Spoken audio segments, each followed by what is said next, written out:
go through the utter insecurity in the outer world without all the security provided by me, go through the utter insecurity in the inner world without all the concepts and ideas from me and about me.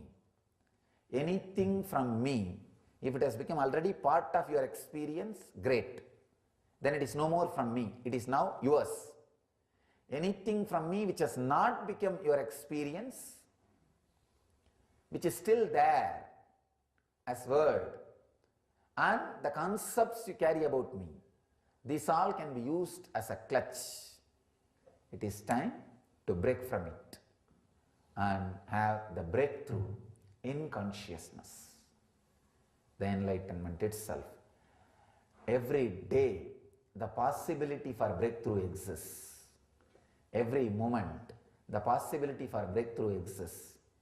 So I wanted all of you to know, all other things, taking bath thrice a day, washing your body with herbal ash, rolling on the ground, doing the pranayam, doing these techniques, everything is for growth. That is why these things can be sold very easily in the market. It really does the growth in you. You feel, wow, last 10 days I am feeling healthy. Last 10 days I am doing, my muscles are different. You can see the growth. But I am not the teacher who is selling the techniques for growth. I am the master who just breaks and gives you breakthroughs. Understand? Aparigraha and Satya are the possibility for breakthrough, and all other things are only possibility for growth. Here I am insisting on going through the utter insecurity, the acid test, the fire of insecurity, and having the breakthrough in consciousness. I bless you all to have that breakthrough. Let you all live and radiate enlightenment. Let you all experience and radiate the eternal bliss, Nityananda. Thank you.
All that I smell, I offer to you, Swami Nityananda.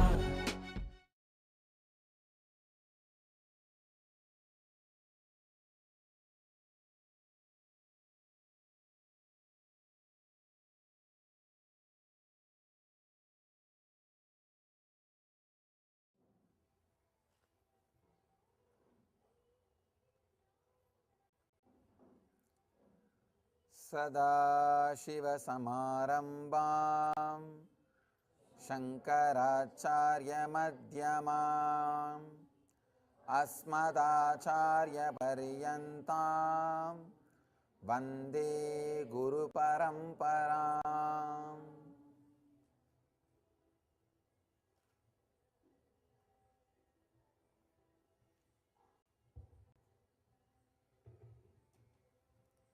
I welcome you all with my love and respects.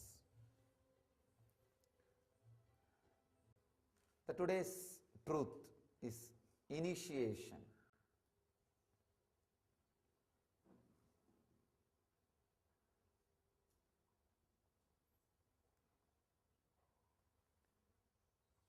whenever a master transmits the experience which is part of become his bio-memory into another body to become its bio-memory, the process is called initiation. It may be the physiological mutation or psychological mutation or just conscious ecstasy or a simple awareness experience or the deep restful awareness, anything it may be. Now whatever I described, each layer is one category.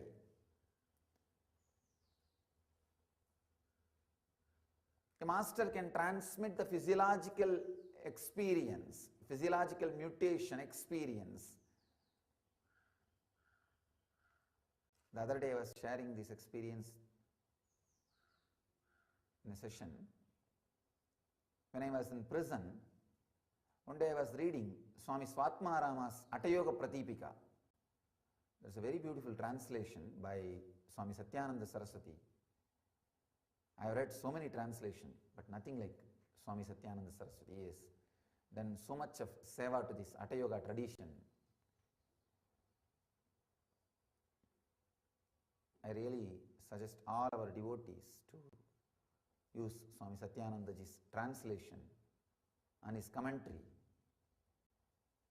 Bihar School of Yoga has done a great service in preserving and protecting our yogic and Vedantic sciences, that's the right word. This Atayoga Pratipika, I was reading a certain process which works on breathing and directly expands your muscles. So I was just very playfully playing with the technique, just scanning it as it is described, as it is prescribed in the sutra. I just try to play with my breathing. I could see immediately changes in my chakras, the vibrational changes, and immediately the muscles have started bulging, expanding. I was really surprised that Hatha Yoga is so powerful. Maybe the whole thing happened within 2.5 seconds. And within 2-3 minutes, I could see physically the muscles change in muscles. Understand? So simple breathing can create particular vibration in your chakras, and that can create certain changes in muscles. Then I started working a little deeply. So when a person lifts 10 kg weight in the hand, when he works out 10 times, what all the changes happen in muscles, what all the changes in breathing, what all the changes in different chakras, I was able to clearly observe. Then I decided to reverse the process, create that vibrations in the chakra without lifting the weight. I could see very clearly that same vibrations, when they are created in the chakra, the same breathing change happens and the same muscles are getting built. So now we know the formula to shape your body without working out. You know the secret of lazy man's technique to build body, to build mass, to build muscles. I was really surprised. Then when I started working deeply on it, developing a kind of a formula, because see, when a person starts working out, lifting weight, the first thing happens is a certain unit of Mooladhara gets awakened, the desire to build a body. Anything physical is sexual. Please understand. Anything physical starts from sex, because body is built on sex. So second step, I saw the Ori, Manipuraga gets activated. And the third, the Anahata, vibration are happening. Then fourth, immediately the thing happens is the fear. The muscles start getting the fear of losing its shape, or the old muscles. See, when you build muscles, the old muscles get the fear that they will lose their shape. Their individual identity is losing. It's relaxing. It's disappearing. Then comes jealous. No, I should be like that body. That jealous acts as a life pattern, making the old muscles to inspire to become new muscles, so that death is tolerated. The death is accepted because the new muscles are inspired by the jealous, by the comparison. So I could see very clearly the pattern. Then I thought, can this pattern be transmitted? I discovered two methods. One, making a disciple to sit and creating certain vibrations, certain mantras, to create the same chakra vibrations in that person. That's one process. Second, just by the touch, telling the disciple to be in a restful awareness, and just by the touch, the formula, I am able to transmit that formula. So just by the touch, if the formula is transmitted, that is called initiation. Please understand, when a disciple sits in an unclutched way or in a receptive mood, any experience transmitted from one biomemory to another biomemory without any effort from the disciple's side, it is called initiation. If the same thing is transmitted with little effort from disciple and little effort from the master, it is called process. The same thing is transmitted, more effort from the disciple and less effort from the master, it is called meditation technique. If the whole thing is transmitted only by the disciple's efficiency and the disciple's work, master gives only instruction, it is called teaching. Teaching, technique, process, initiation. So there are different levels master works with disciples. In initiation, there are so many things. One, awakening the non-mechanical parts of your brain. See, when you come with a certain understanding, when you land on certain understanding, suddenly some parts of your brain which was not available to you, which was not working, will be awakened. I tell you, simple intellectual understanding that you are the cosmos, not experience, simple intellectual understanding. You are the cosmos awakens immediately certain parts of non-mechanical brain in you. Certain parts of your brain which is non-mechanical is awakened immediately just by the simple intellectual understanding. Nothing more. You will be really surprised. Now I am actually working to do scientific researches. How a simple understanding can awaken the non-mechanical parts of the brain. Then meditation, then process, then initiation. There are so many levels. Even simple intellectual understanding, if it is transmitted, it awakens certain parts of non-mechanical parts of your brain. And ecstasy, the devotion, the love, you don't need to do anything. Just if you see the love and the devotion, ecstasy in the master's eyes, it will just be caught by your heart. That is why around the world people crave so much for this emotional expression visually being presented. Why do you think so much of craving for this reality shows, this cinema, this TV? Why do you think?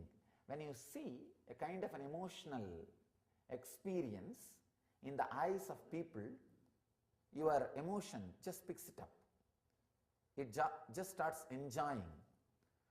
So when you see something in the master's eyes, it is the highest pure expression. Simply your heart catches it. Some people are asking, Swamiji, why did you make a gold-coated throne for pujari, for a priest in your temple? I tell them, the love and devotion with which priest looks at the deity will be caught automatically, spontaneously by a devotee. So the job of the priest is not physical job, it is a conscious decision. He is respected because he takes the conscious decision of radiating love and devotion, respect to the deity as God continuously. So when he looks at the deity, the very eyes should radiate love. The very being should radiate devotion, so that the devotees who are onlookers, who are the first timers, who are new, catches that love, catches that devotion, catches that ecstasy. This is what I call initiation into bhakti. Transmitting knowledge, ideas, and awakening the non-mechanical parts of your brain is initiation into Shravana, into the truths. Transmitting the joy and ecstasy from the eyes into an onlooker, an ordinary devotee, is initiation into bhakti. Same way, transmitting the strong formulas through vibration or through the presence into the disciple and making him experience that deep restful awareness is dhyana, initiation into meditation or process. And initiating a disciple just by transmitting the bio-memory and putting the disciple into that experience is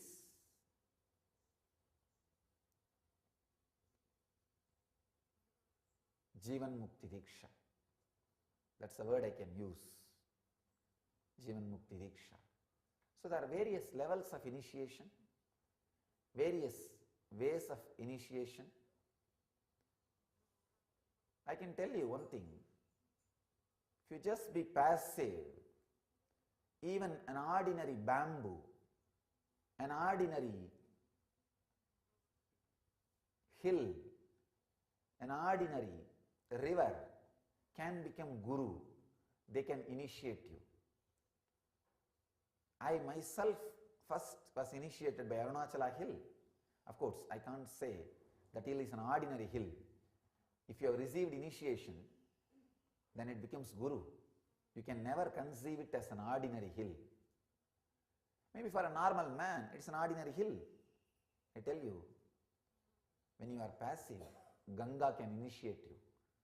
I have known hundreds of sadhus who have been initiated directly by Ganga Mata, the river Ganges. I myself had initiation from Arunachala hill. I had a deep process with Ganga Mata. I used to sit with her, sunrise to sunset, just watching things floating on her. Maybe in 10-15 days, I realized whatever change happening in my inner space is also just like things floating on me, like how things are floating in Ganga Mata. Nothing touches Ganga, so nothing touches me. I can say this is the process I had with Ganga. It became realization. Just like how when things float on Ganga, you don't worry. See, like this rainy season, so many things will be floating in the Ganga, including human bodies. If you sit in Calcutta on the banks of Ganges, you will see animals, human bodies, plants, trees, huge trees which are sometimes like a 50, 60 feet length, huge trees with the whole root, they will be brought by Ganges and it will be floating. So many things will be floating. You just sit and watch. In few days I realized just like how things are flowing in Ganges and never Ganges is affected, same way I saw that sleeping, waking, dream state, seeing, visualizing, all the Tripudi Beta, all the different distractions, different changes in my inner space are just flowing and nothing is touching me. Nothing is touching me, untouched. So understand, being passive, even the river, hill, simple plants, trees can initiate you. I have seen hundreds of people initiated by our Kalpataru, banyan tree. Our Kalpataru is a living tree. All you need is just being passive. Simply, he can initiate you. I can't even say he. I can't say he or she because there are two enlightened masters' body below, buried. This tree has grown out of two enlightened masters' body. One is a male body, another one is female body. So, Kalpataru can just straight away initiate you. And I have seen Zen master, one Zen master who was initiated by a bamboo. He was sitting under a bamboo grove and he was so passive, the bamboo initiated him and he became enlightened. So,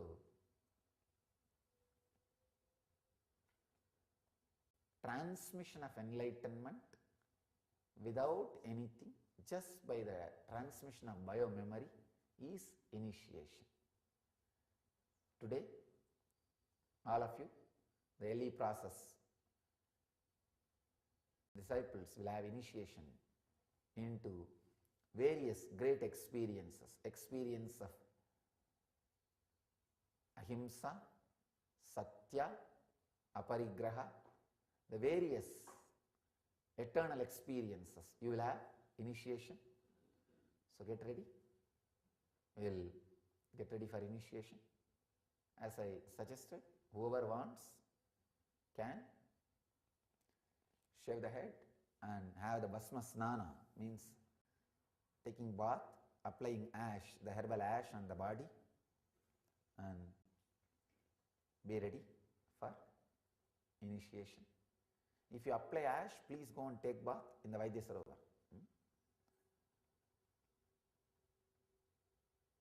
It is not just the quality of the water which comes out of the linga, the whole area has been energized. That is why the 1008 Shivalinga.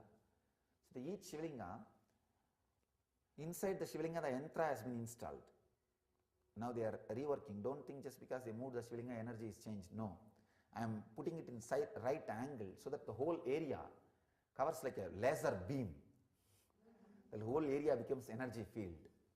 That's why I am altering the space between the Shivalingas and arranging, organizing. So, have your snana, get ready for initiation. So, I request all the disciples around the world, just today, this one day, practice passiveness, means slow down. Slow down all your physical and mental activity. Move everything with awareness and you will see, you receive initiation wherever you are. My blessings to all of you to experience initiation and experience and radiate enlightenment, live and radiate the eternal bliss, Nityananda. Thank you.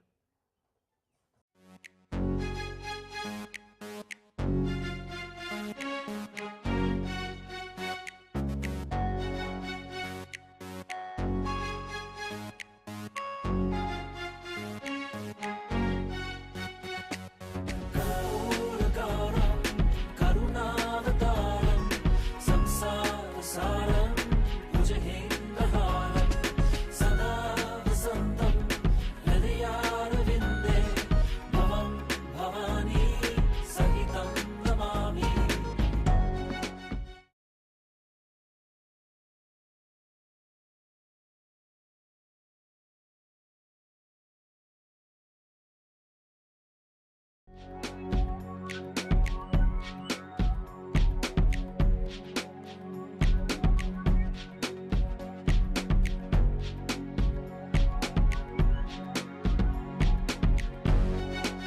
All that I taste, all that I smell, I offer to you, Swami Nityananda.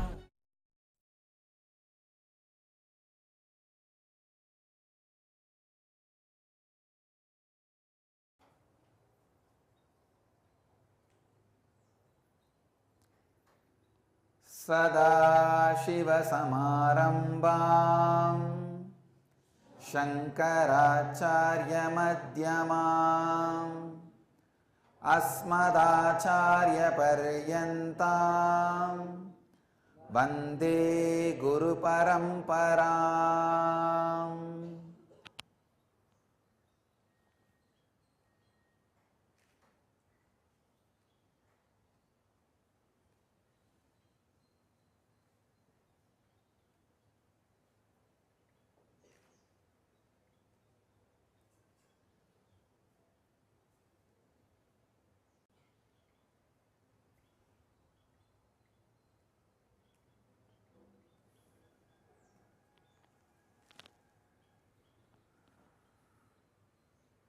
Today I will share few truths about living with the Master.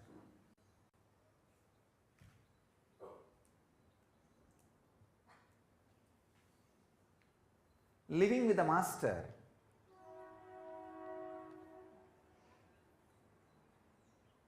is just living with a dynamic, dynamite diamond.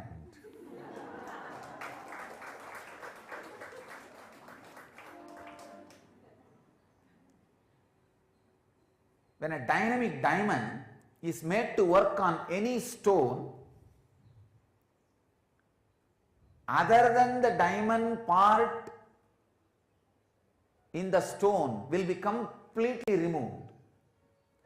See, the quality of diamond is when it is dynamic and made to work on any object, all other particles in that object except its very strength, diamond, it will all be removed. That's the way the diamonds are polished.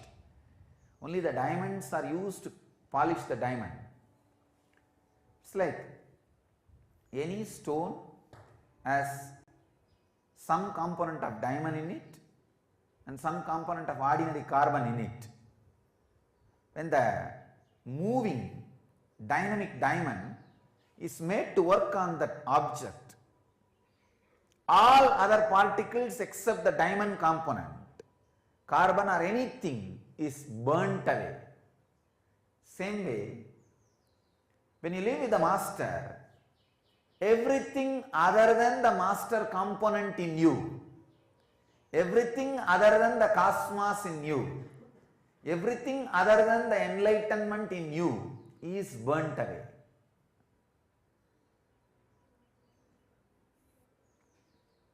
This is the greatest fortunate thing and unfortunate thing. If you identify yourself with enlightenment, the highest reality, this is the most fortunate thing. You don't need to do anything, just be around, hang around, that's all. Enlightenment simply happens.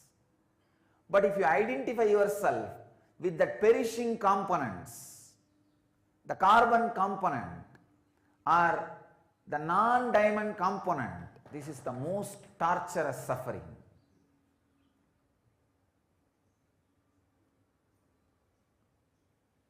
Very beautifully, George Gurdjieff, one of the greatest revolutionary master of modern days, he says, only if you associate yourself with me, be around me. If you think you are separate, I am separate, then this is not the place for you, because constantly you will feel threatened by me.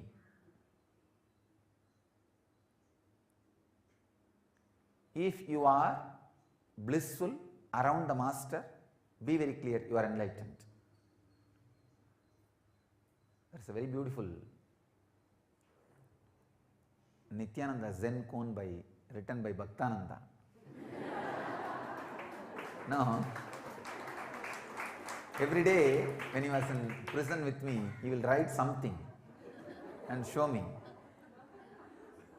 If you are living with the master and still he is not driving you crazy,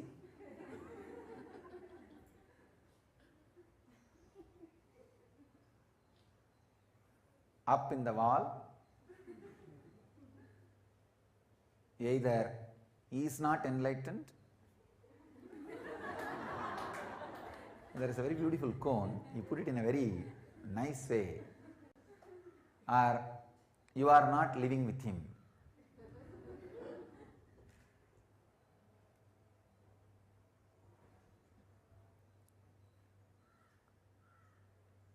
As long as you think you are a separate entity other than your higher reality,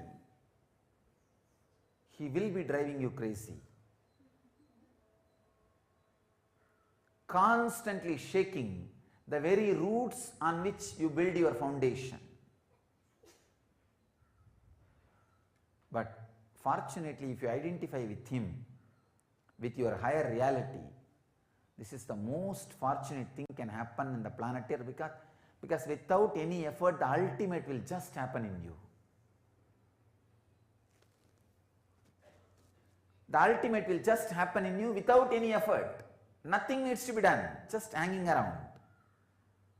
But you will see his simple movements, his simple words, his just look will be shaking the very foundation on which you are building you, or the false you. Anything you do, he will be constantly on his job. How he will create situations, how he will create people, how he will create happenings around you, you do not know. You can't imagine. Just the person who is walking next to you will exactly hit you where you are holding you.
viewers and participants to this beautiful and auspicious ritual of Rudrabhishekam, the sacred ritualistic bath ceremony offered to Sri Nityanandeshwari Paramashiva Shakti Sameta Sri Nityanandeshwara Paramashiva Swayambhulinga here in Kailasa, Los Angeles.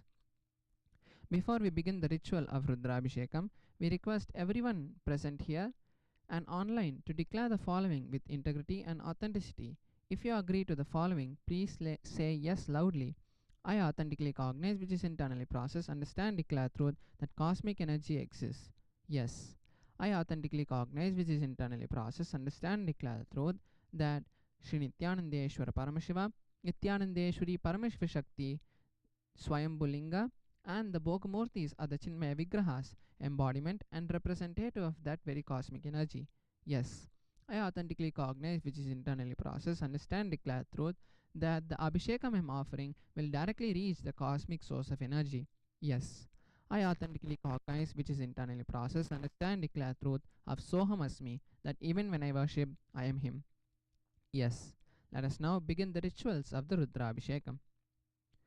Nityanandam Paramasukadam Kevalam Jnanamurtim Dvandvatitam Gagana Sadrisham Tattvamasya Laksham Ekam Nityam Vimalamachalam Sarvadi Sakshi Bhutam Bhavatitam Trigunarahitam Sadgurum Tam Namami Nityanandeshwara Paramashiva Samarambham Nityanandeshwari Paramashiva Shakti Madhyamam Nityananda Pariyantam Vande Guru Paramparam Lalate Tripundri Nitla Dhrita Kasturi Tilakaha Spuranmala Daraspuritakatikopi Navasanaha Dhadano Dushtaram Shirasi Panirajam Shashikalam Pradipas Sarvesham Varunagiri Yogi Vijayate Achamya Sakli Kritya Samanyargyam Sankalpya Om Namo Bhagavate Rudraya Om Athatmanagum Shivatmanagum Shri Rudra Rupam Dhyayet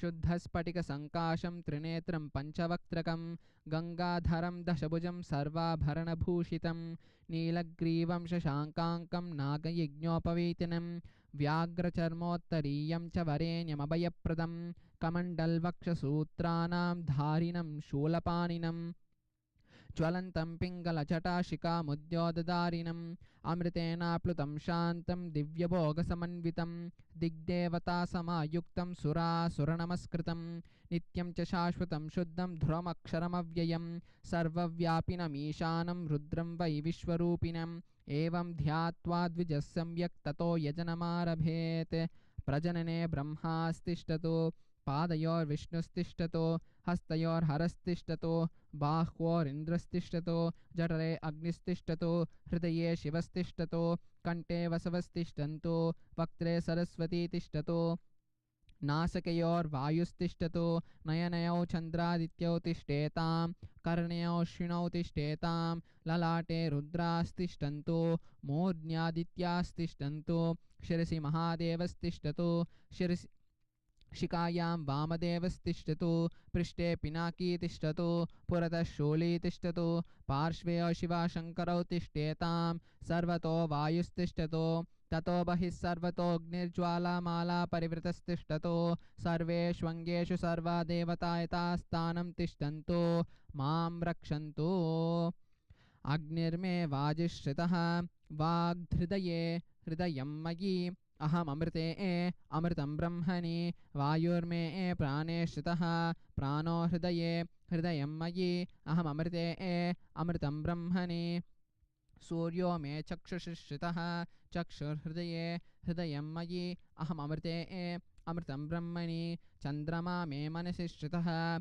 Mano Hridaye Hridayam Magi Aham Amrite Amritam Brahmani Disho Me Shrotre Shritaha Shrotragum Hridaye Hridayam Magi Aham Amrite Amritam Brahmani Apo Me Reta Shritaha Reto Hridaye Hridayam Magi Aham Amrite Amritam Brahmani Prithvi Me Sharire Shritaha Shariragum Hridaye Hridayam Magi Aham Amrite Amritam Brahmani Oshadi Vanaspatayo Me Loma Shritaha Lomani Hridaye हृदयं मयि अहममृते अमृतं ब्रह्मणि ईश इन्द्रो मे बले श्रुतः बलगुं हृदये हृदयं मयि अहममृते अमृतं ब्रह्मणि पर्जन्यो मे मूर्ध्नि श्रुतः मूर्धा हृदये हृदयं मयि अहममृते अमृतं ब्रह्मणि ईशानो मे मन्युश्रुतः मन्युर्हृदये हृदयं मयि अहममृते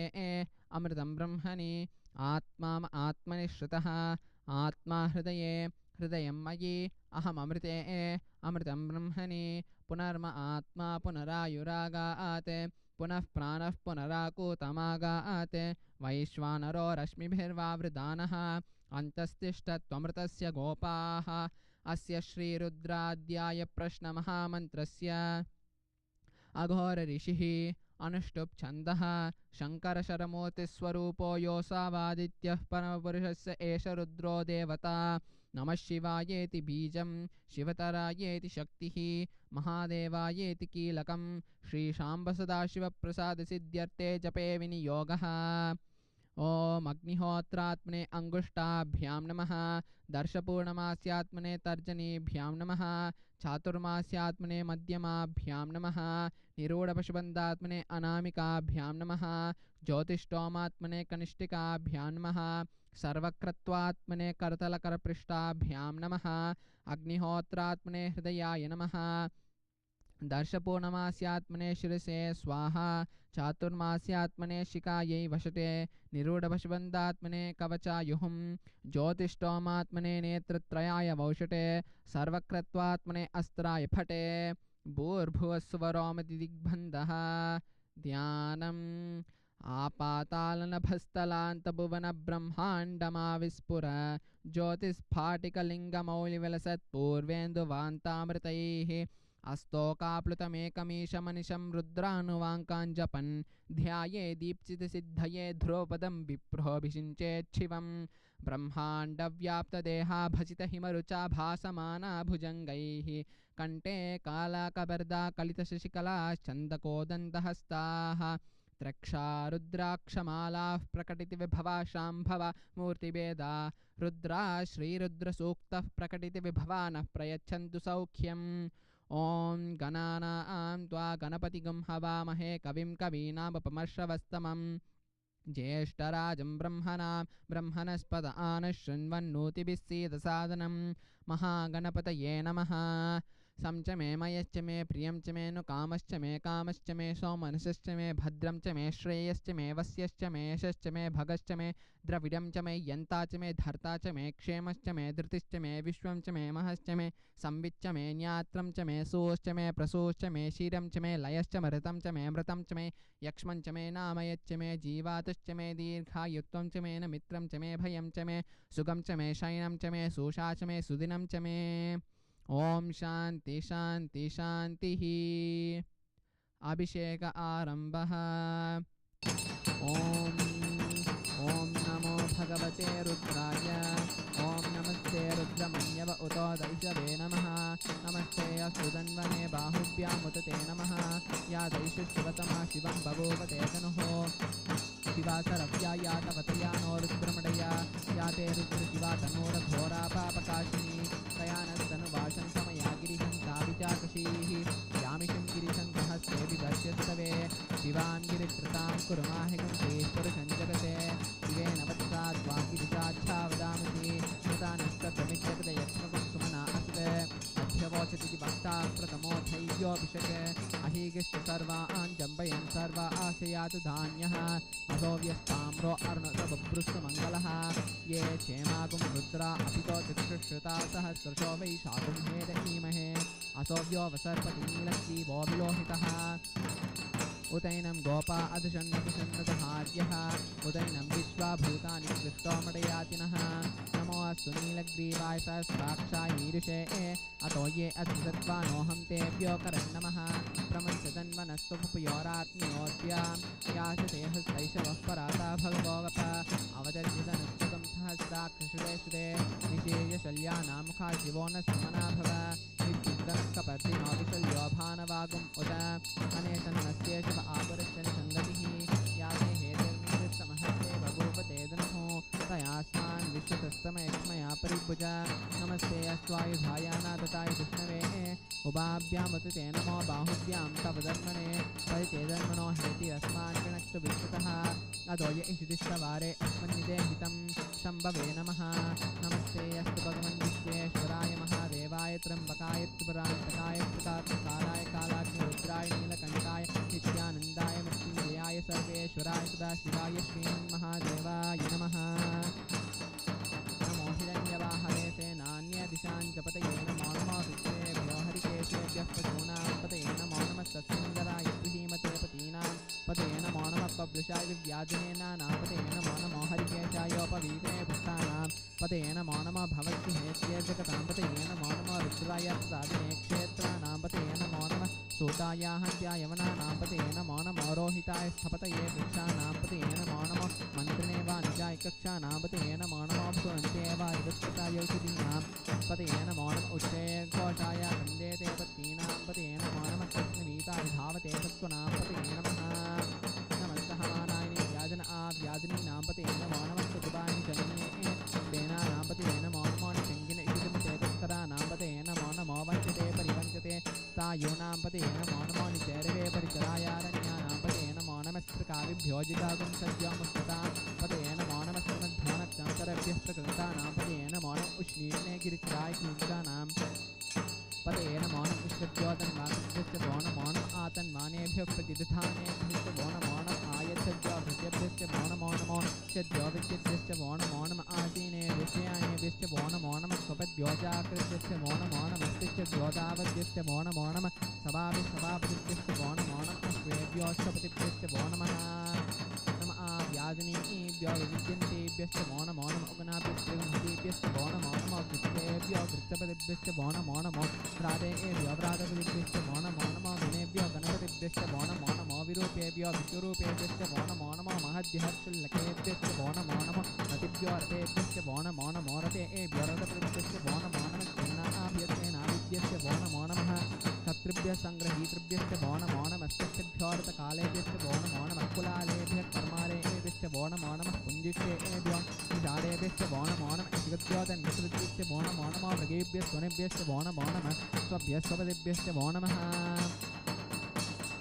नमो भवाय च रुद्राय च नमः शर्वाय च पद्मते च नमो नीलग्रीवाय च श्रीकण्ठाय च नमः कपद्दिने च व्युक्तकेशाय च नमः सहस्राक्षाय च तदन्मने च नमो गिरिशाय च निष्ठाय च नमो वीरश्रमाय शेषमदे च नमो ह्रस्वाय च वामनाय च नमो बृहते च वरिशीयते च नमो वृद्धाय च संवृक्पणे च नमो अग्र्याय च प्रथमाय च नमः आसवे च गिराय च नमः शीघ्र्याय च शीव्याय च ऊर्ण्याय च वशुन्याय च नमस्वपस्याय च द्वीप्याय च नमो दिव्याय च हनन्याय च नमो कृष्णे च प्रमशाय च नमो धूताय च प्रहिताय च नमो निषङ्गिने च शुद्धमते च नमः श्रीकृष्णे च वेशाजिने च नमः स्वायुधाय च रङ्गणे च नमः श्रुत्याय च पत्याय च नमः भाग्याय च नीत्याय च नमः स्तोत्याय च रस्याय च नमः नाट्याय च वैकुण्ठाय च नमः कूप्याय च वट्याय च नमो वर्ष्याय च वस्याय च नमो मेघ्याय च विद्याय च नमः ईद्रियाय च तप्याय च नमो वाक्याय च रेश्म्याय च नमो वास्तव्याय च वास्तुपाय च नमः सोमाय च रुद्राय च नमः साम्राय च अरुणाय च नमः शङ्गाय च पद्मते च नमः उग्राय च भीमाय च नमः अग्रे वदाय च दूरे वदाय च नमो हस्रे हन्यते च नमः विक्षेभ्यो हरिकेशेभ्यो नमः ताराय नमः शम्भवे च न्योभवे च नमः शङ्कराय च महेश्वराय च नमः शिवाय च सुरधराय च नमः तेत्याय च कूल्याय च नमः भार्याय च भार्याय च नमः प्रकरणाय चोत्तरणाय च नमः आचार्याय च लाड्याय च नमस्त्याय च धेन्याय च नमः तिगत्याय च प्रभाक्याय च नमः हिरण्याय च प्रपत्याय च नमः किरीशिलाय च क्षन्नाय च नमः कपतिने च तुलस्ये च नमः गोष्ठ्याय च दृश्याय च नमः कल्प्याय च ज्येष्ठ्याय च नमः भाग्याय च सुरेष्ठाय च नमः हृदयाय च महेश्याय च नमः फागुनसद्याय च रजस्याय च नमः शुक्याय च हरित्याय च नमो लोप्याय च लप्याय च नमः ओर्म्याय च दूर्म्याय च नमः पर्णाय च वर्णसद्याय च नमः भगुर्मानाय च विघ्नते च नमः आकृते च प्रकृते च नमः वक्रिकेभ्यो देवानां संहृतेभ्यो नमः विक्षिणिकेभ्यो नमः विचिन्नकेभ्यो नमः आनिर्मतेभ्यो नमः आमिर्मतेभ्यः श्रापे अन्धसुपते दर्शनीललोहिता येषां पुरुषाणाम् येषां पशूनां माभेर्मा रोमो येषां किन्तुनामुक्ते या ते रुद्रशिवा तनो शिवा विश्वहवेशिजी शिवा रुद्रशिवेशिजी ते नोमड जीवते हिमागुं रुद्राय तमसेकवर्तिने क्षैरवीराय प्रपदामहे स्तिं यथा निक्षमशद्युपते पुष्पते विष्णुं पुष्टं ग्रामे असन्नातं मृडानो रुद्रोतनोमे श्रीक्षैरवीराय नमसाविधेमते यच्चं च चन्द्रराजे पिता ददस्यावतद्रुद्रप्रणीतो मानो महानपतमानो अर्थतमान अक्षन्त मुदमानक्षितं मानवपदीक्षितरं मोदमातरं प्रियामानस्तनवोर्दरीर्षः मानस्तोकेतनेमान आयिषिमानोवोषिमानो अश्वेषुरीर्षः वीरान् मानवरुद्रभामितोवरीर्हविष्णं दोनमसाविदेमते आरार्त्रे घोर्णपुरुषज्ञे कैश्रीराशिन्नमस्मेते अस्तु रक्षाचनो अरिजदेव बृहश्च नश्वरमश्च त्रिपर्वाः दुहि शुगर्गर्तशिवं युवानमङ्गन्नभ्यङ्गोपभारतमित्रं विराचरित्यैरुत्तवानो अन्यके अस्मिन्नोपन्दतेन परिणोरुद्रस्य हे पृथक्पुत्रे चेन्द्रे गायोः अवस्थिरामगोत्तर्मुनसुमीरश्लोकायतनयाय मुदय नीरिष्टमचित्रविश्वोनस्तमना भव परमे भिक्ष आयुधं निदाय कृतं वसन आचरण बिन्दुपदाभिः विलोहितनमस्तभगवः यास्ते सहस्रं हेते अयमस्मिन्नुपन्दिताः सहस्राणि सहस्रबाहोऽस्त्रहेतयः तासामीशान भवः पराचीनामखाद्दी सहस्राणि सहस्रिषोये रुद्रादिभूम्यां शेषाजं सहस्रधनेव धर्माणि तन्मते अस्मिन् हत्यर्निमे कृत्य भवा अदि नीलग्रीवाशिविकण्ठा सर्वा अधर्माचराः नीलग्रीवाशिविकण्ठा देवं रुद्रा उपस्थिताः ये वृक्षेषु स्पन्दरा नीलग्रीवाविलोहिताः ये भूतानामरूपदेवविशिखासक्तपद्यनः ये अन्येषु विरुद्धपात्रेषु पितृगोचराने ये वदान्तर्वेक्षैलवदायुधः ये तीर्थानि प्रचरन्ति सुधावन्तोऽन्यः एतावन्तश्च भूयागं च रुद्राविदस्ते येषागं सहस्रयोजने धर्माणि तन्मते नमो रुद्रेभ्यो ये प्रगम्यान्ये गन्धद्वारां धुरां दर्शां नित्यपुष्टाङ्करीषिणीं ईश्वरीगुं सर्वभूतानां तामिहोपह्पये श्रियं गन्धान् धारयामि गन्धस्योपरि हरिद्रा कुङ्कुमचूर्णं समर्पयामि पुष्पैः पूजयामि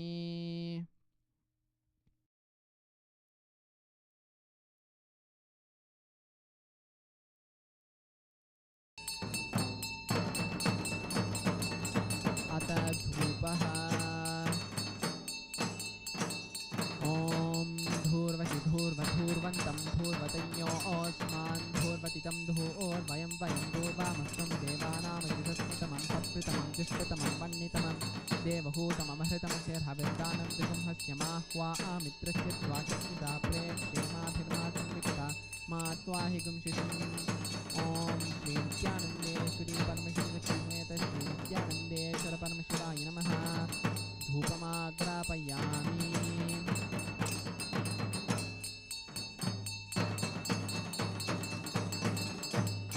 अथ दीपः ॐ मुक्तिभ्यस्वजातवेदोपग्निर्निर्वृतं मम पशुभिस्तमह्यमावह जीवनं च दिशो दिश मानोहितं चेज्जातवेदो कामश्वं पुरुषं जगत् अभिभ्रतज्ञ आगहि श्रियामा परिपातय ॐ श्रीनित्यानन्देश्वरी परमशिवशक्तिसमेत श्रीनित्यानन्देश्वर परमशिवाय नमः दीपं दर्शयामि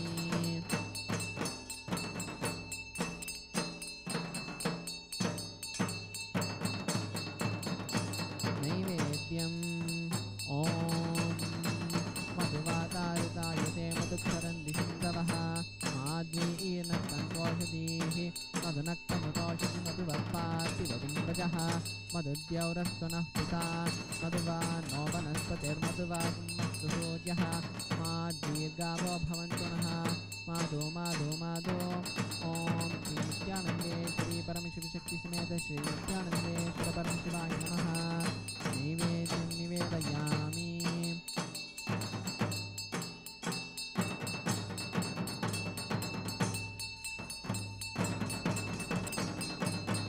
नीराजनम् ॐ सोमो वा एतस्य राज्यमादत्ते यो राजासन् राज्यो वासो मे नेजते देवसुवामेतानि हवीगुंसि भवन्ति एतावन्तो वै देवानागुं सवाः तयेवास्मै सवान् प्रयच्छन्ति तयेनं पुनः सुवन्ते राज्याय देवसुराजा भवति तन्महेशाय विद्महे वाग्विशुद्धाय धीमहि तन्नः शिवः प्रचोदयात् तन्महेशाय विद्महे वाग्विशुद्धाय धीमहि तन्नः शिवः प्रचोदयात् तन्महेशाय विद्महे वाग्विशुद्धाय धीमहि तन्नः शिवः प्रचोदयात् ॐ श्रीनित्यानन्देश्वरी परमशिवशक्तिसमेत श्रीनित्यानन्देश्वर परमशिवाय नमः मङ्गलनीराजनं सन्दर्शयामि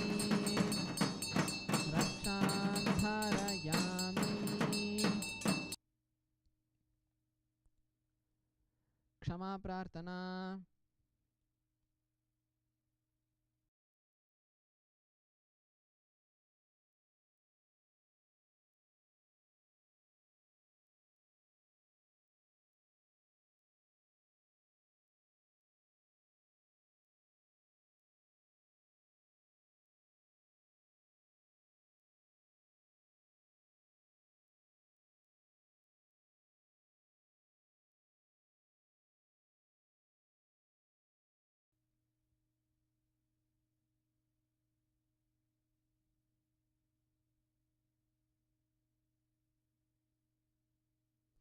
जपं समर्प्य ॐ यत्किञ्चित् कर्म देवेश सदा सुकृतदुष्कृतं तन्मे शिवदस्तस्य भुङ्क्षच्छ भयशङ्कर. शिवो दाता शिवो भोक्ता शिवः सर्वम् इदं जगत्. शिवो यतिति सर्वत्र यः शिवः सोऽहमेव तु. ॐ शान्ति शान्ति शान्तिः. With this, we come to the end of the ritual of Rudrabhishekam. Thank you, Nityanandam.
internalizing his words through books. All this can come put together as satsanga with master, who constantly puts you in the ultimate satsanga. Please understand, the first level of satsanga is being with yourself, being unclutched. The second level of satsanga is being with the being who constantly reminds you to be in being.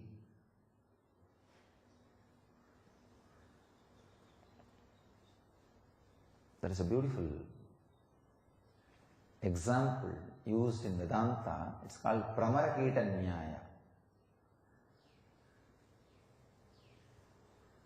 A bee will pick up a worm, put it in small mud shell made by it, and constantly sit on the gate of the mud shell and create the sound, the Brahmi sound. That is why the Mahamantra Dhyana is called as Brahmi Dhyana. The original Sanskrit word for the meditation is Brahmi. But in Pali, in Buddhism, it became Mahamantra. In Sanskrit, in the Tantra tradition, it's called Brahmi Dhyana. Just intensely humming. Brahmi means bee. Just like bee, because you create sound, it's called Brahmi Dhyana. That bee sits in the edge, corner, gateway of that small mud shell and starts creating intense sound. Just by the power of that sound, a worm becomes bee. Same way, the hen sits on the egg. Just by the physical heat, presence of the hen, the egg becomes chicken. Just if a hen sits on the egg, the breathing space, the breathing energy, the prana sarira's heat, just that makes the egg into chicken.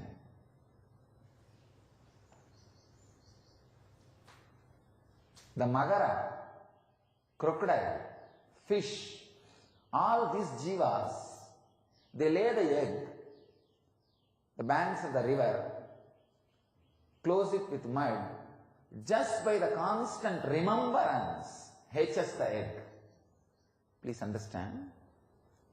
The Brahmi, bee, makes worm into bee by the sound, teachings. The hen makes the egg into chicken by the physical presence, touch, initiation. Keeping in the breathing space and initiation, the physical touch.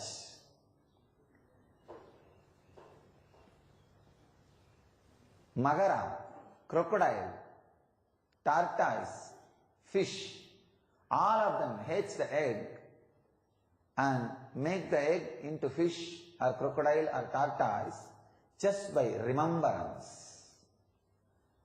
Master hatches you through all these three. Through his teachings, first level. Through the initiation, second level. Through constant remembrance of you. Wherever you are, he hatches you into a new being. He makes you into very his self. First the words, teachings, then the touch, sparsha, initiation, then wherever you are, because constantly you are connected to him, how you remember him, he goes on remembering you. I can see very clearly. Millions of people are living inside this body. Whoever is remembering, they are all living inside this body. Each cell is responding independently to all the people who are remembering this body. That is why the enlightened beings, the incarnations, will be available in the form of Divya Sarira even after they leave the body. When they give initiation to a disciple, they take a vow. Till you become enlightened, I will be available to you even if I leave the body. That is why when the masters leave the body, their Divya Sarira will be available in Aksharadama, means the imperishable space. Aksharadama is the gateway of Kshara and Akshara, perishable and non-perishable. It is the gateway of form and formlessness. It is the gateway of ice and water. Water is formless, ice is form. So where both of them are touching, that is the space called Aksharadama. We call it Shambhala. All enlightened beings, all incarnations, till all their disciples achieve enlightenment, reside in Aksharadama, in the form of Divya Sarira. Their Divya Sarira is available. Please understand. That is why, if you are initiated by an enlightened Sadguru or incarnation, you don't need another one master. Just connecting with that master is enough. Maybe sometime that master himself will guide you to a living master if required. If he guides, catch the living master. If you don't get guidance from him, don't worry, he himself will take care. Just retain the strong vidarka with him, that's all.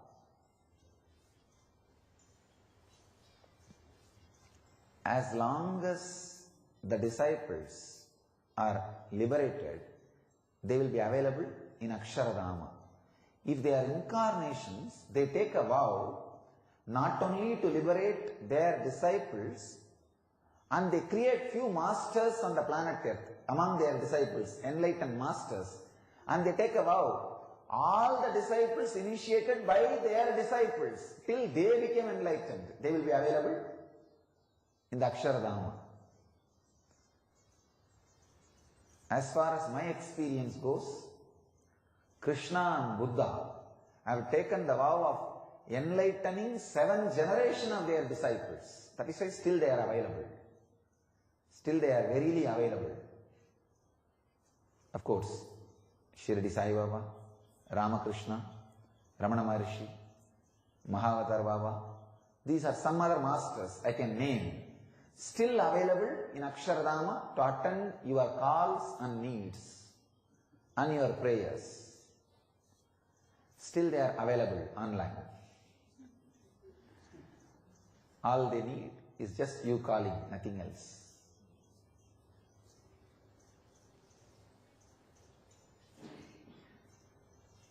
The power of satsanga is so strong, it just makes you sat.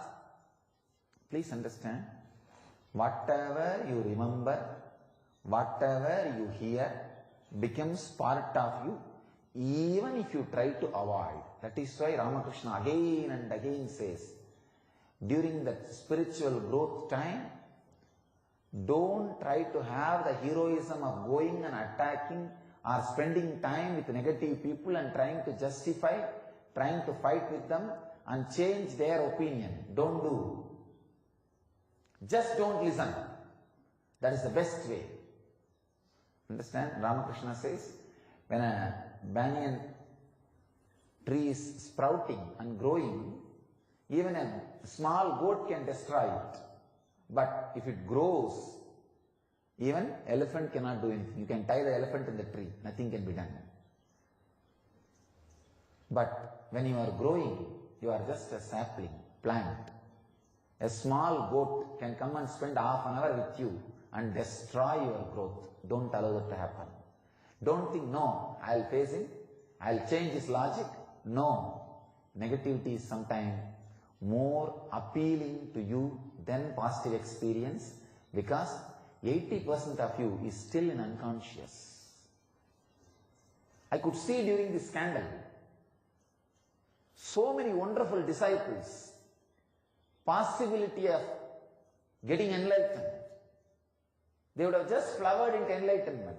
Just 1 or 2 sessions with unconscious negative people, enough. They were able to destroy the possibility of enlightenment, the very root of Vidarka. Understand? Whenever Krishna says very beautifully, he gives freedom for enlightened beings to do anything. See, enlightened beings have no rule. They can do anything. But he puts one restriction on enlightened beings. They have no right to destroy anybody's faith on anything, even if it is low, dull, muda.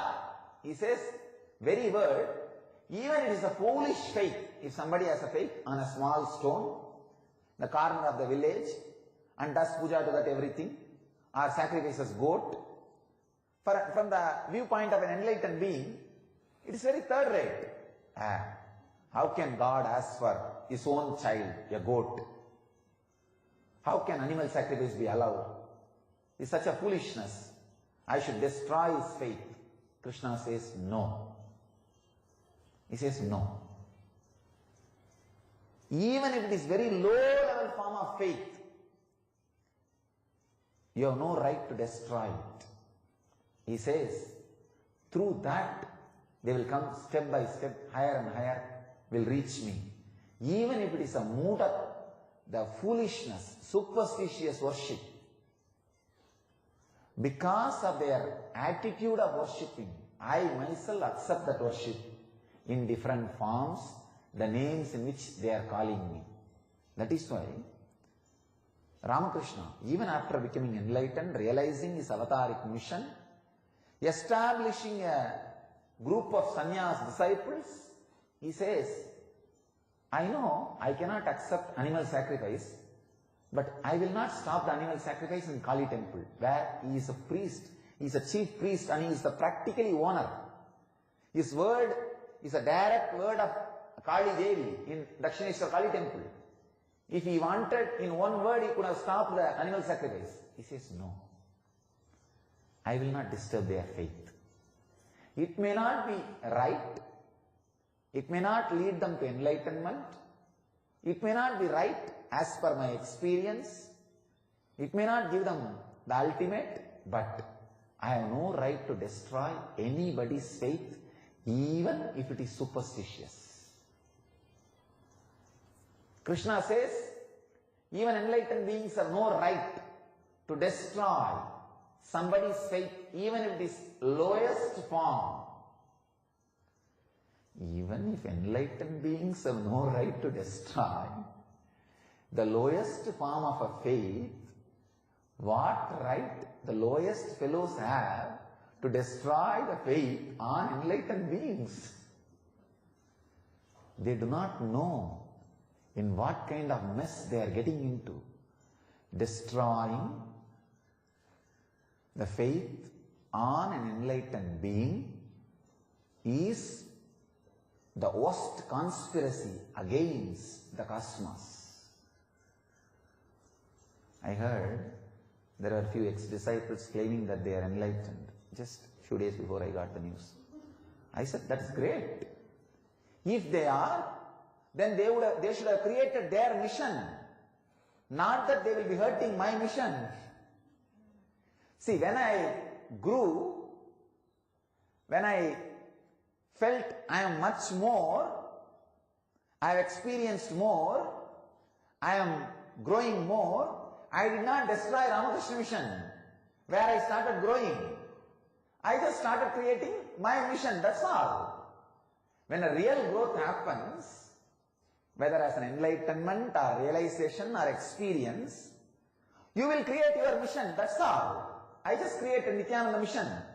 I did not go and spend my time or waste my time in destroying Ramakrishna mission or catching all the Ramakrishna mission disciples and telling them this is what happens there, that is what happens there, destroying their faith. No.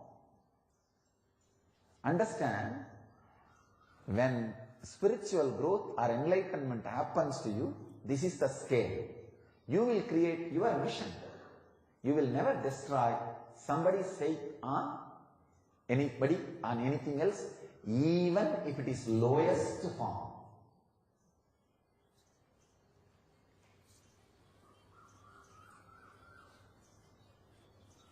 Destroying somebody's faith on Brahmanyana or anything which leads towards the Brahmanyana is Brahmahadya dosha.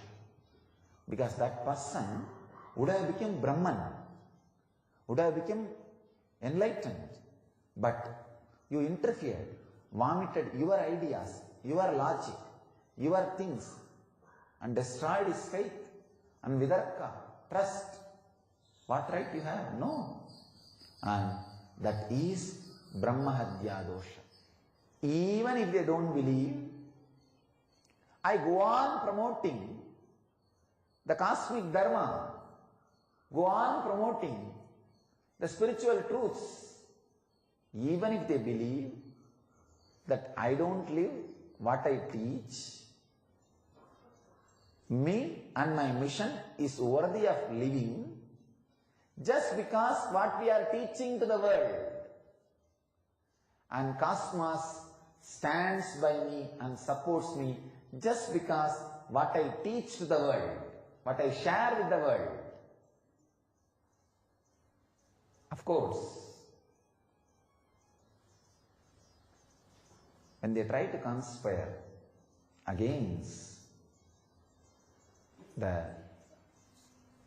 spiritual mission and disturb people's vidarka towards the master or the mission, naturally it's a conspiracy against the cosmos, and cosmos is alive, it will respond. Understand? Still cosmos is alive. That is why still we are happening in the planet Earth. We are not fools to come to planet Earth without enough of protection mechanism, without enough of security mechanism, without enough of defense mechanism. Understand? Cosmos is still alive. Cosmos is taking care. Cosmos will respond to people who are trying to destroy the faith, sincerity, intensity and vidarka of the people in any way, in any way. Understand?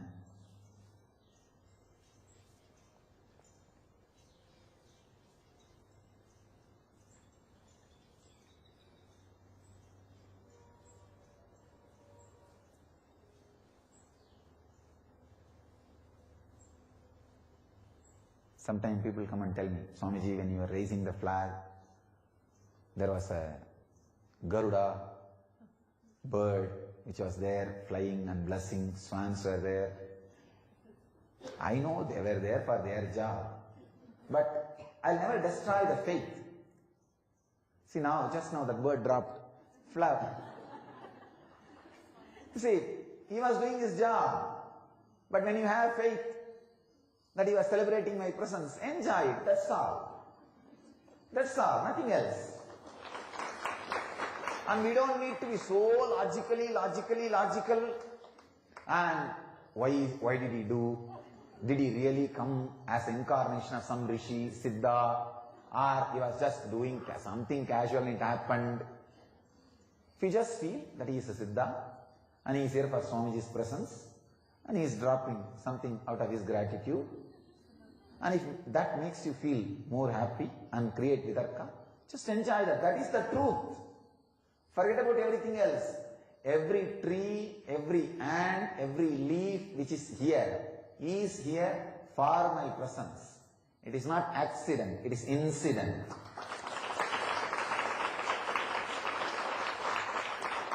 Once, Ramanuja, after staying so many days in Tirumala, on the hills, gets ready for his pilgrimage, packs his bags and food, walks all the way, full day.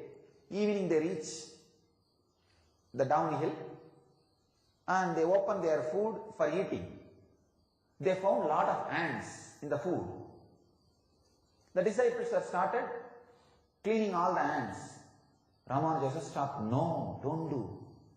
He just packed the whole food safely, not leaving one ant, walked back all the way uphill, without food, all the way uphill, especially in the night. All the disciples are thinking, we know he's a little crazy. Why is he doing this? Has he gone completely crazy? So they were all wondering, but nothing can be done. Those days disciples have to completely follow the master. So they all just mocked. After going to the top of the hill again, he opened the food and he said, now leave the ants here, because we don't know how many janmas they meditated and did punya to take birth in the presence of Tirumala, the energy field of Venkateshwara, to be there. We have no right to take them out of this energy field and leave them somewhere else. Understand? Even when masters became deities, Siddhas come to live around in their presence. When deity becomes masters, naturally all the Siddhas, all the high level beings come to live around them. Ramana Maharshi says to their disciples, don't touch a single tree, don't touch a single animal here. There was an incident. Ramana Maharshi had a pet dog. Every day it will come. When he eats, he will give one handful of food in his leaf itself, and the dog will eat and go. One day, one devotee, Orthodox devotee, he was so angry, he said, how dare you put your mouth in Bhagavan's leaf and eat the food? It is disrespect. The dog was so depressed. That fellow just went and jumped into the well and committed suicide, died. When Bhagavan was told this information, his eyes became watery, and he called the disciple and said, you don't know what you did. He is a Siddha Purusha, was living around me for my presence. When he says, do not touch a single tree, do not touch a single animal living around in this area, they are all here for my satsanga. He says, the Yoga Prashta means people who are almost about to get enlightened, but body was lost due to some reason. They come down as this kind of animals, and plants live in the presence of the master and get liberated in a very short span, without wasting the time in taking the human body, taking the human birth. Because when you take human birth, human mind comes. With human mind, always the possibility of taking diversion exists. Even after associating with the master for a long time, till the ultimate enlightenment happens, there is always the danger of dropping, taking diversion, going back, or U-turn. So these Siddhas, Yoga Purushas, Ishvara Kotis, they do not want to miss satsanga. They take the animal body and plant body and land in the planet Earth and be around the masters, get liberated. Satsanga is so important.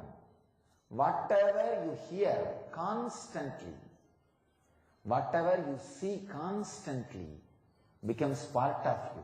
That is why I tell you, just like how you are very careful about what you eat. You don't drink poison. Just say, no, I'll defy poison. I'll just drink and prove the logic of the poison is wrong. No. So don't try to fight with poison in a foolish way by drinking it. Same way, don't try to fight with the negative people, unconscious people, by letting them near you. I have seen how many people have missed it, lost the master and spiritual life and ultimately enlightenment just because of these few unconscious people, negative people. So don't miss it. Don't miss it. Don't have negative company, dussanga, and constantly try to have satsanga, either by being in the physical presence of the Master or by constantly listening to his. Now you have web TV.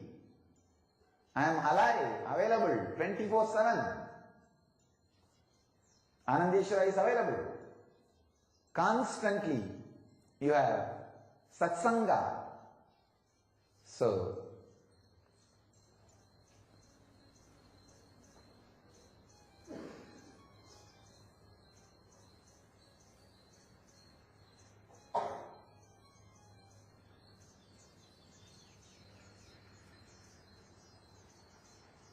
have satsanga in your life, you will achieve Jivan Mukti. That is the essence I wanted to share with you all. Let you all have satsanga. Now you can have satsanga from wherever you are. The web TV is available. Discourses are available in YouTube continuously.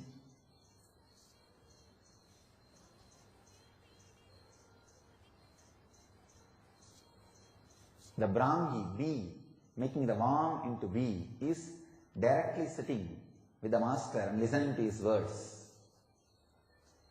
Hen, sitting on the egg and hatching the egg and making the chicken, is Master directly working on you, doing the process, living enlightenment process or inner awakening, doing this process.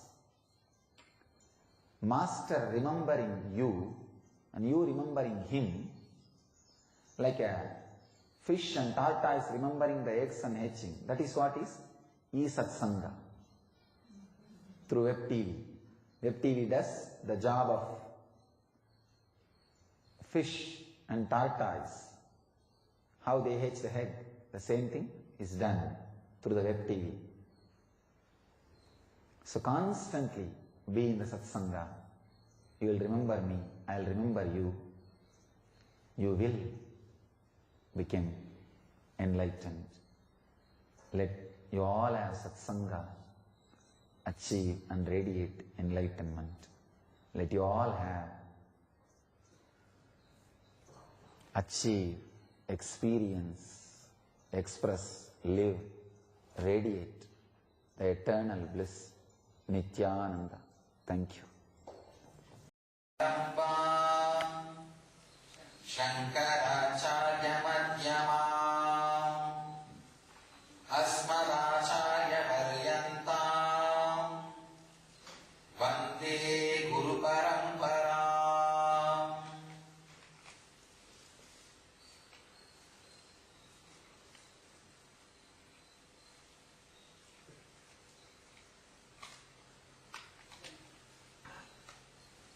Today we will understand the truth, the deeper level truths about Seva. The consciousness out of which the action happens decides the purity of Seva. There are 3 levels of trust or faith happens in human being. First, having faith because no other go. Like you try so many medicine systems like Siddha, Ayurveda, homeopathy, but the disease is not cured. Then you take up allopathy and you have to believe only allopathy because no other way. You believe that doctor, you believe that method, you go through the whole method, you go through the chemotherapy or radiation, whatever, because no other method, no other go, no other way. And give me the example of one person having cancer. He tried all other methods. No other go. He has to believe allopathy. He goes to the allopathy system because of his faith, but not higher level faith. Very low level. No other faith happens because of no other way. Nothing else can be done. That's the first level. One kind of faith. Then the next level. The faith happens because it works. For example, many people come to our healing, come to me for healing with the first level, no other go. But they move to the second level because it starts working. The faith which gets developed into your system because it works. They come to try.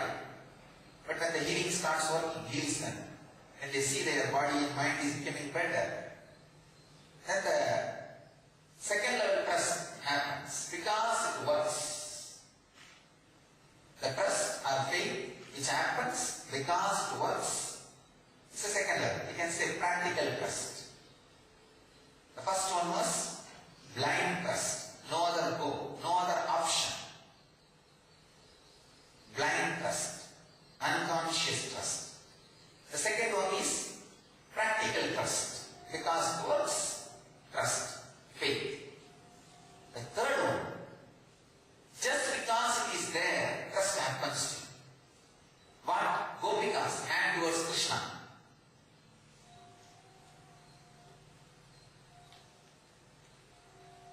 Just because it is there, simply your heart flows. You admire. You just fall for it. You just flow with it. You just melt with it.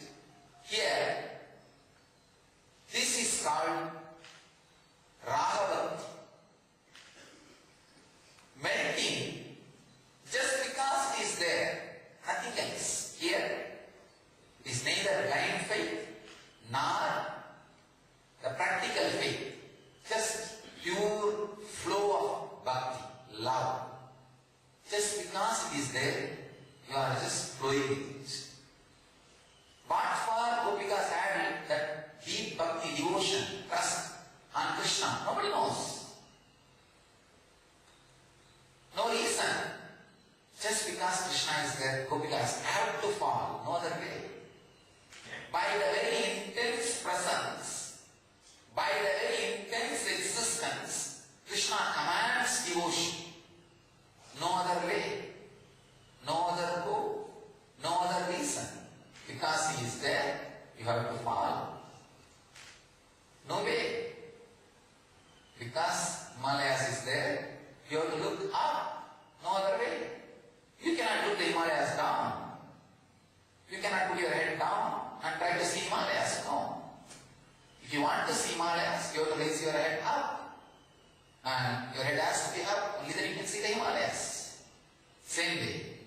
Because he is there, your consciousness has to look up to see his glory, to see his grandeur, and you have to fall for it. No other way. By very nature, you are inbuilt to fall for something extraordinary. Krishna is an extraordinary phenomenon happened in the body. So all Gopikas have to just relax, have to just surrender. No other way. This is the highest form of devotion. Blind faith, practical faith, and extraordinary devotion. When seva happens out of blind faith, it is fear. Any work done out of blind faith, fear. Any work done out of practical devotion, greed. Any work done out of extraordinary Rahavati is seva. Understand? I had too many idiots gathering around me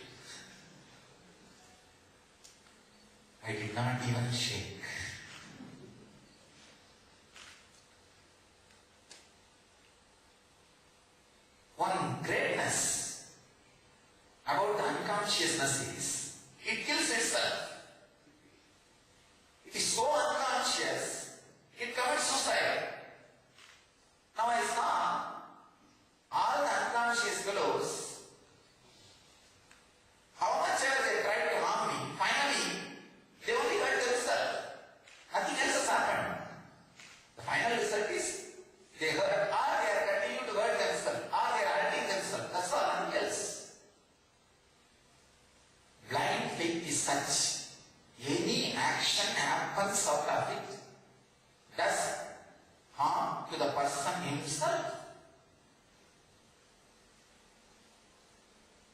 Second, the practical faith. Any action done out of greed, of course, when it is done, as long as it goes, okay. But when it is broken, it does not harm the person, the society. But the action done out of extraordinary devotion, ragavati, paravati, even if it is a small action, is seva. That is seva. I tell you, when a person does seva, it does good to him and to the world. Any action done out of blind faith does bad to the society and to him. Any action done out of practical faith, greed, neither does good nor does bad, just neutral. And it is disconnected over. Does not do bad to society or to him. It's more like a business. Action done out of extraordinary devotion. You just smell. Because he is there, nothing can be done. Helpless. Neither you can help, nor he can help. Because he is there, you have to follow. It's as a rule, as a very nature. Action done out of that high ragava, highest form of devotion, does good to society and to you. Understand? I have seen many people moving from blind faith to practical faith, then ragava.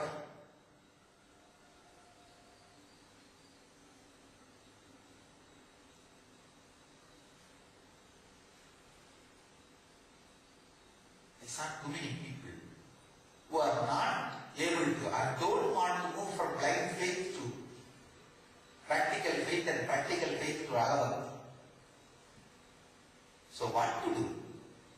Too much of crowd stuck in blind faith will create a wrong tradition. I wanted to retain the purity of the Nityananda Sampradaya.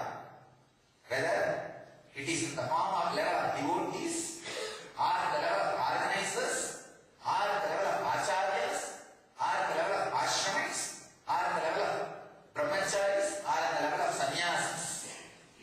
I wanted to retain the purity of Nityananda Sampradaya. I wanted only the people of Raga Bhakti to create a base for Nityananda Sampradaya.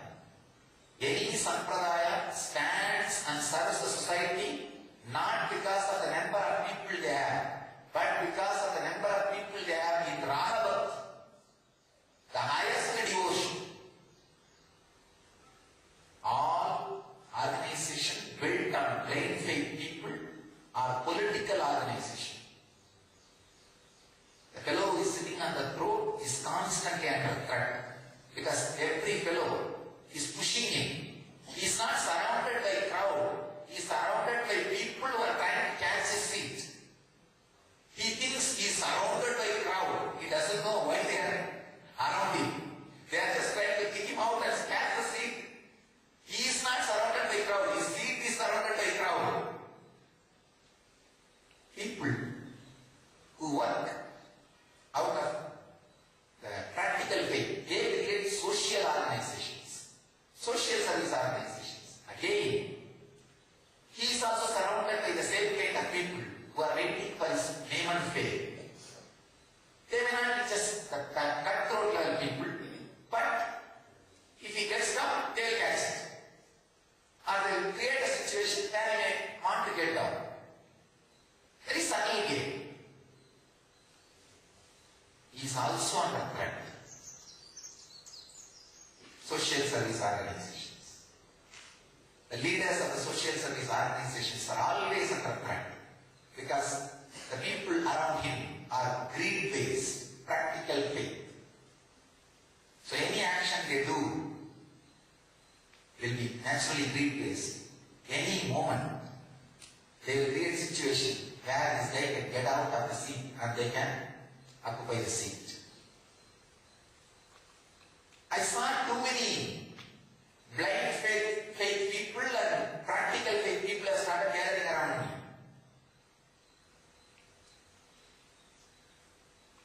Only people who work out of pure devotion, rather they themselves do not know why they fell for him, why they have so much devotion for him, why they are not able to forget him. Just they do not know. All they know is, yeah, this is ours, that's all. Gopis have no logic. Why they have such deep love for Krishna? If you ask Rishis, they will give you the logic. If you ask Vyasa, he will give you logic. But if you ask Gopikas, they do not have reason.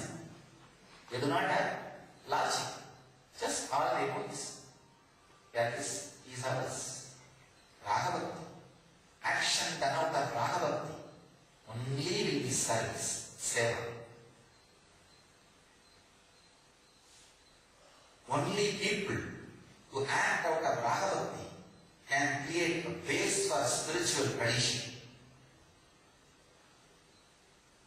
I saw what is happening around me, and it is time to purify the sampradaya, create Raghavati base for sampradaya, create the base of Ragamaya, the pure bhakti base.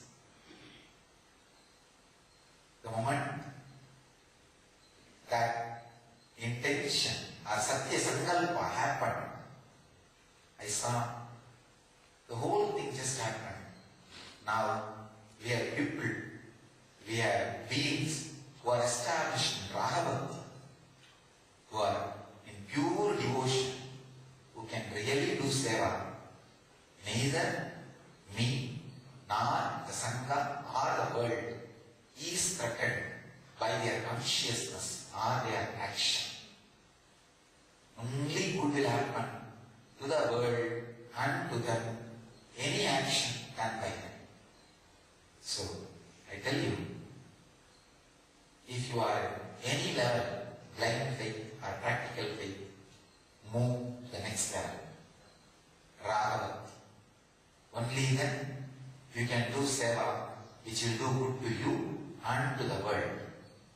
The consciousness out of which action is done has to be purified first. Then you will see. Seva becomes science of enlightenment. And I tell you, even if you do one action, just one action out of pure devotion, Raghavati, that will create such a joy and energy in you. It will penetrate your whole body. All your actions will have the smell of Raghavati. That is what I call living enlightenment. Acting out of Raghavati and imbibing that Raghavati in your biomemory is living enlightenment. That is ultimate service. So, I bless you all. Let you all move to Raghavati, Ragamaya, and live and radiate enlightenment. Let you all achieve and radiate the eternal bliss, Nityananda. Thank you.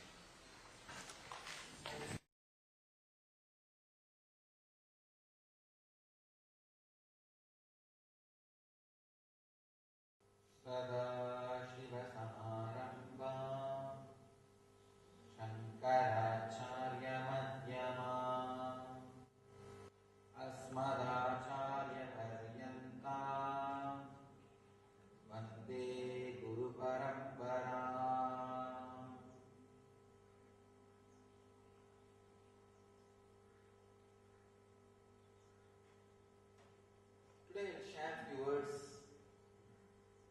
about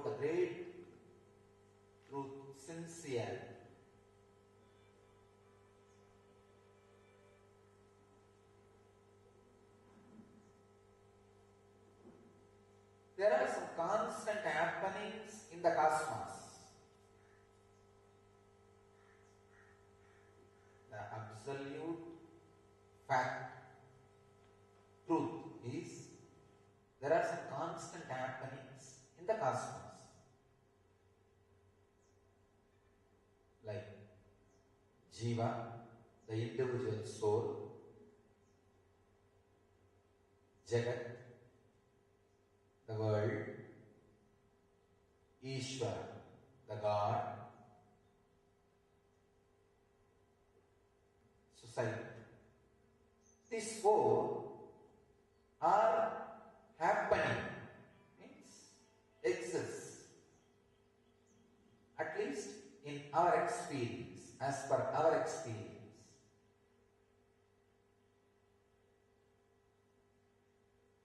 Understanding the secrets about all these four and experiencing oneness with all these four is ultimate enlightenment.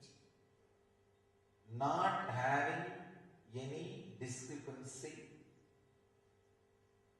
with your understanding and reality, your understanding and experience is enlightenment. Please understand. An individual soul is understanding about the world, the cosmos, and his experience about the cosmos.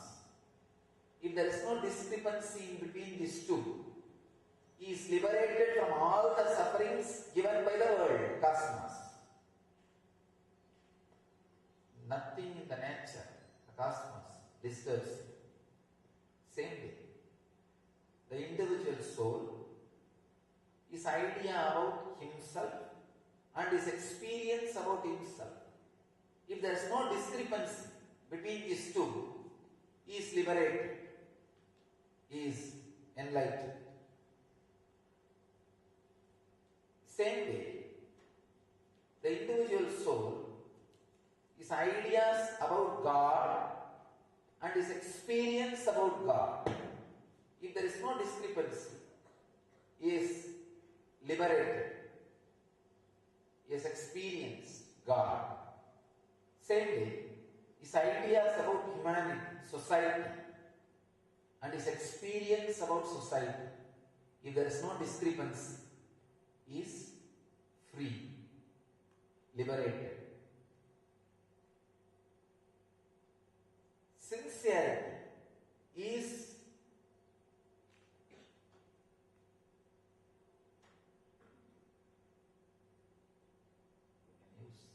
the right word.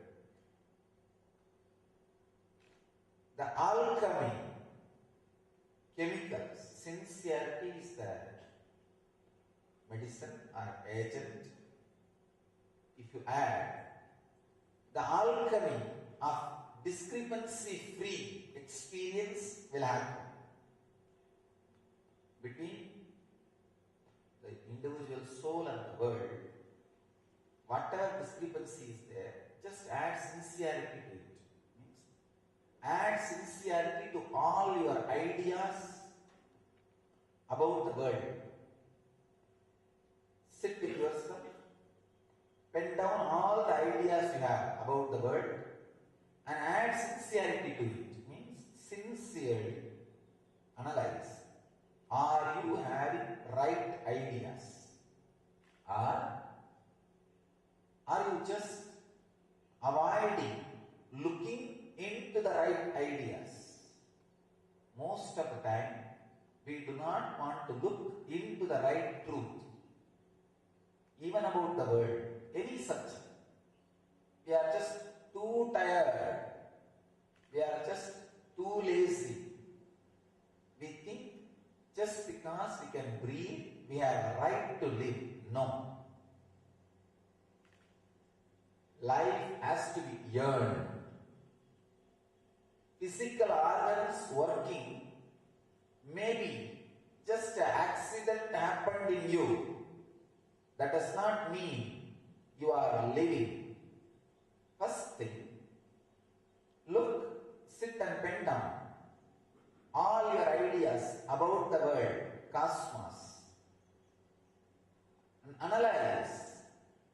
Are you sincerely having those understandings as part of your very strategic planning about your life? If you feel you are not, then at least be very clear, you don't know, you are ignorant about that part. When you make strategies about your life, all your ideas about cosmos is ignorance. Be very clear. Same way about God. If you feel, even if you have the idea that there is no God, sincerely, you are liberated. But if it is not sincere, even if you have the idea God exists, you are bound. Be very clear. It is sincerity that makes the liberation possible. That is the catalyst agent. The right word is catalyst agent for the alchemy of liberation. Sincerity is the catalyst agent for the alchemy of liberation to happen. Sit and pen down your ideas about yourself. Find out, are you sincere about all those ideas, or is there any discrepancy between what you believe and what you experience? Come to terms with it. Same way about the humanity, society. Sit and pen down. Add sincerity to it. Are you really believing? Are you really meant to believe? Or acting as if you are believing? Flood sincerity into the all four zones. Your relationship with you. Jiva's relationship with Jiva means an individual soul's relationship with an individual soul. An individual soul's relationship with cosmos. The individual soul's relationship with God. Individual soul's relationship with world. Individual soul's relationship with humanity. All these four, flood sincerity with it. When you flood sincerity with it, the individual soul's relationship with cosmos becomes knowledge. The individual soul's relationship with God becomes devotion. The individual soul's relationship with humanity becomes seva. The individual soul's relationship with itself becomes dhyana. These four are the path for enlightenment. When you add sincerity, all these four understandings, whether it is a fact or just ideas put inside your system, will be analyzed when, see, it's like a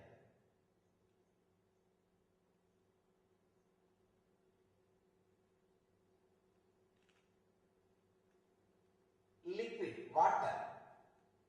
Your understanding about world, God, yourself and society. It's like a liquid, water. If you add the alchemy of sincerity, the catalyst agent, sincerity, when the alchemy happens, something happens, that water gets solidified. It becomes a strong ice on which you can walk. It becomes bridge. That bridge, the bridge between you and society is seva. The bridge between you and the cosmos is knowledge, life solution. The bridge between you and the God is devotion. The bridge between you and you is meditation. All these four are the paths for enlightenment, or enlightenment itself. When all these four are experienced in its purest form, it is is enlightenment itself. Adding sincerity as a catalyst agent in all these four directions is called yoga. These are the 5 pillars of Vedic tradition and the Sampradaya which I evolved. These 5 are the pillars of Nityananda Sampradaya. So all these 5 pillars stand on one base, one foundation, sincerity. Sincerity is not just life solution. It is not just catalyst agent to create devotion. It is not just a catalyst agent to create seva, attitude. It is not just a catalyst agent to create dhyana or yoga. It is just base on which everything is standing. It is just base on which everything is standing. So understand, sincerity is the catalyst agent for the alchemy of enlightenment to happen. It's an important truth. We need to look in. We need to understand.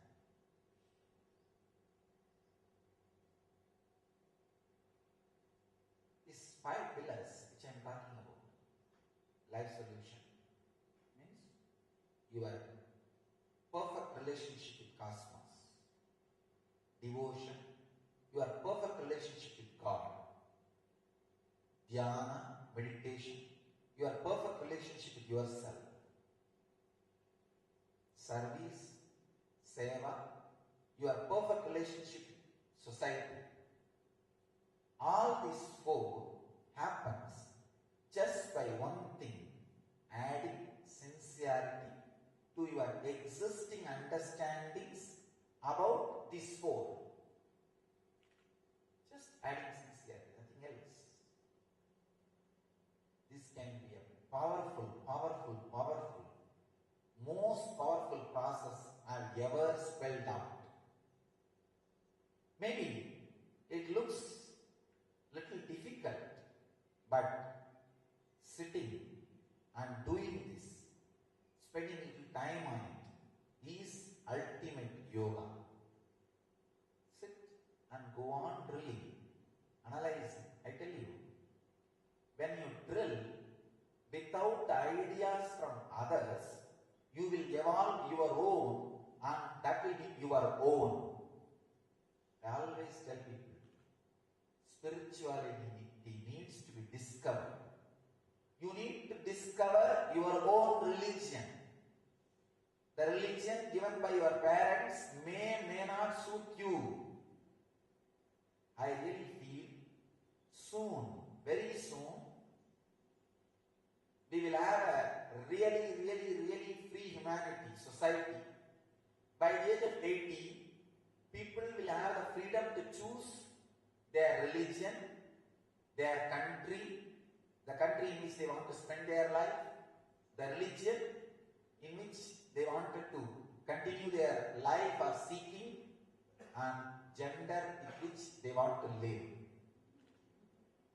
We will have an absolute freedom, medically, socially, psychologically. It will be possible by the time the person reaches 80, he will be given an option. What gender you want to choose? Male, female? What is the gender you want to choose? And religion. What's the religion you want to choose? They will be given an initial introduction about all religion. An unbiased, simple introduction of the facts and truths. So, kids may have time. Kids may have the option to think, study and think, yes, this is what suits my mentality. This is what suits my mental setup. So this should be my religion. And same way, among the genders. So if you choose male, if you want to be female, if you want to be gay, if you want to be transgender, these are all the options you have. If you choose this, this is the way you will live. If you choose this, this is the way you will feel about you. If you choose this, this is the way you will experience about you. Come on, have a choice. Same way, whether it is physical setup or mental setup, even the language. By the time you will evolve a system, in a very short time, that language can be downloaded into your brain like a software. It will be simple, understanding, and we will evolve a system. Of course, already it is evolving. Now the kids can learn the language before birth. The mother is taught continuously some special words through a special rhythm. The kids, when they are happen, in a very short time, they are well versed in the language.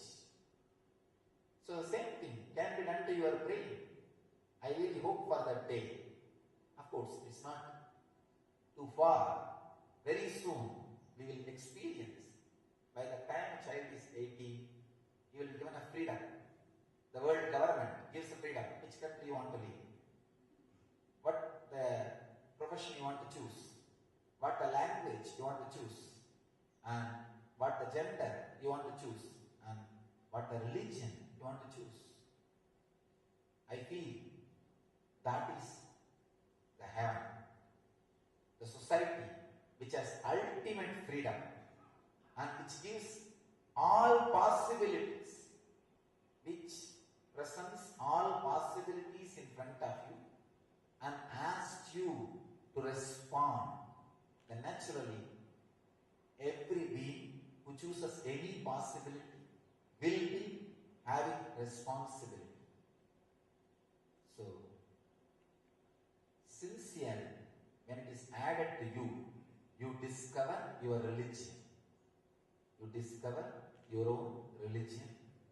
Please understand, when sincerity is added to you, you will find out how much of devotion is needed, how much of life solution is needed, how much of meditation is needed, how much of seva is needed to plan the strategy for your life.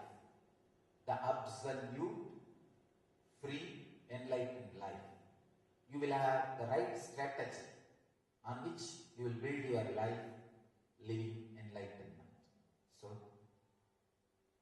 I sincerely request all of you to add sincerely the ultimate catalyst agent for living enlightenment into your being and achieve and radiate. Live enlightenment. Let you all live, radiate, achieve, experience, express and radiate the eternal bliss, Nityananda. Thank you.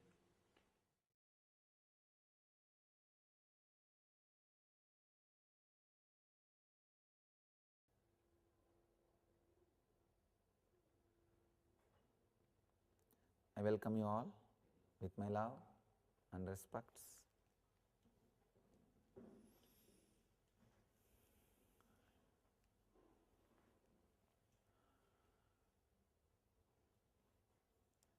Today I'll share the truth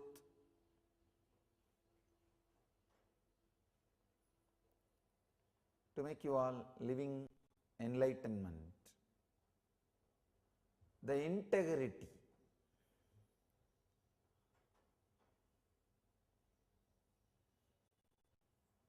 One of the worst problem human consciousness is suffering because of unconscious, hypocritical social setup is integrity, not having integrity.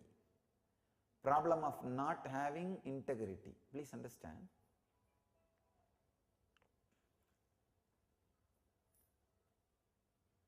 The unconscious, hypocritical social setup, society,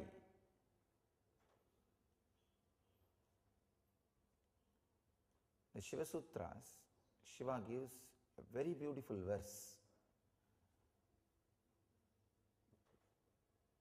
very beautiful sutra. I can say, the straight solution for all the problems.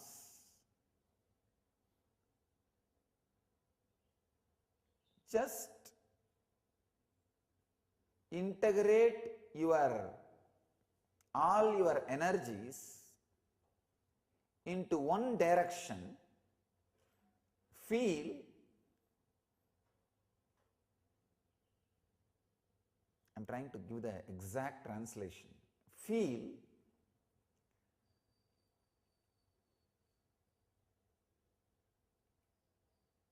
every soul, every being as your very center. Understand this one idea. It's a very powerful idea. Very powerful idea. That is why it takes a lot of time even to understand, get the hang of it, even get the introduction.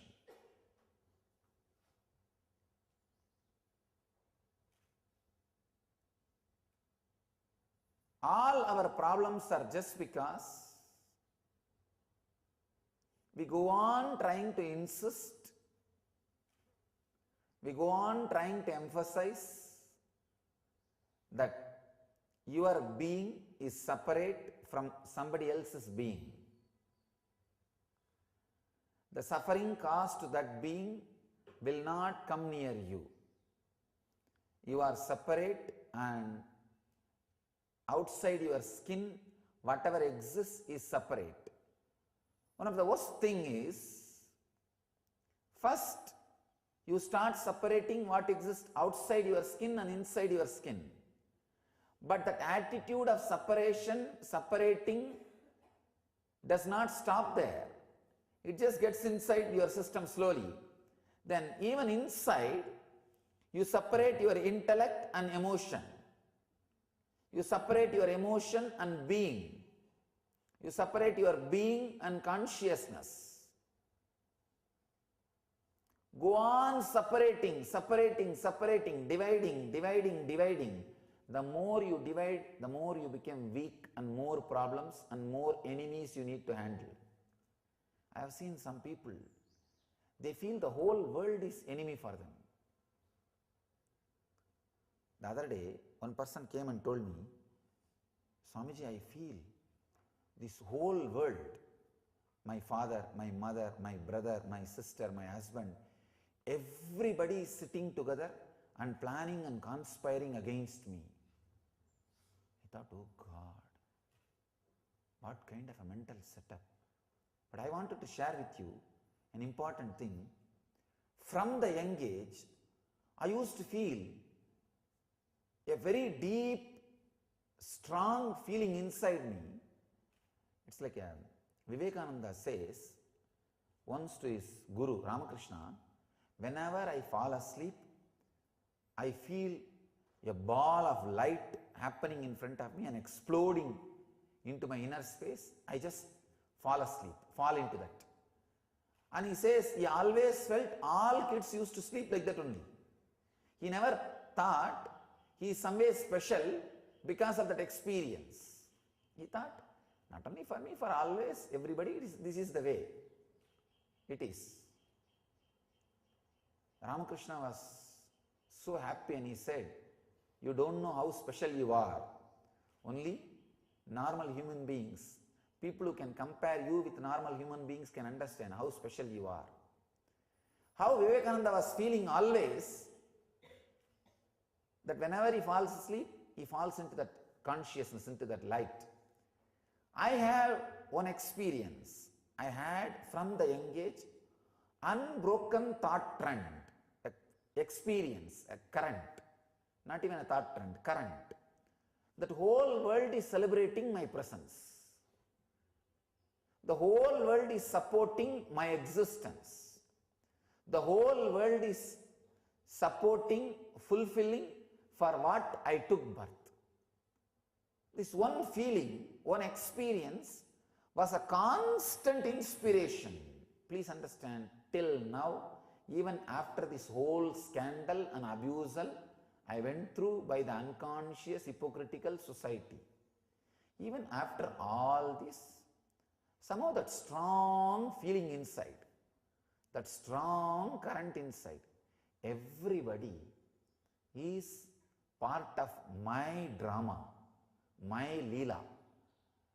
The happening which is happening through this body is being supported by all the people who cherish so much enmity, so much conspiracy, so much of vengeance, wanted to destroy me and my mission physically, legally, socially, and character assassination and what not. Try to poison, try to kill, try to threat, try to physically destroy, what not. But still somehow, unimaginable confidence, the unimaginable joy, unimaginable experience whenever I just relax, either into samadhi or into rest or into sleep. Of course, you can call with different names, but I have only one thing, turiya. Whenever I relax into that, I have such a strong confidence, such a clear experience, not even just ordinary confidence, just an experience. Hey, all these fellows who have cherished so much enmity, vomited so much venom on me, on my mission, and just yesterday I had an abusive email from an ex-devotee. Anyhow, even after seeing that mail, after seeing that whole thing, somehow I feel this whole thing is my own drama. This whole thing, not just the scandal, this whole cosmos, this whole prapancha, this whole universe, I have a strong feeling, just my play. And everybody is helping in what I am doing. Everything is supporting in what I am doing. Everything is playing for my side. Still, I do not feel that there is something playing opposite side. How to exist in the planet Earth? That's a big problem. So one guy, this devotee, when he came and told me, Swamiji, I feel my husband, my family, my brother, sister, everybody around me are conspiring against me and working against me. I could not understand. I thought, oh God, what a sickness that person is carrying. Of course, she is helpless. It's not that she created it. She is helpless. She is caught in it. That is the gift or punishment given by society to her. The unconscious, hypocritical society constantly makes you feel threatened. The first lessons which you learn from the hypocritical society is only if others are second, third, you can be first. For you to be first, all others have to be second, third, fourth, fifth. Means you have to defeat everyone to win. Day one in the school, this is the lesson you learn. Unless you defeat, you can't win. The very system encourages the intense vengeance. The very system encourages intense jealousy.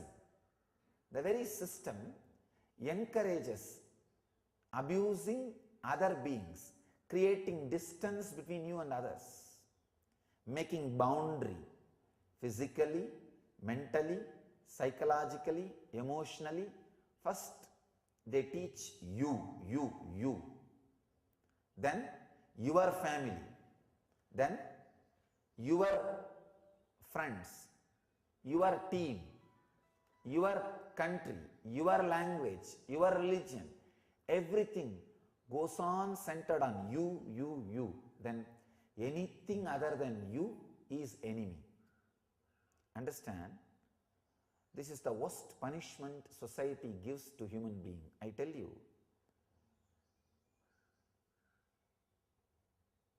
I really feel if some way I can reproduce that feeling which I am carrying, that everything is supporting you.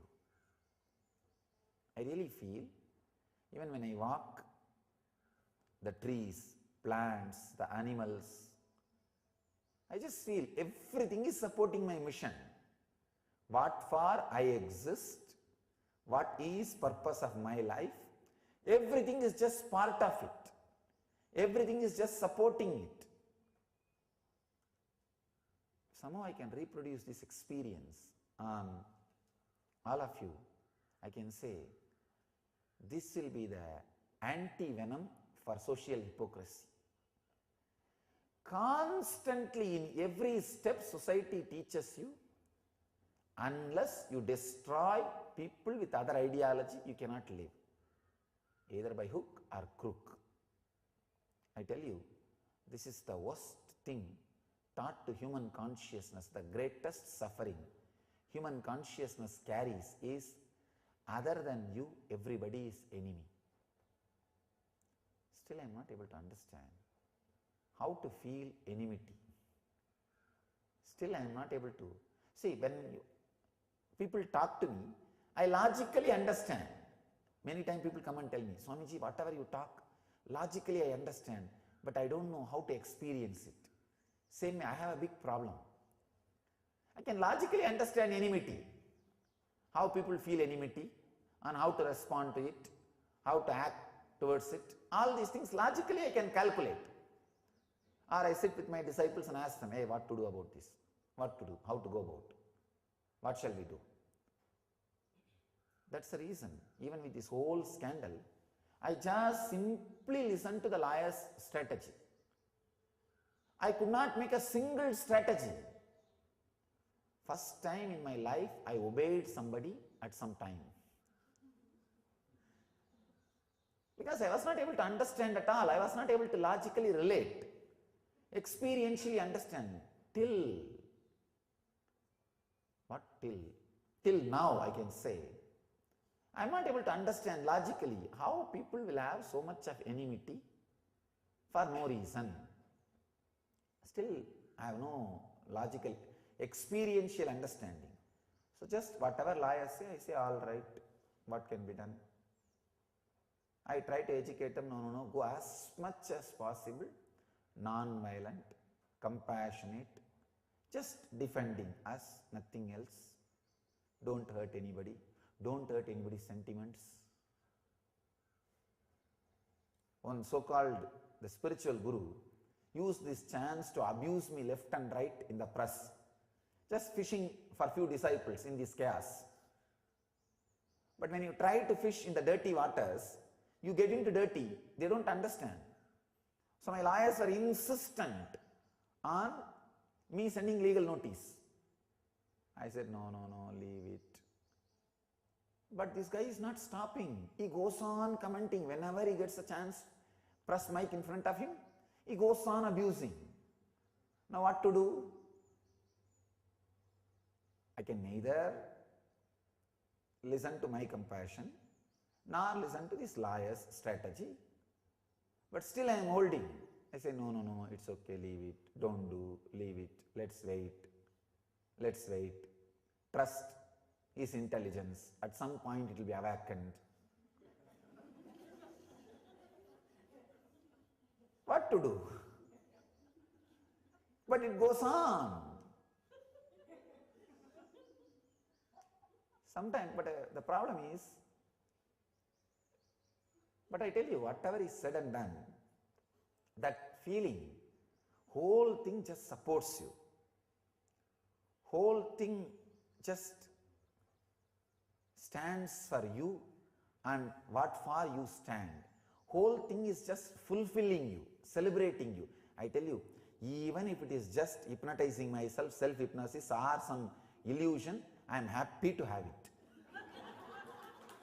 No, really, I am just enjoying it. Sometimes your joy and bliss becomes more important than the factuality of the ideas you carry. I tell you, because the society's hypocrisy has become too much. Even you start doubting about your own experiences. I really saw thousands of disciples who had such a strong experiences. Fools, they started suspecting their own experiences because of the social hypocrisy. See, their biomemory is built on society, built by society. So when society just creates an euphoria, it's like every full moon day, the ocean gets agitated, salt water gets agitated because of the moon. The energy from moon, pull from the moon, salt water gets agitated, the ocean gets agitated. When the salt water gets agitated, all the people who have little weak mind, their body salt water also gets agitated. That is why the people who lose their balance along with the moon, they are called lunatics. Along with the flow of lunar, they are called lunatics. The Paurnami or Amavasya comes, the full moon day or new moon day comes, they will be little imbalanced. How? When the whole ocean gets agitated, the people's body also gets agitated. Same way, when an abusive idea is put into the social mind, the social euphoria is created, suddenly these guys also lose their base. I know so many disciples, ex-disciples who abused me during this scandal.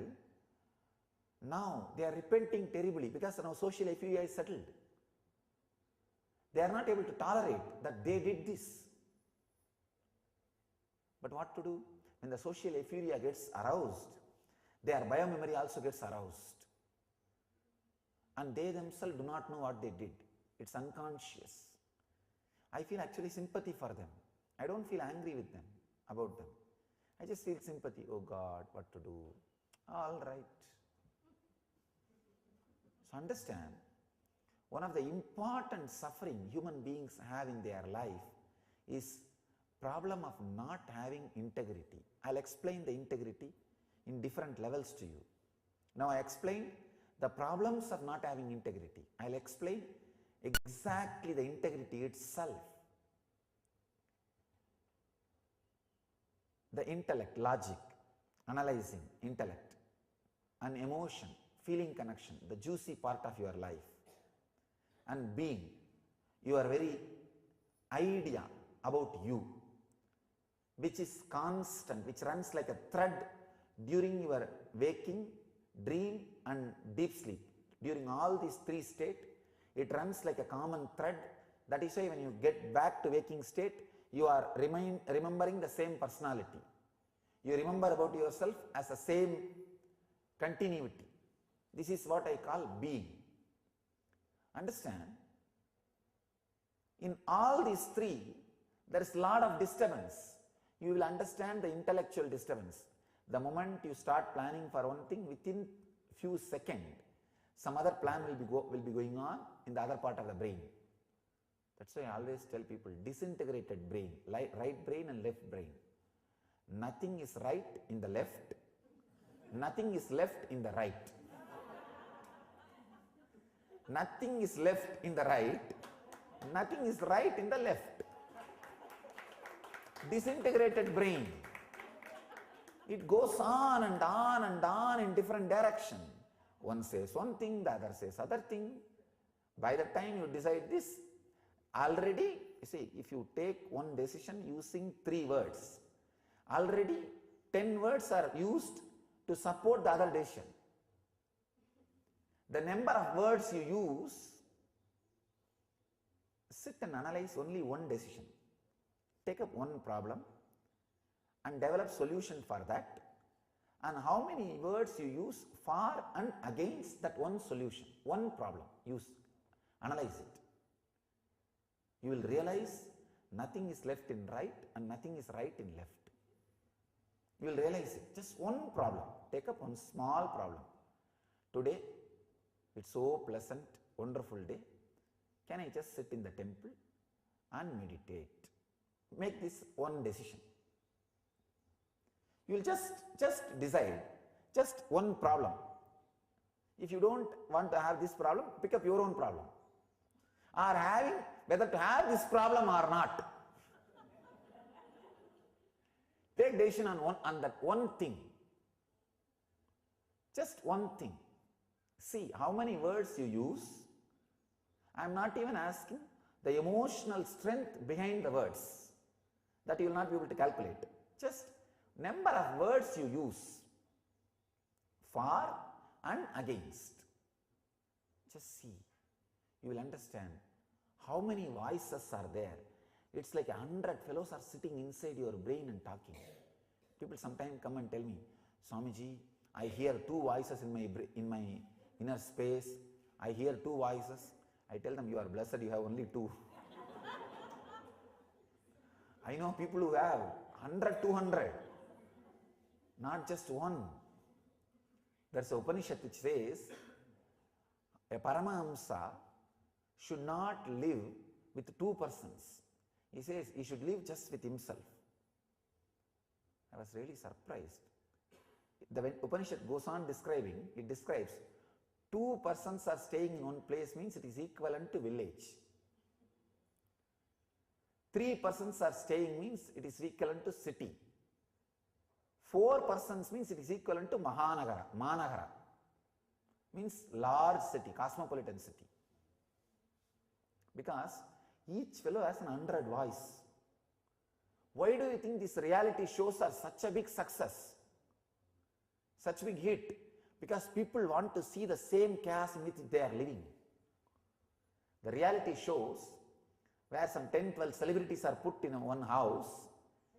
See, actually, in one house, 10 people living is not a big thing at all. See, in our ashram, one small dormitory, 50 people stay for 21 days of living enlightenment program. And all are completely from different country, culture, language, background, education, everything. And I don't hear a single problem or fight. 50 people stay in one dormitory, and most of them, I can say 99% of them, are habituated for private space in their regular life. They will have at least their bedroom, and I tell you,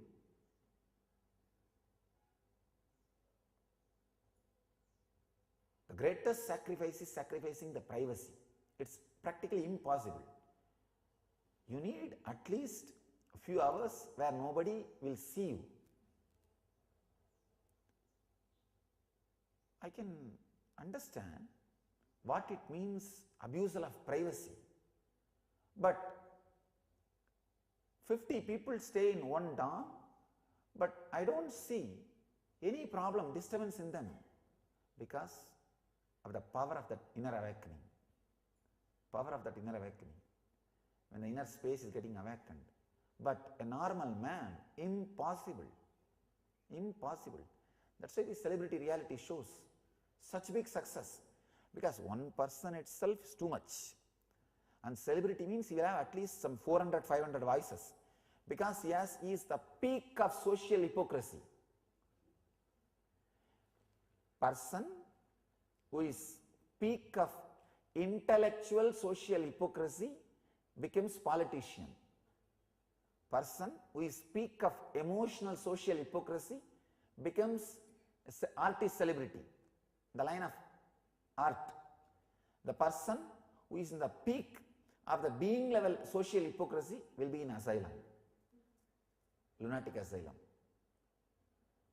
Celebrities unconsciously suffer the social hypocrisy too much. It's really too much. That is why when you put few celebrities together in a house and start a reality show, you don't need to even create any trouble for them. Just put few of them together, that's enough. So much anger, so much vengeance, so much crying. You may think how I know about celebrity shows. Just the other day I got an offer from a big celebrity show. One of the international celebrity show, 14 weeks of my time. And they said, any money we will offer.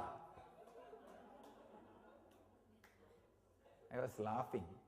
No, really, what all offers I get, you don't know. Karan Thapar, the strongest tongue I have ever heard.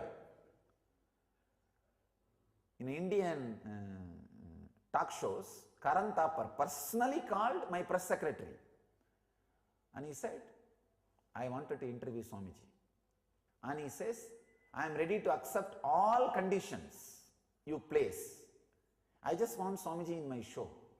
I was really shocked because he doesn't need to raise his TRP having me.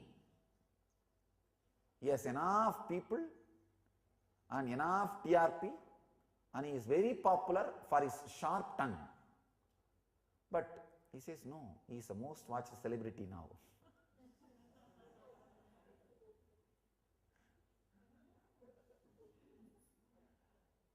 First his secretary called, then he personally called. I want Swamiji in my show. Of course, hundreds of offers. When they asked me about the celebrity show, this reality show, 14 weeks, I thought maybe every day half an hour they will shoot. I didn't understand what it means by the reality show. They came and told me, I said, okay, talk to Bhakta and fix time.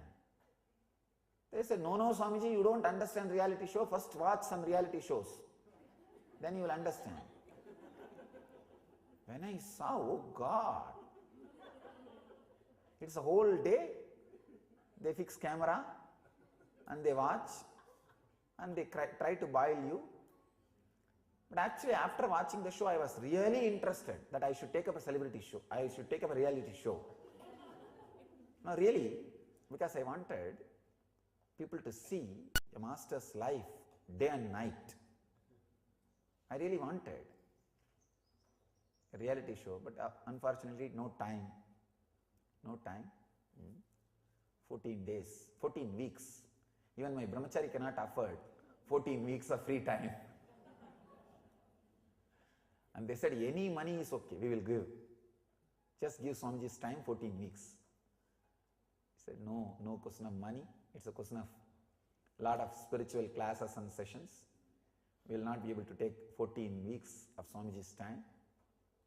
Thousands of people wait every day. I heard last few days, thousands of people are attending Pada Puja and this darshan from around the world through web camera. Even now, they say more than 100 countries people are watching even now. So,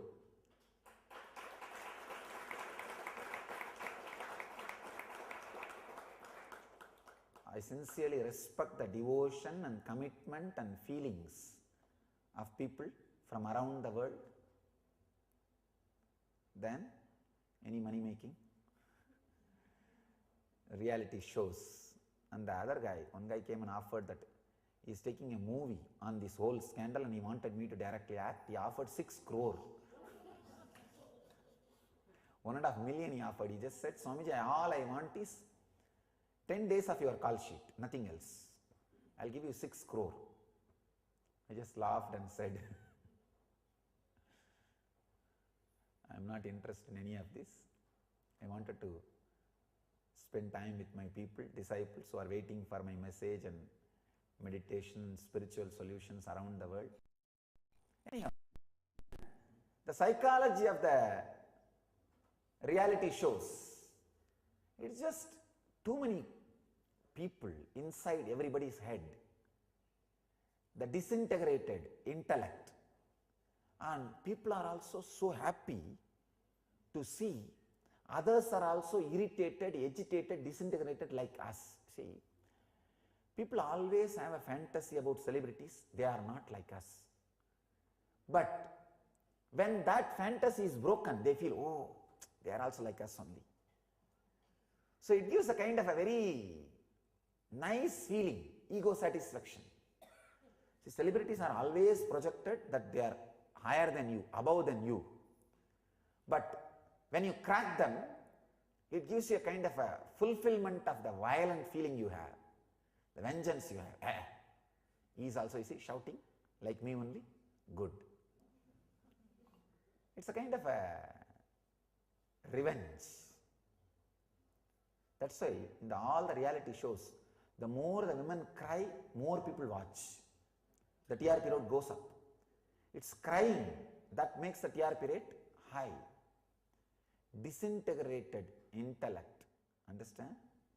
When you integrate your intellect, it becomes knowledge, life solution. It leads you to life solution.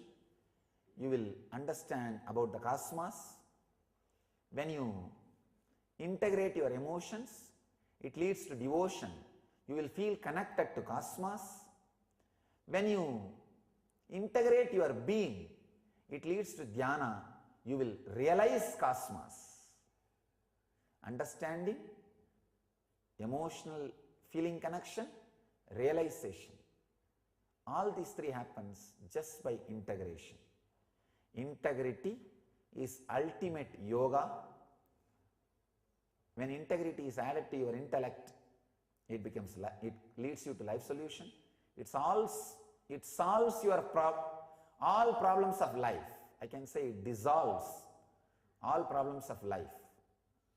When you integrate your emotion, it becomes devotion.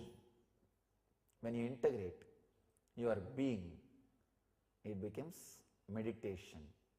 You realize the whole cosmos. So, add integrity and achieve enlightenment. Let you all experience and radiate living enlightenment. Let you all experience and radiate the eternal bliss, Nityananda. Thank you.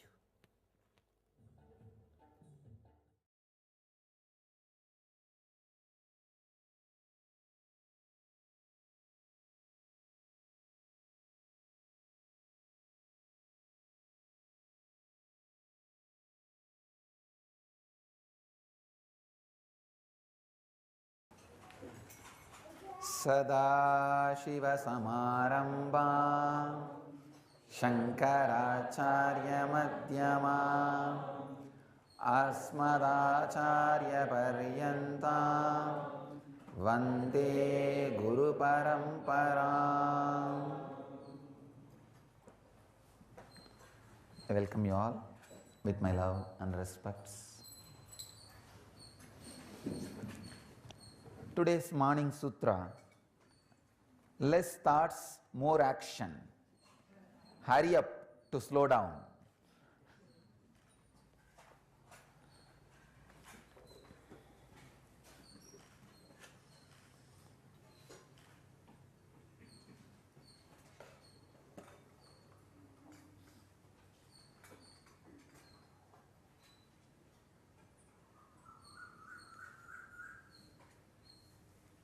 Less thoughts, less action is tamas, inertness. More thoughts, more action is rajas, restlessness. Less thoughts, more action is sattva, living enlightenment. Please understand, I am equating sattva into Jivan Mukti. The restful awareness as living enlightenment, because restful awareness is a direct way to living enlightenment. Let me define restful awareness.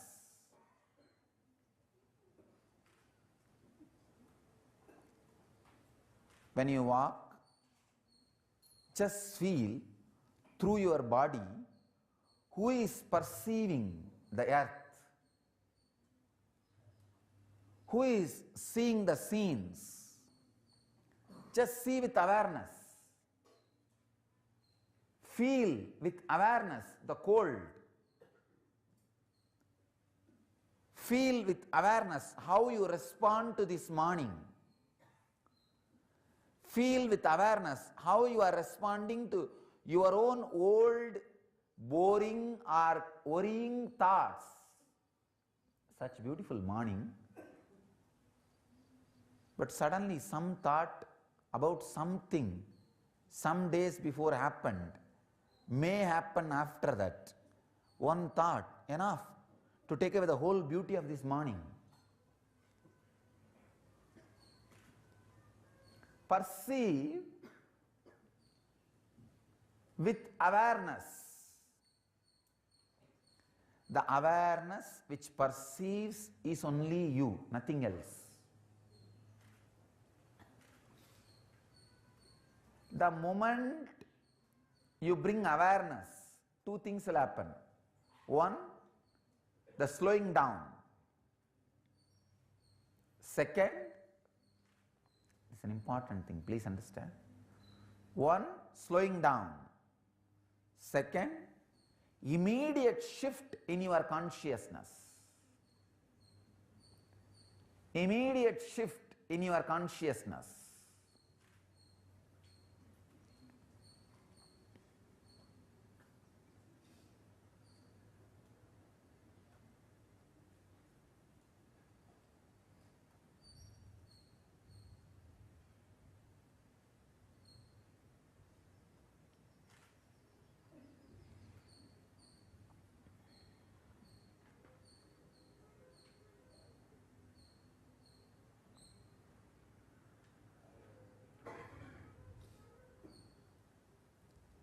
What I call as cognitive shift, the space where cognition happens in you, the gear gets shifted from matter to consciousness.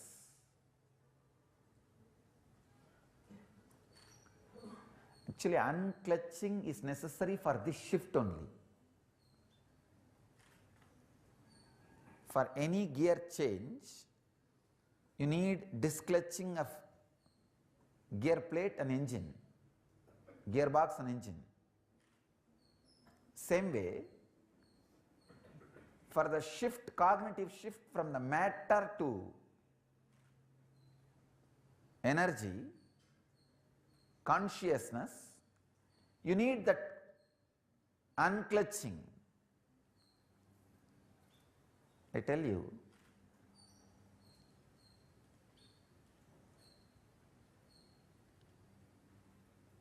infusing awareness into you will automatically make unclutching happen, and the shift in the cognition, how you perceive, will happen immediately.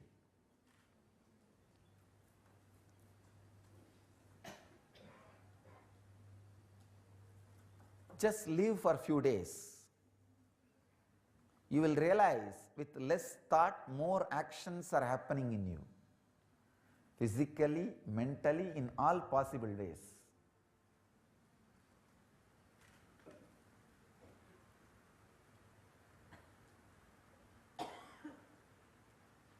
Be aware while you walk, perceive through your eyes, perceive through all other senses. Remember, just perceiving is different, knowing that you are perceiving is different. Just taking bath is different, knowing you are taking bath is different. Just walking is different, being aware that you are walking is different. Just talking is different, being aware you are talking is different.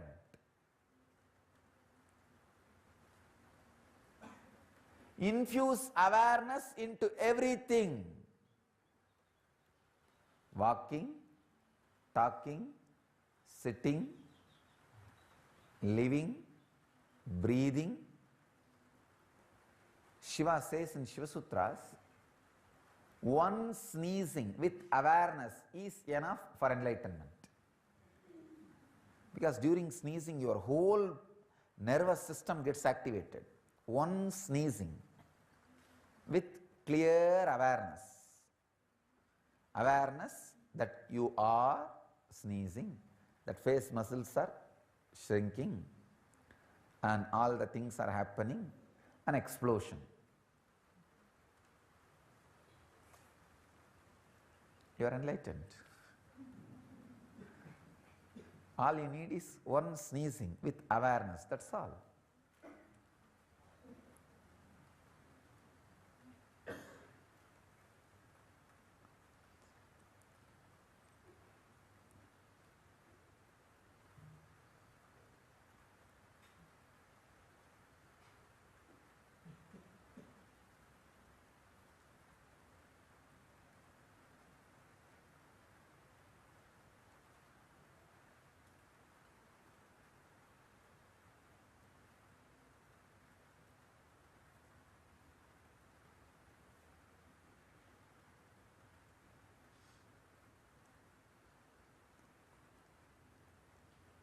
When you infuse awareness, this is no more one more day.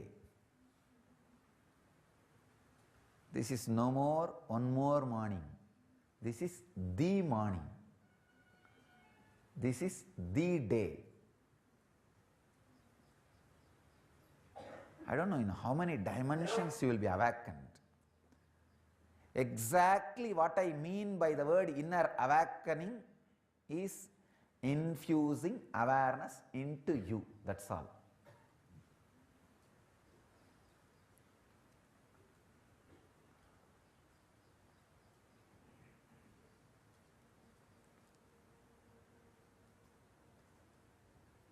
In Malaysia, on satsang, one devotee put a question. Swamiji, give the essence of your message in Malaysian language. At least one word. I thought, oh God, just 2 days before I landed in Malaysia, and this guy is asking essence of my message, and that also in Malaysian language. But fortunately, that day only something happened, very strange incident.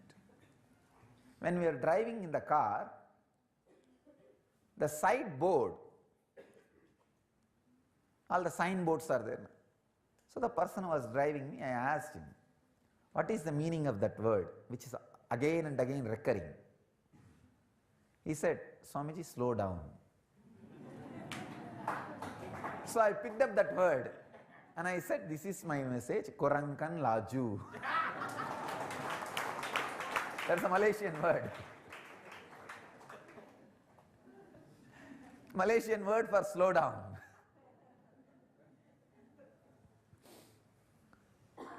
So I tell you, in any language, essence of my message is this one word, slow down.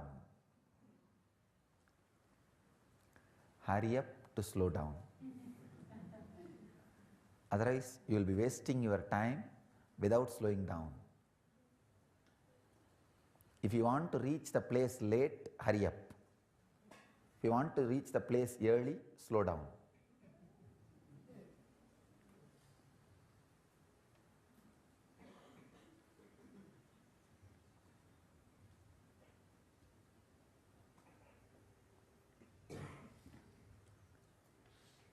The essence of life is slowing down. Even now I can very clearly feel there is nobody in this body except just a kind of a line of a simple kind of a, when you put a mirror, when the sun reflects on the mirror, how it is seen in the air, kind of reflection. See, if you put a mirror, the sun reflects in the mirror and it falls on a wall.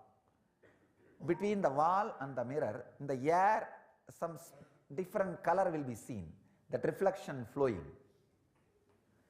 How thin and indescribable the flow of that reflection, exactly same way I am feeling something is moving around the area of this body, which is perceiving everything, that is me. I am describing exactly visually as I am feeling.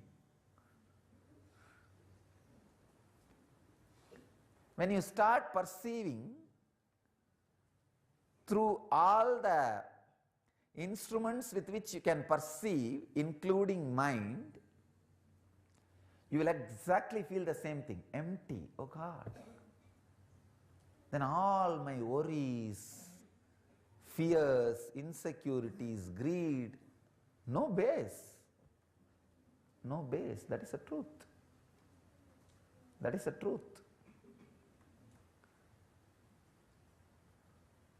Infuse awareness again and again and again. You will see less thoughts, more action happens immediately. The moment less thoughts have started happening, body and mind will be in different space.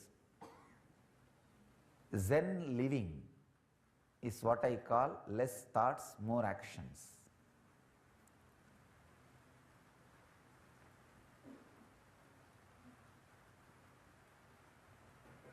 Zen living will immediately create yogic body and Vedic mind. If you have scratched your head without consciousness, stop. Do it again consciously. See how it feels.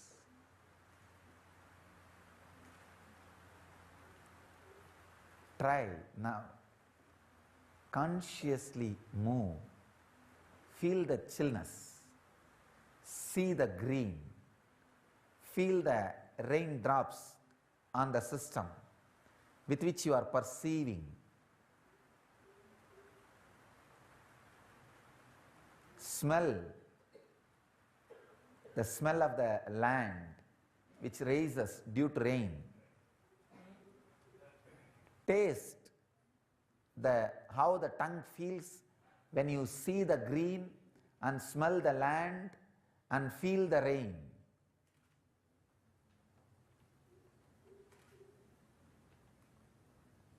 Perceive how your mind is reacting to this whole scene.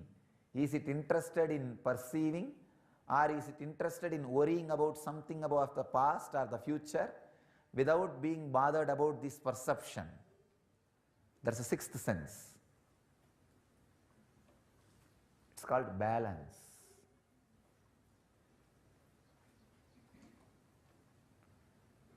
Five senses, and whatever can't be classified as that five is balance, sixth sense. Like a legal terms, all the rules after they say whatever is untold, undescribable, unsaid. Same way, five senses, major perceptions, and sixth, whatever can't be described. Balance. Just see all these six, how you perceive through all these six, how all these six are perceived.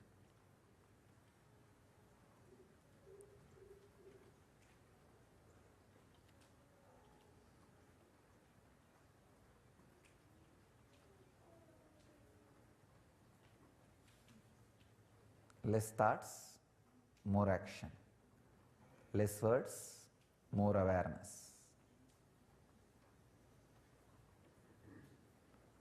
So hurry up to slow down. Let you all live and radiate enlightenment. Live and radiate the eternal bliss, Nityananda. Thank you.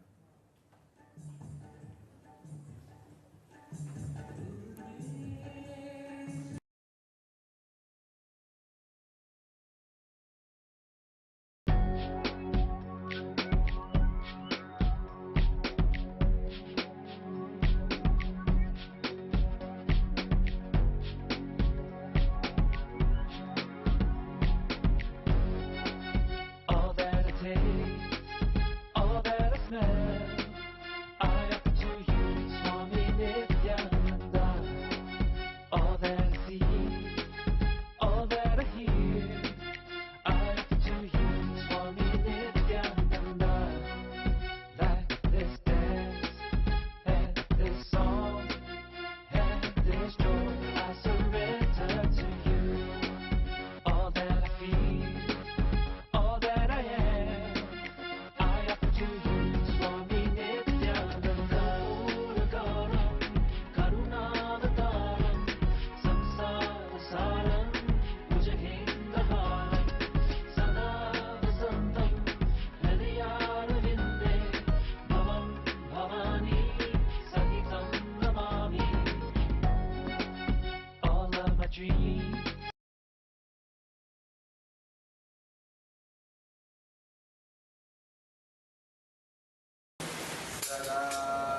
welcome you all with my love and respect.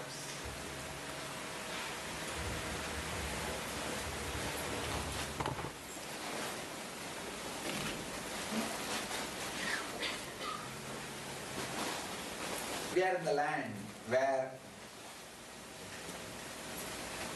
the great science and the scientists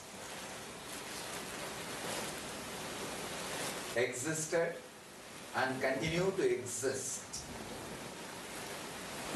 The greatest inner scientists and the greatest expression of the inner science both happened in this land.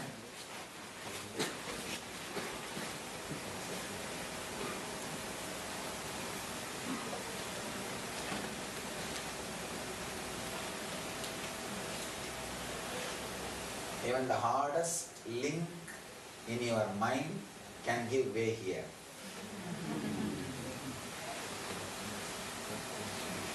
Even the hardest link can unclench. The whole Himalayas is an intense energy field.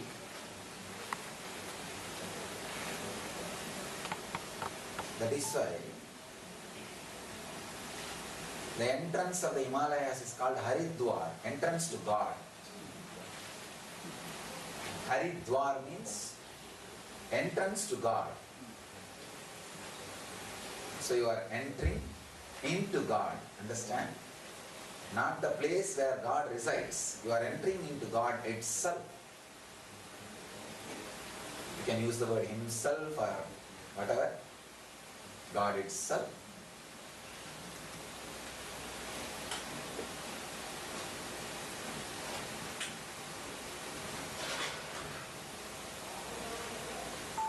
Headquarters of the spiritual traditions.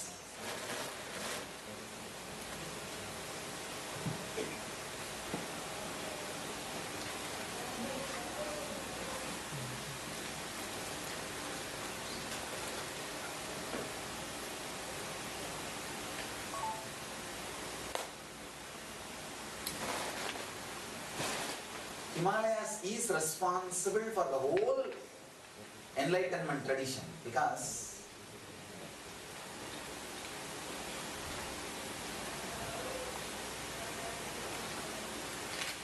thousand and one ways Himalayas teaches lessons.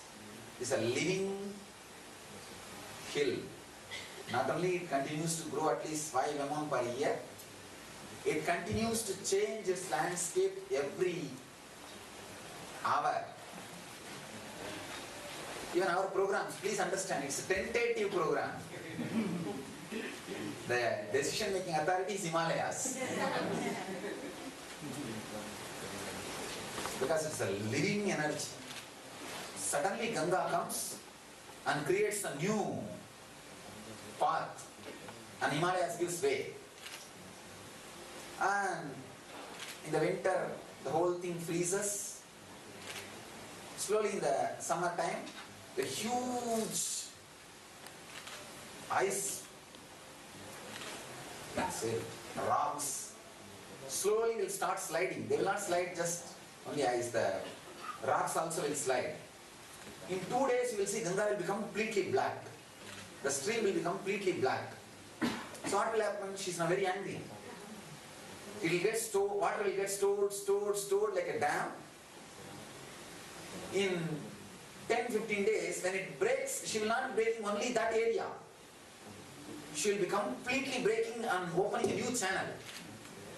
So every stream is a living stream. Every peak is a living peak. Every road is a living road because it changes. It changes. Of course. Always, whenever we came, we were able to have darshan of all the 4 temples. We will have darshan of all the 4 temples.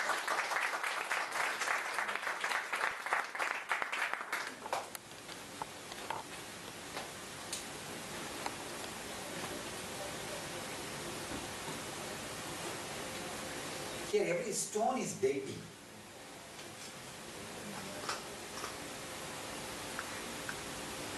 Every drop water is Ganga. Every person walks with the idea of enlightenment.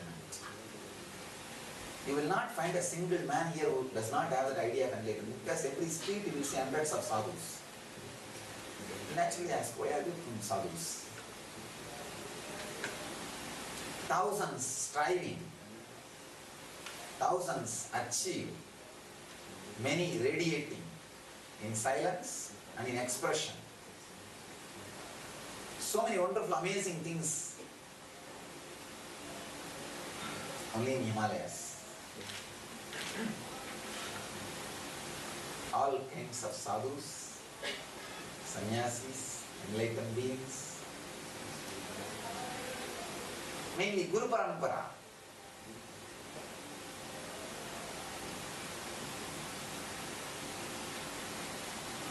Here, Guru Parampara is not persons.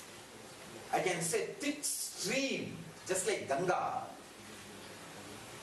See, when I use the word Guru Parampara, it comes like a 1, 2, 3, 4, 5, like a water bubbles in the fish tank. But in Himalayas, Guru Parampara is not like water bubbles in the fish tank. It's like a Ganges.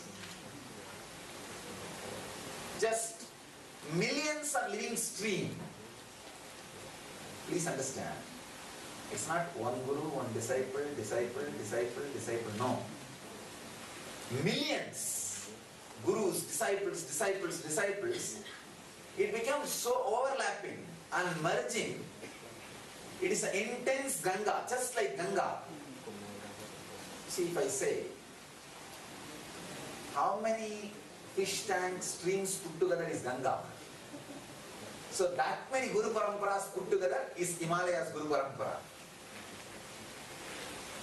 You can't even use ordinary word of Guru Sishya Parampara. Here this is a lifestyle. Here it is just a lifestyle.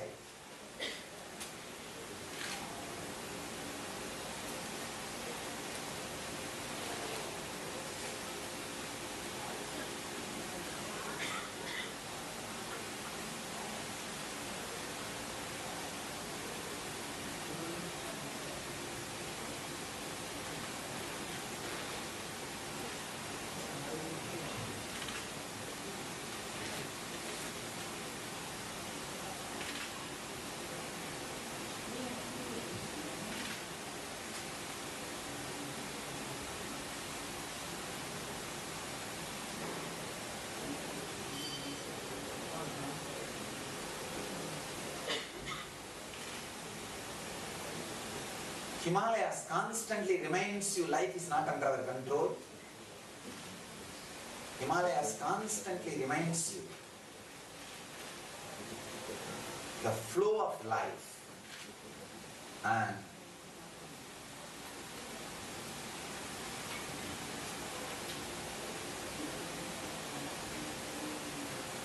naturally when the altitude goes up, your mind goes up. Because the number of thoughts comes down. Your nervous system, the gravitation comes down. The weight on your nervous system comes down. So less number of thoughts, more consciousness. That is, your living in the Himalayas itself is considered as sadhana, or a big support to sadhana.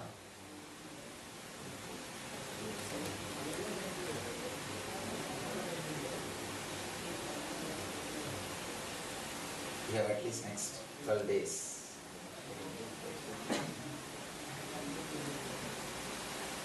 So I will be initiating all of you into the yatra card. Means for the sake of the pilgrimage, taking the vows. So decide next 12 days, the only goal, enlightenment. And experiencing Himalayas. Living Himalayas.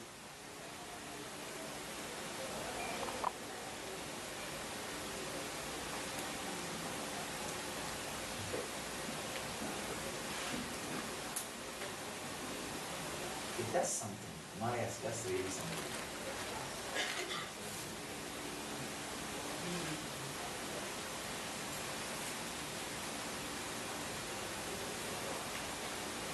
I don't know how many millions of enlightened beings walk this land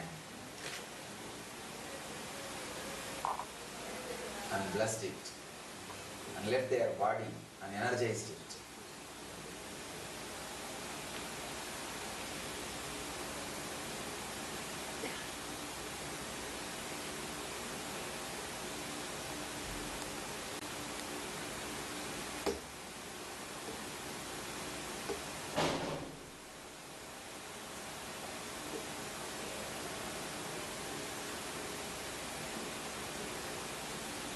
So let's have these 5 vows.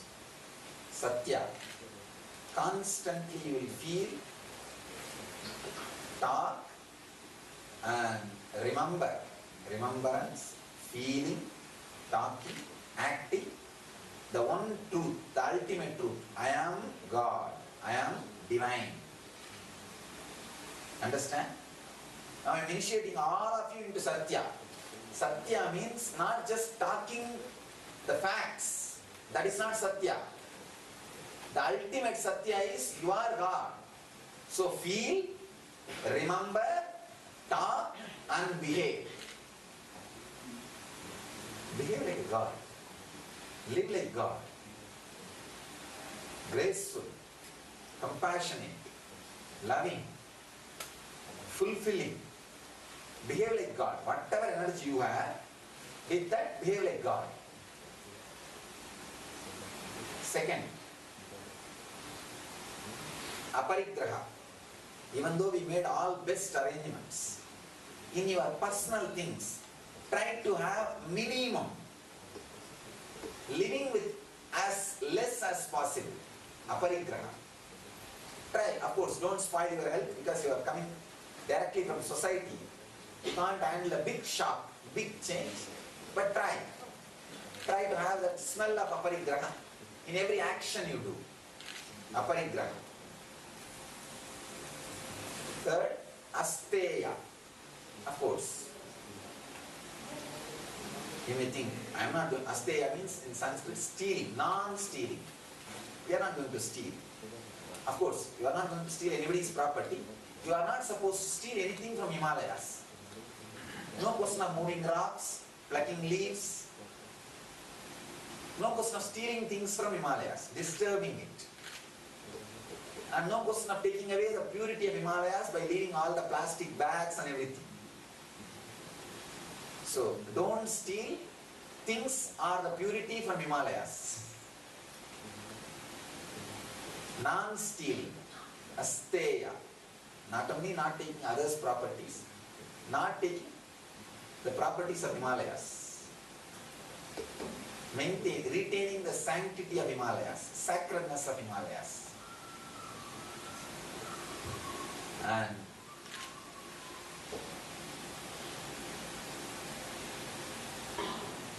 ahimsa and brahmacharya. Be non-violent to yourself and to all the lives. Be non-violent to yourself and to all the lives.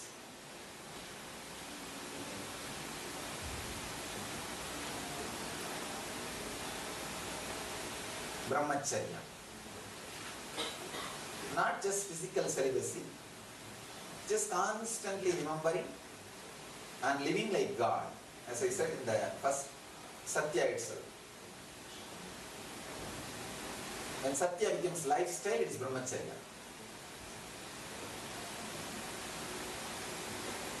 So with these 5 vratas, take the Yatra Kavi. When we come back to our Rishikesh, we will complete the vrata. So for next 12 days till we reach the plains back, we will live these vratas intensely.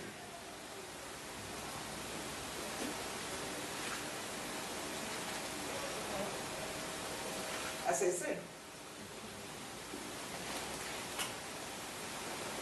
Guru Parampara is not a living stream here, living river,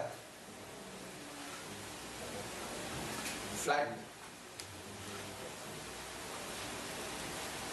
How here water is available in all forms in the form of water and ice everywhere. Same way Gurus. People who radiate enlightenment are like Ganges. People who are enlightened, living enlightenment are like a frozen ice. Mystics and masters. Mystics are like frozen ice, still enjoying the Himalayas. The masters are like Ganges, flowing to the plains and serving the whole world.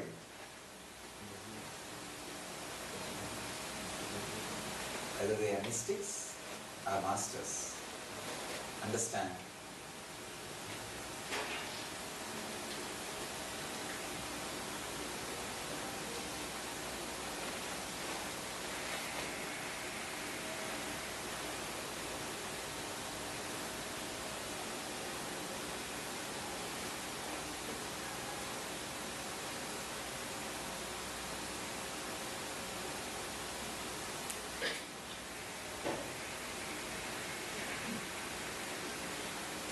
Himalayas is filled with three things: sand, water and masters.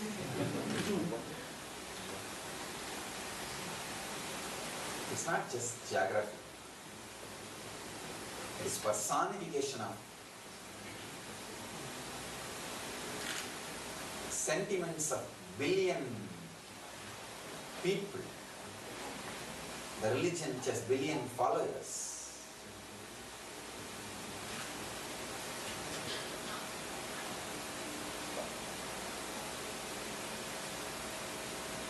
All auspicious things in the world are born out of Himalayas. Whether it is the greatest inner science, metaphysics, architecture, the system of clothes, language, art, dance, poetry, music, name it. All great things are born out of Himalayas. It's not just the science of enlightenment. Everything is born out of Himalayas.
In Himalayas, goal is not important, the journey.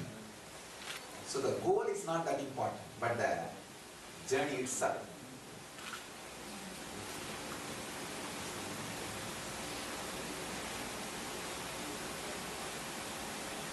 Enjoy the journey. Let's leave Himalayas.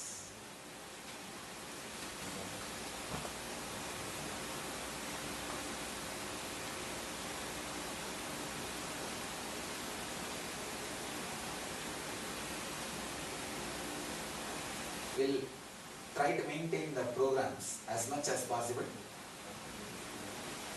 But there are some programs, one or two, we may have to change as per the nature. Some landslide, road slide and all that.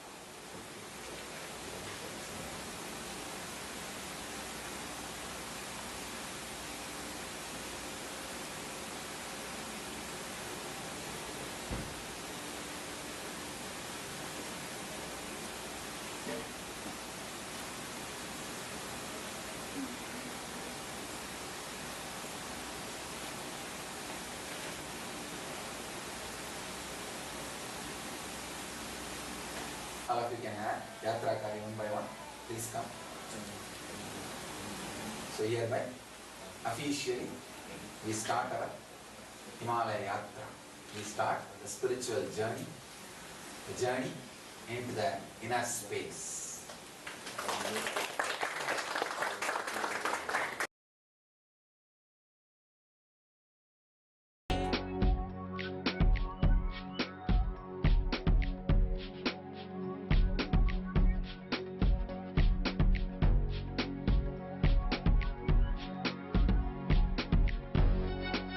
All that I taste, all that I smell, I offer to you, Swami Nityananda.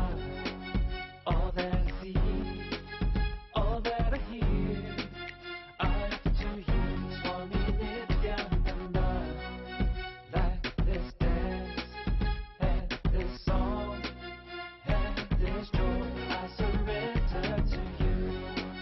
All that I feel, all that I am, I offer to you, Swami Nityananda. Puragaram, Karunavataram, Samsara Saram, Bhujagendraharam, Sada Vasantam, Hridayaravinday, Bhavam Bhavani, Sahitam Namami.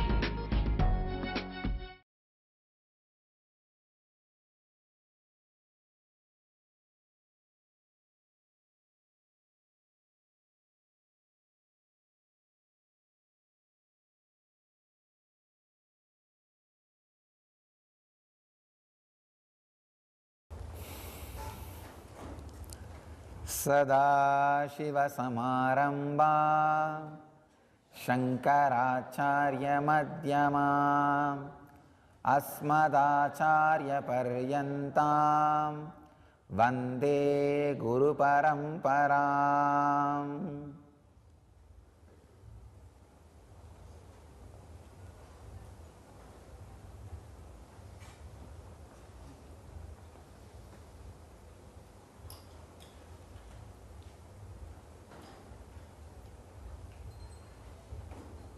I welcome you all with my love and respects.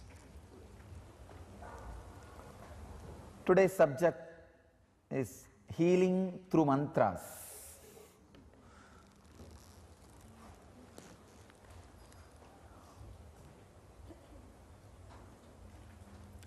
Let's get to the basics.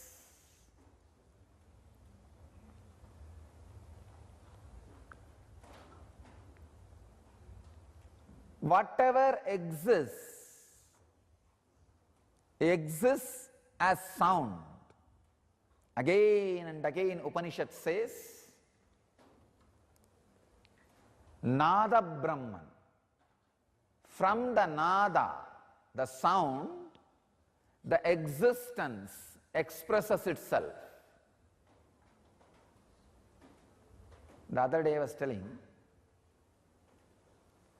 everything is made out of molecules. Molecules are made out of atoms. Atoms are made out of something called subatomic particles, quarks. It is the nada, sound, which acts as energy field which keeps the quarks together, which binds quarks together and retains the solid form, an object. Matter. So nada is the ingredient which is responsible for mud to remain as part. Whatever you see, the reason for it to remain in its shape, nada is responsible.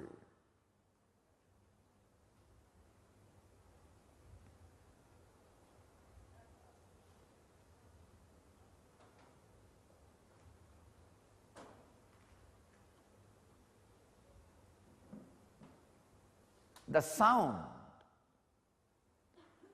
the vibration, when it comes from the pure source, uncreated, it's called anahata.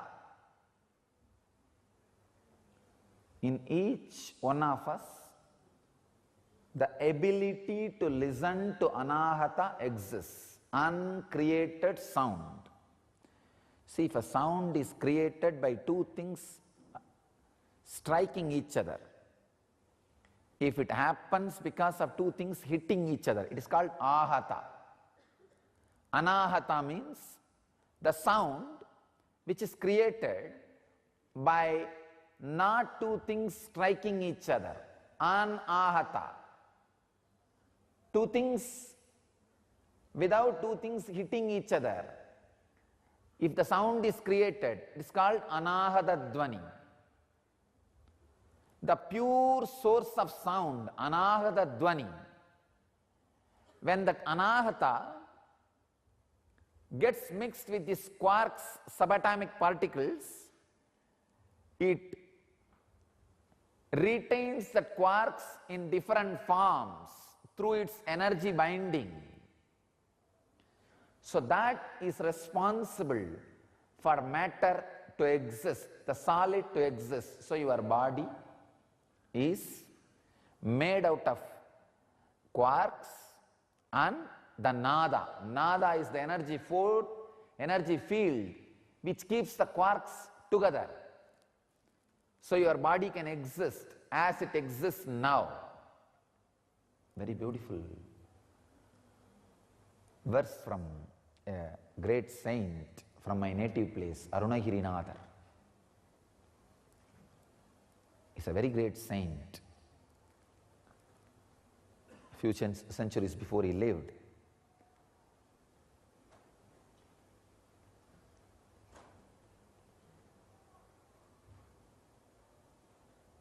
In his verses, he beautifully describes Nada Vindu Kaladi Namo Namo. He describes Subramanya, the second son of Shiva. I can say the son is not the right word. The expression of Shiva as the Lord of Nada and Vindu. Understand, the subatomic particle quarks is the Bindu, the life energy, and Nada is the force which creates energy field. He says, Arunagirinadar is a great master, he puts Nada as first, Bindu second. Because Bindu by its own existence is Shava. Only when the Nada is added to it, it becomes Shiva. That is what Tantra Shastra describes as Kali lying on the ground, Shiva lying on the ground and Kali standing on it. She is Nada, the binding force, and the Shiva is Bindu. Unless the Nada acts as a binding force, Bindu has no action. Nothing is possible by the Bindu. The sound is responsible for what you are.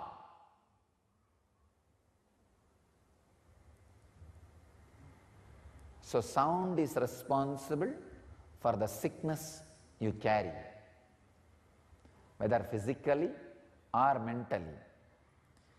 If the energy field which binds the quarks is responsible for your disease and depression, if that energy field is altered, naturally the disease and depression will be cured, healed. Understand? By its very nature, quarks has no disease. It is pure consciousness. Only nada is responsible for the disease or health, depression or expression. So it is nada is responsible. You can work only on nada. You cannot work on bindu. Bindu is beyond consumption, the pure consciousness. So all healing systems works on nada. Of course, if it is real healing system. Any healing happens only when the work happens on nada. You can work only on nada, you cannot work on bindu. It's a basic truth. So all healings happens on the energy of nada. So, two ways you can work on nada. One, creating the right sound and repairing the wounded nada. That is what is done through mantra. Or taking your disturbed nada structure to a being where anahata is continuously happening. In that very silence, your wounded nada structure gets healed, realigned, reorganized, restructured.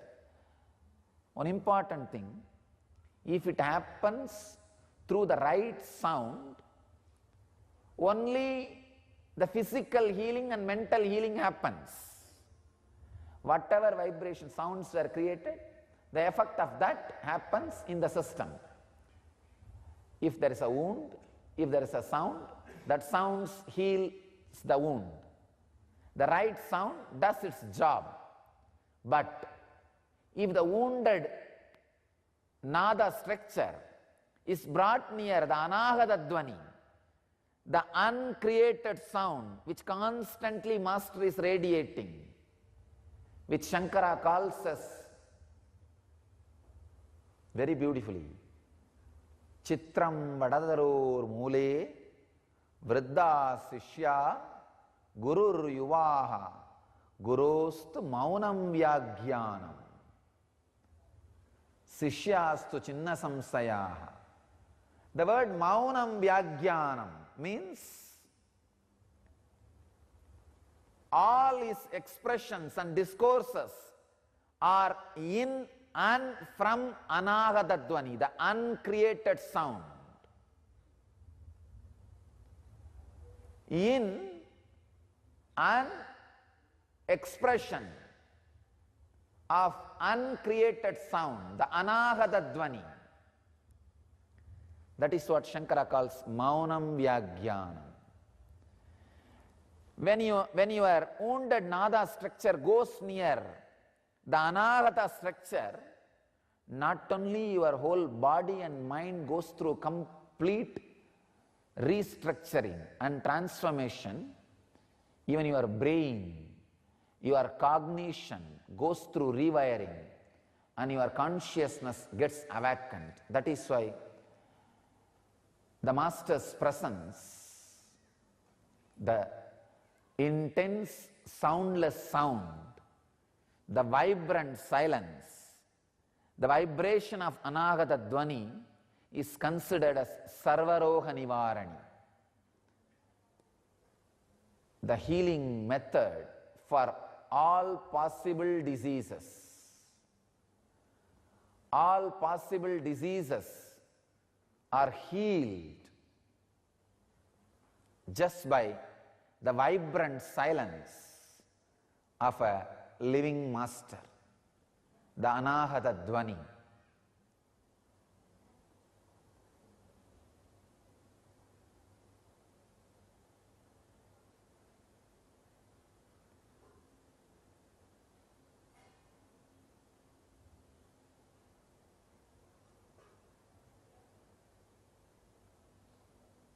intense sound or intense silence comes from anahata, the uncreated sound, heals the body, heals the mind, rewires the brain,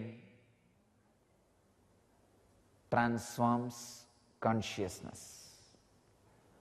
All the sounds created from anahata dvani is called mantra. And anahata dvani as it is called nada brahma.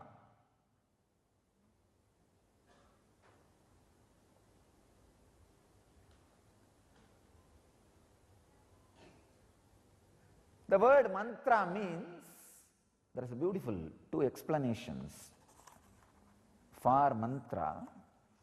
I have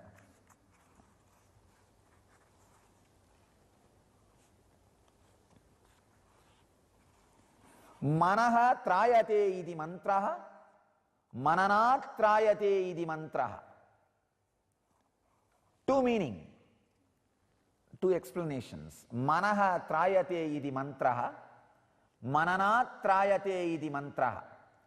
Mananat trayate iti mantraha means mantra is that which protects those who reflect on it. The second explanation, manaha trayate iti mantraha means that which helps to cross the mind is mantra. See, one explanation, when you meditate on it, it helps you, is mantra. That is what I call the sounds created out of anahata dvani. The second meaning, which helps you to cross the mind itself, that is what I call anahata dvani itself, not the sounds out of anahata dvani, the very anahata dvani.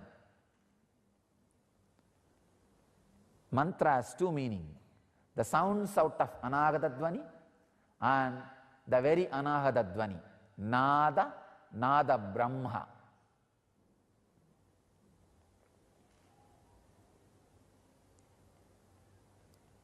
Everything is possible by nada, by mantra. Understand? In the world there were two traditions. The whole world is light and sound. Two traditions. The traditions which did whatever they want to do by manipulating the light particles. That is what is the electronic tradition. The tradition which did whatever they want through the sound particle, nada brahma, that is what is Vedic tradition. In the East, they worked on sound and did whatever they want and handled all the energies, intelligence, practically the whole cosmos. In the West, new sciences started evolving, handling the light particles. The whole base of the science is handling the light particles, using the light particles to do whatever you want and win over the nature. One important thing, the science uses the electric particles, the light particles, and flies, floats, drives, does whatever it wants through the light particle. And Vedic tradition was doing all this through the sound particle. Flying, driving, floating, what not, even weapons. Everything was done in the Vedic tradition by the sound particle. Unfortunately, the mass destruction happened in Mahabharata war and other 2-3 big calamities. The Sindhu Saraswati river drying, the Saraswati river drying. These few calamities was responsible, because of these few calamities, the science of handling sound and playing with extraordinary things got lost, did not get transmitted. Please understand.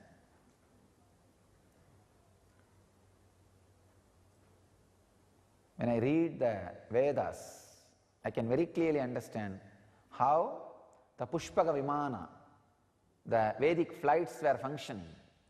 They will sit in the seat and just create particular vibrations, and the flight will take off. If they need to turn this side, particular vibration, turn this side, particular vibration, because the whole thing was handled just by the sound and vibration. Same way,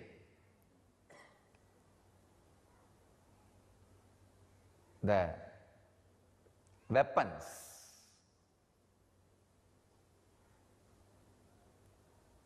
used with sounds and vibrations, unfortunately, many of these things are lost. But I think it is time we revive the science based on sound. One important thing you need to know, science based on light always is extravert, grass.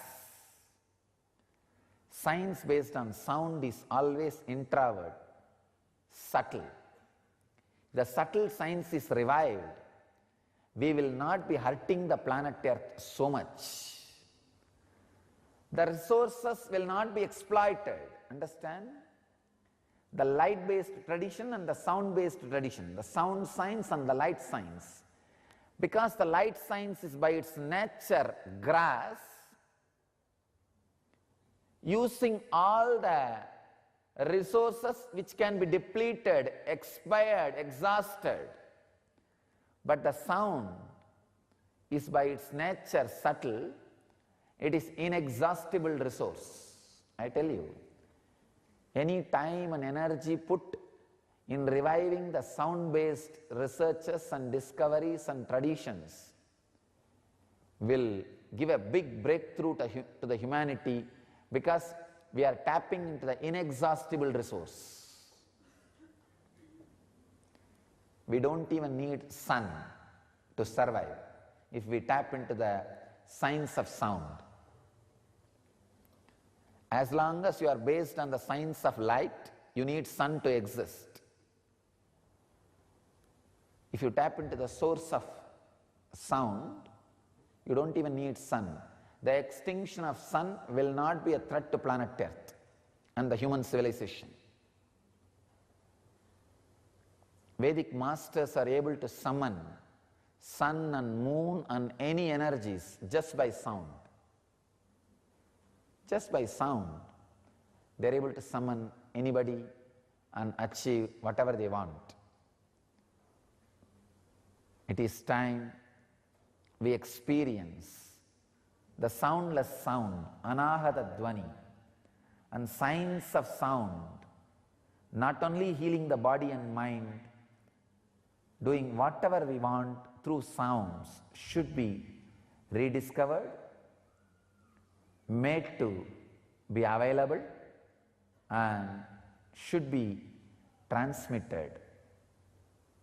It should become the science available to humanity again. One of the important activity which we already took up, which we are going to strengthen now, is the science of sound. The science of using the mantras for proper purposes and using the soundless sound, sound beyond sound, for transformation itself.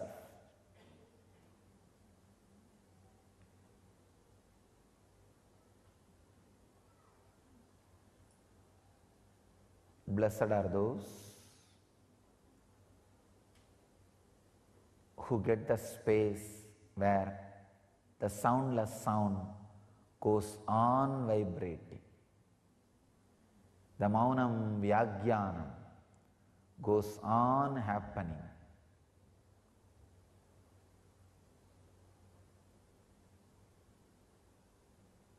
Very beautifully Shankara sings.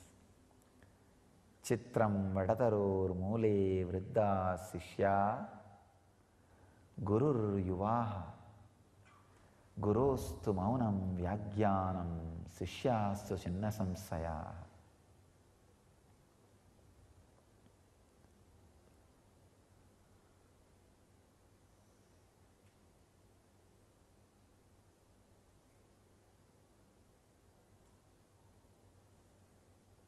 What a surprise! Under this big banyan tree, a youth, yuvaha, youngster, is sitting as a guru. Vriddhaha, all the old people are sitting as disciples,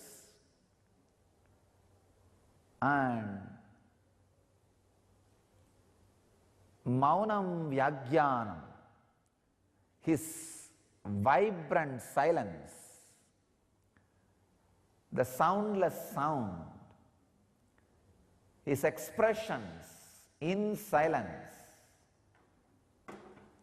so powerful.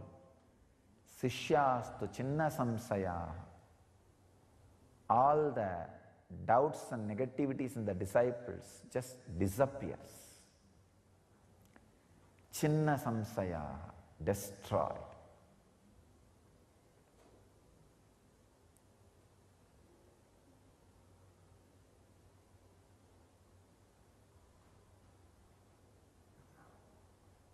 The soundless sound.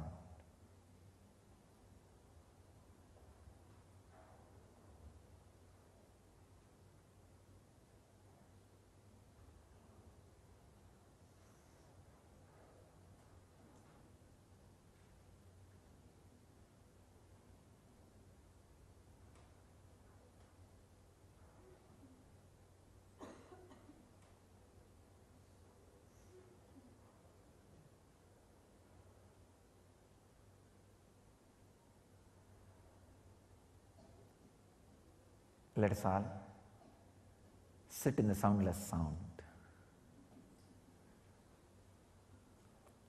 You all heard enough sounds coming out of the soundless sound. Let you all hear the very soundless sound itself.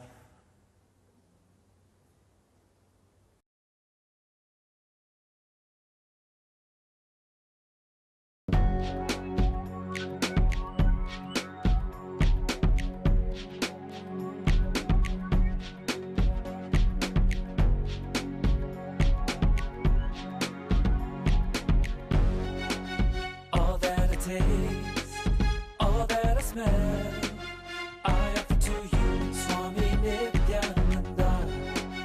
All that I see, all that I hear, I offer to you, Swami Nityananda. Like this dance and this song and this joy, I surrender to you. All that I feel, all that I am, I offer to you, Swami Nityananda. Puragaram, Karunavataram, Samsara Saram, Bhujahendraharam, Sada Vasantam, Hridayaravinде, Bhavam Bhavani, Sahitam Namami. All of my dreams,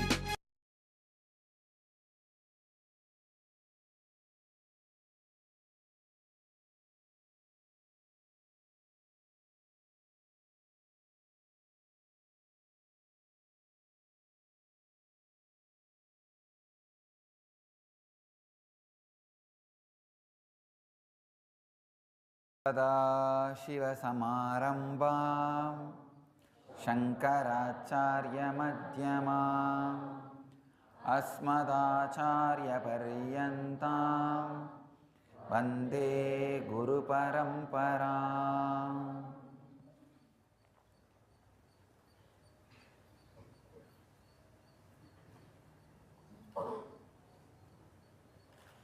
I welcome you all with my love and respects.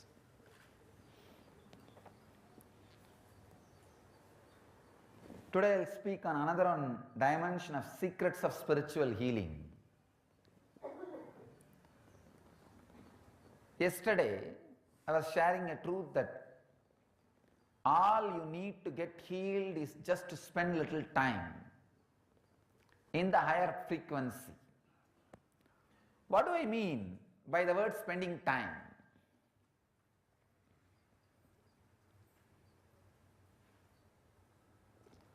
To spend time, you need to have time. Having time does not mean not having work. Understand? Not having anything to do does not mean you have time. No. You need to have time.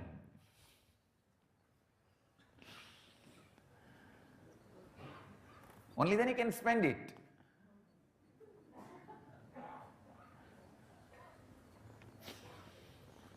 What do I mean by the word have time? You need to have time. Means the time is supposed to be your own. You should be the owner of your time. Not that your thoughts will be owner of your time or something else will be owner of your time. Look in. Simple thing, the simple word. Are you owner of your time? No. Everybody else except you owns your time.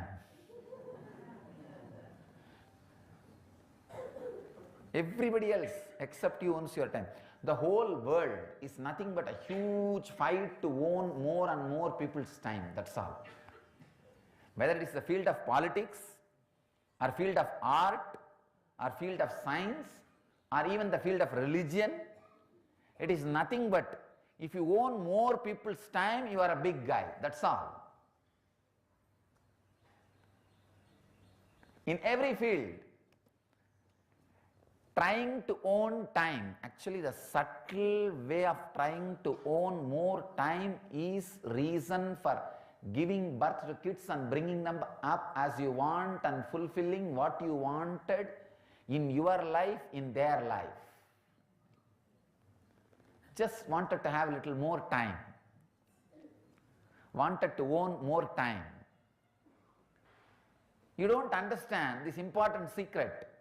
If you know how to own your time, you will not be trying to own others' time. Means you will not be bullying around. You will not be bossing around. You will not be destroying lives.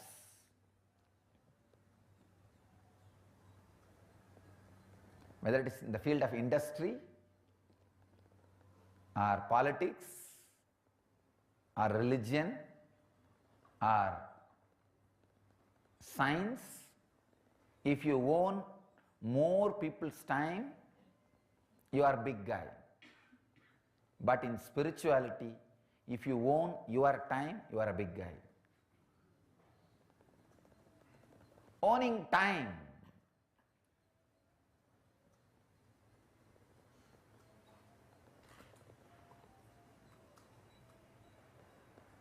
First thing, understand, time is a matter. Only then you will have respect for yourself and you will understand you can own time. As long as you think time as something mysterious, ununderstandable, uncatchable, undescribable, no. You will think that is too big. Time is a simple matter, just like this kerchief, hand key. You can own it.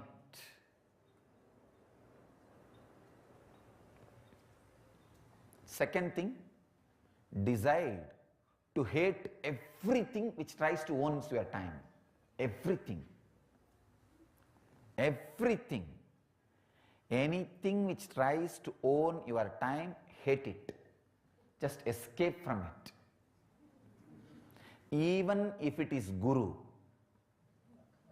If you think, I am trying to own your time, escape from me. Understand? If you think I am trying to own your time, you have a wrong concept about me. I am constantly trying to make you own your time. I can give you a very powerful technique to own your time. Take 21 days and make your routine very stable. Like a morning 6 o'clock, you will be in this spot doing this. 6:30 you will be in this spot doing this. 7:30 you will be in this spot doing this. Like this from morning till night, make a clear routine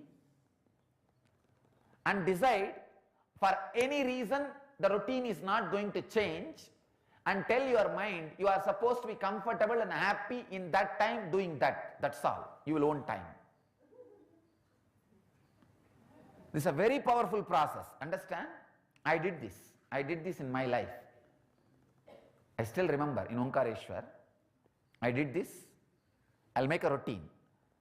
Morning, whatever time I used to get up, from that time to going to bed. I know thoroughly at this moment I'll be near this stone sitting. Not doing anything, nothing much to do, but even then I'll be sitting at this moment near this stone and thinking about this.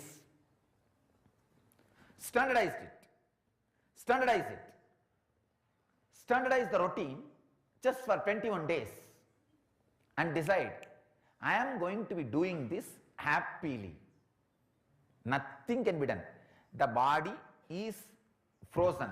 That is that time the body is going to be like that in that place. Means you eliminate the disturbance of biomemory from your life. That's one of the major enemy. You are trying to fight with two enemies at a time. No. Eliminate one enemy. Make one enemy a handicap. He has no more right over you. Now fight with the enemy of not owning the time. See, if you try to learn language and concept both newly, you will not be able to learn. Pick up a book which you know thoroughly the whole concepts. Read in a new language, you will learn the language. Or pick up a book which you know the language but new concept, you will learn the concept. But if concept and language both are new, you will not learn both. So your life, your body language, that daily routine is the new language. And the concept is a new concept.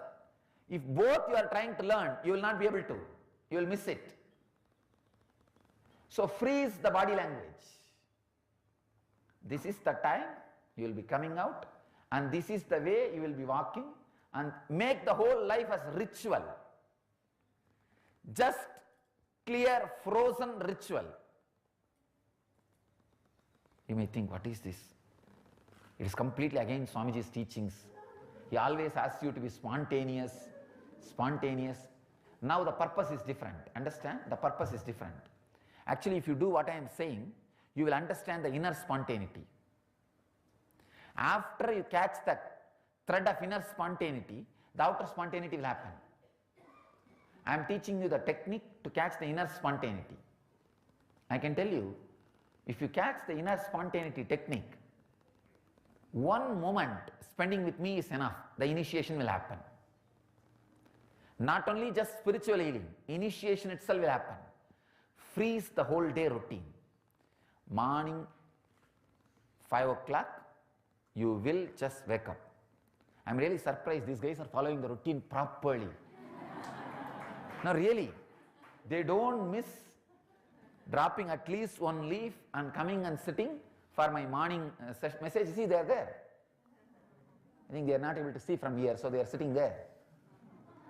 Every day they are here, and the pujari says they are not there after this morning session. Once I leave the temple, they are not there. Only next day morning they are there. And he says even for night stay they don't come here. Only that morning, 8 o'clock. And funny thing is that last 2 days I was not here, few days, they were not there. No, they came morning and went away. They were not there. And like them, make a routine.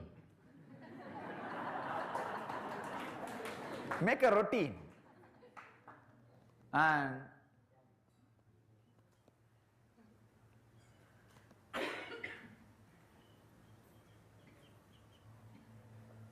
Actually, they understand. They know. They are understanding what I am talking. I am talking about them. Blessed fellows, they are very clearly understanding. They are feeling a little shy, that's all.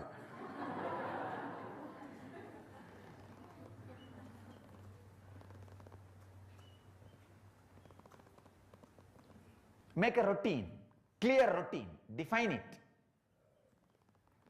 And tell yourself, physical or mental disturbance is not going to change this routine. If my mind goes crazy or body dies, it is going to happen during this routine.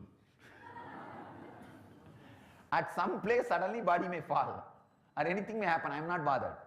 But this is not going to be changed. Freeze it from morning till night just for 21 days and go with it completely ritualistically. You will not see me without going and touching exactly the same spot. If you see my routine, it will be same spot where I put my head, Nanandeshwara temple. It will be same spot where I put my head on the banyan tree. It will be same step. I am just teaching you a process. Freeze it. Freeze it. And 21 days, morning till night, decide body movement can't be changed. I have only one freedom. I can enjoy it or suffer with it. That is frozen. That is completely frozen, like a robo movement. Physicality is frozen. Psychology, I have a freedom. Should I enjoy or should I suffer? Within 21 days, you will see time is a matter and you will own it. Something will happen in you.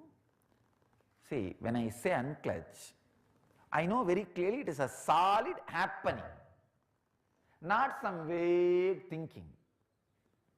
Same way, when I say own time, if you continuously try to unclutch and fight with it for 10-15 days, immediately you will understand unclutching is a solid happening.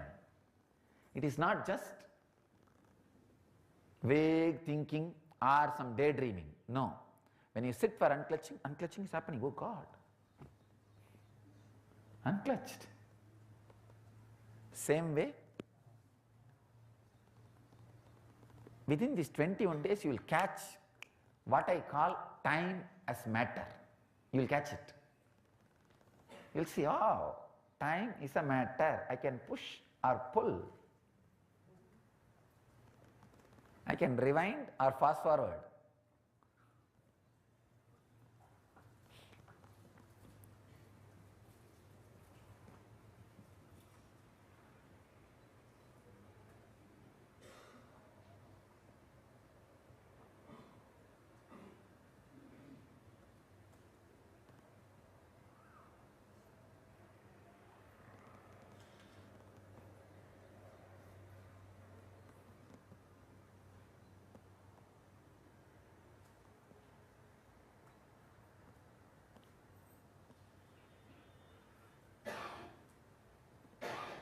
Try this technique.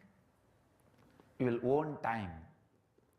When you try to own time, even if you spend 1 or 2 moments with Master, not only spiritual healing, even the initiation will happen. It's a very powerful process.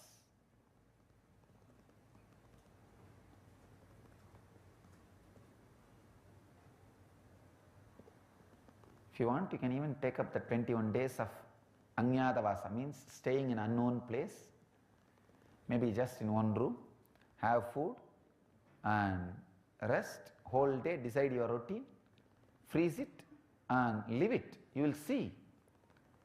Your mind simply will catch the time. Your mind will raise to the higher frequency than the time frequency. That is what I call catching time. Let's go to catch the time.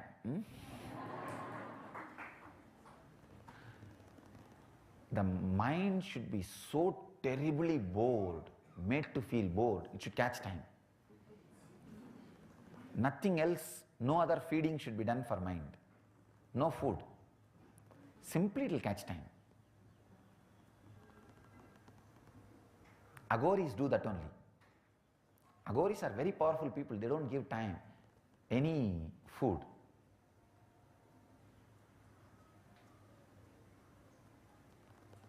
Let's catch time.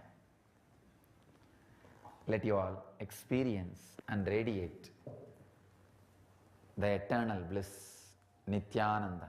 Thank you.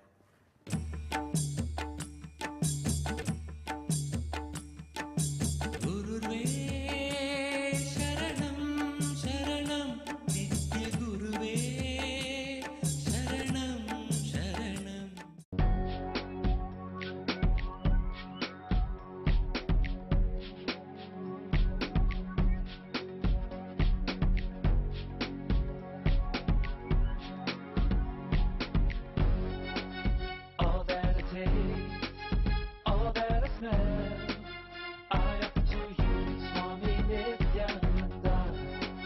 All that I see, all that I hear, I offer to you, Swami Nityananda. Like this dance, and this song, and this joy, I surrender to you. All that I feel, all that I am, I offer to you, Swami Nityananda. Puragaram, Karunavataram, Samsarasaram, Bhujagendraharam, Sada Vasantam, Hridayarvinde, Bhavam Bhavani, Sahitam Namami. All of my dreams,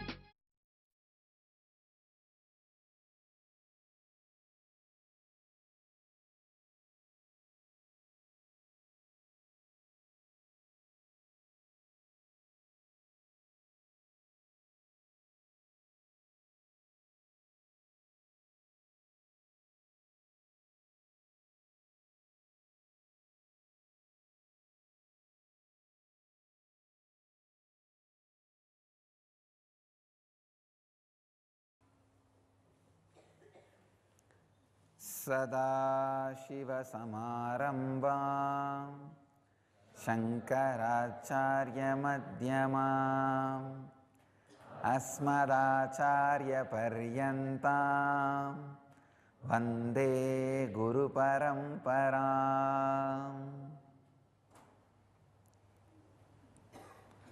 I welcome you all with my love and respects. This whole week, every day, I'll express one dimension of spiritual healing. Today, just the basic, simple science of spiritual healing.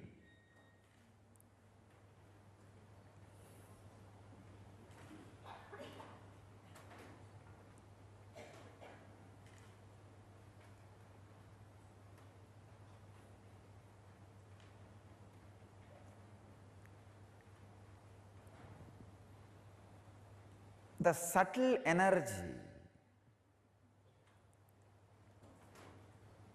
is a phenomenon experienced, described, consciously used in all mystical traditions of the world.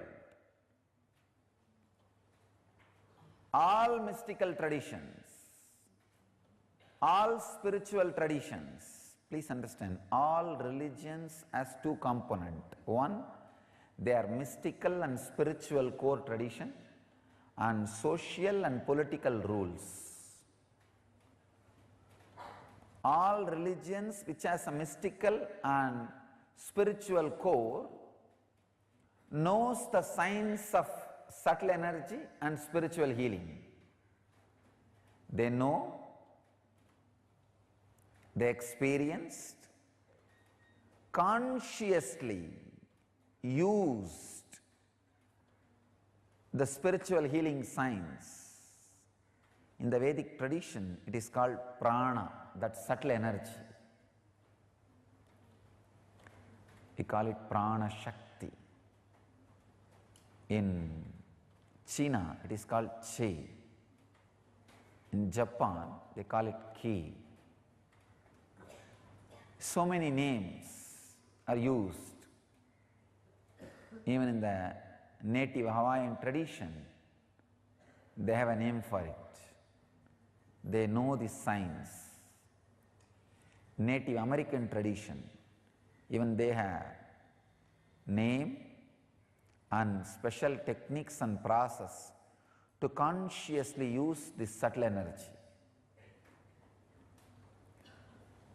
In all mystical and spiritual traditions, this subtle energy is experienced, understood, consciously used for creating medical miracles in the body and mind and extraordinary happenings in the situation. Understand? There is the same energy. When it is used on the body and mind, whatever alterations happens, the extraordinary happenings happens is called healing, the medical miracle. If the same energy is used on the matter outside, whatever extraordinary happenings happen is called miracles. It's the same energy in a different way. Let me explain first the dimension of spiritual healing.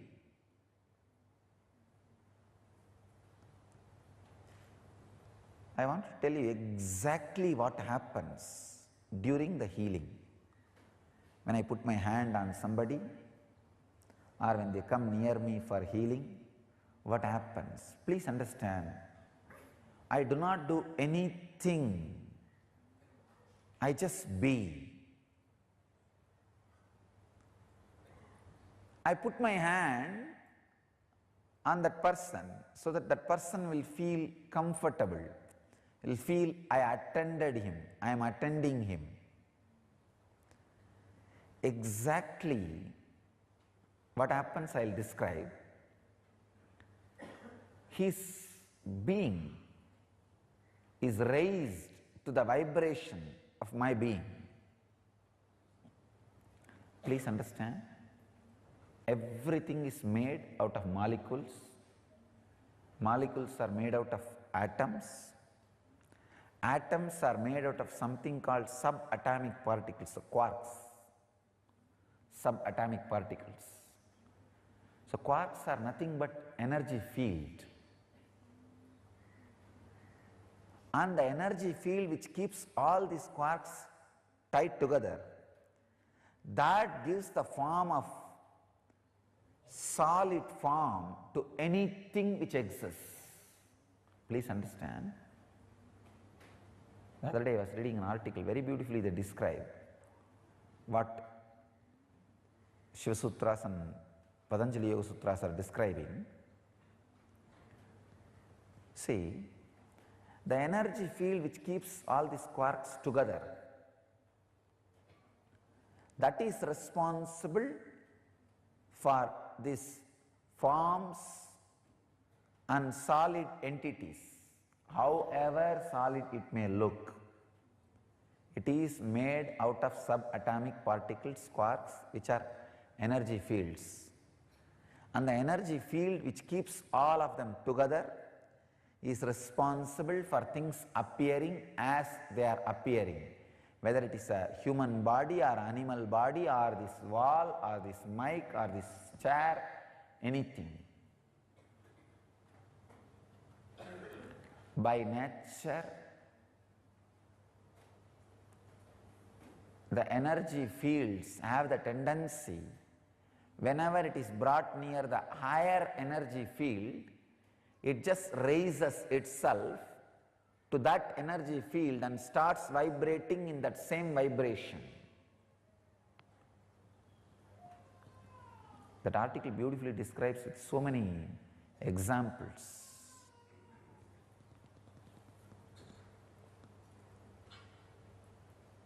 If you play sound A in piano and keep the guitar near without doing anything, just this vibration, exactly the guitar also will create the sound A.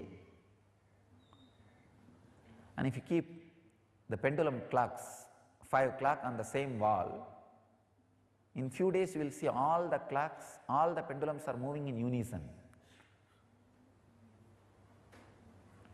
Maybe in few hours, not even few days. In the same way, that vibrating fork, if you bring the other fork which is not vibrating, just no movements, just bring it near, it will start vibrating. I can give you hundreds of examples.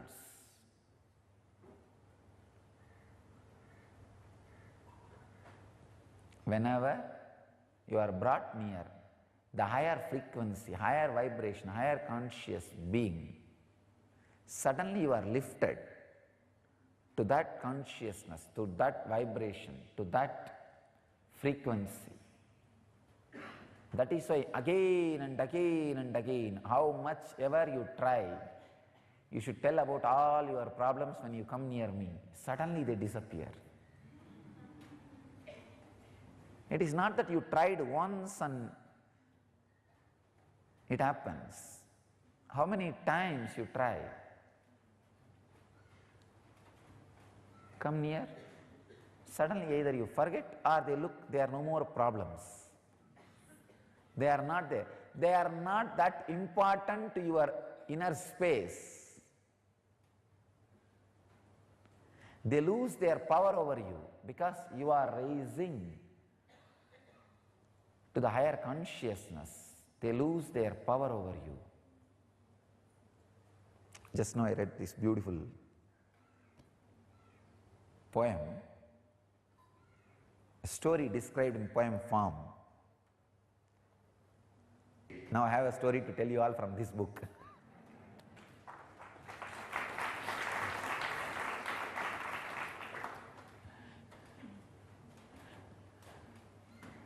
First a one-liner, then a story. You may think, how did I read so much? It says very beautifully, you are like a master on a lean donkey. If you become lean, the donkey will become dragon. If you are powerful, the donkey will obey you. Understand? You are a master on donkey. If you feel weak or powerless, the donkey will become dragon. That will become powerful. And if you ascertain your strength, your frequency, your consciousness, your energy, the donkey will be a polite slave and humble servant. This is a one-liner. Of course, I have interpreted in my own way, and I have a story from this.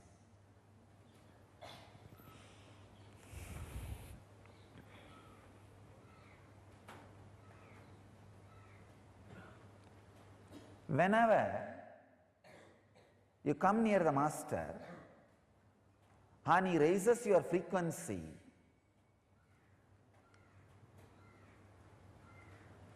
whatever is forgotten in you, understand, they are not worthy of living. They are not part of you. But if you give importance to that part which is lost or forgotten near Master's presence, you will be joining with the wrong group. You are giving power to the wrong side. When you give power to the wrong side, you do not allow you to stay in that higher frequency. You do not allow the healing to happen. And mind creates all kinds of doubts. How can healing happen? How can this be possible? Understand? Sometimes I request people who come for healing to stay here for a few days. Every day I will be touching them only once. In the morning Sarvadarshan. They will ask, can I go back to my house in Bangalore and come back every day? Tell them, no, stay here. Not that I am going to be giving healing for them 2-3 times a day. They will ask, even if I stay here, I will meet only once you. I tell them, no, not for me healing. That will happen only once. But if you go there, you will be losing the energy, and because you are constantly going to be supporting the other side. They will create all kinds of doubts in you. See, it is such a subtle process of raising you to the higher frequency. It's almost like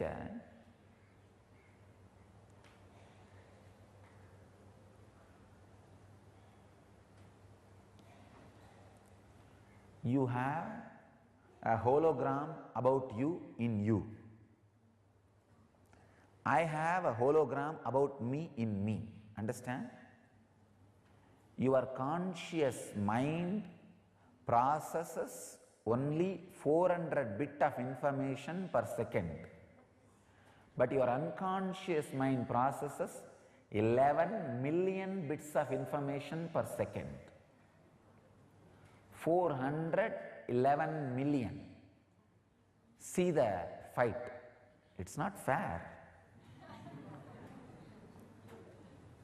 Human beings shouldn't have been put in such worse misery.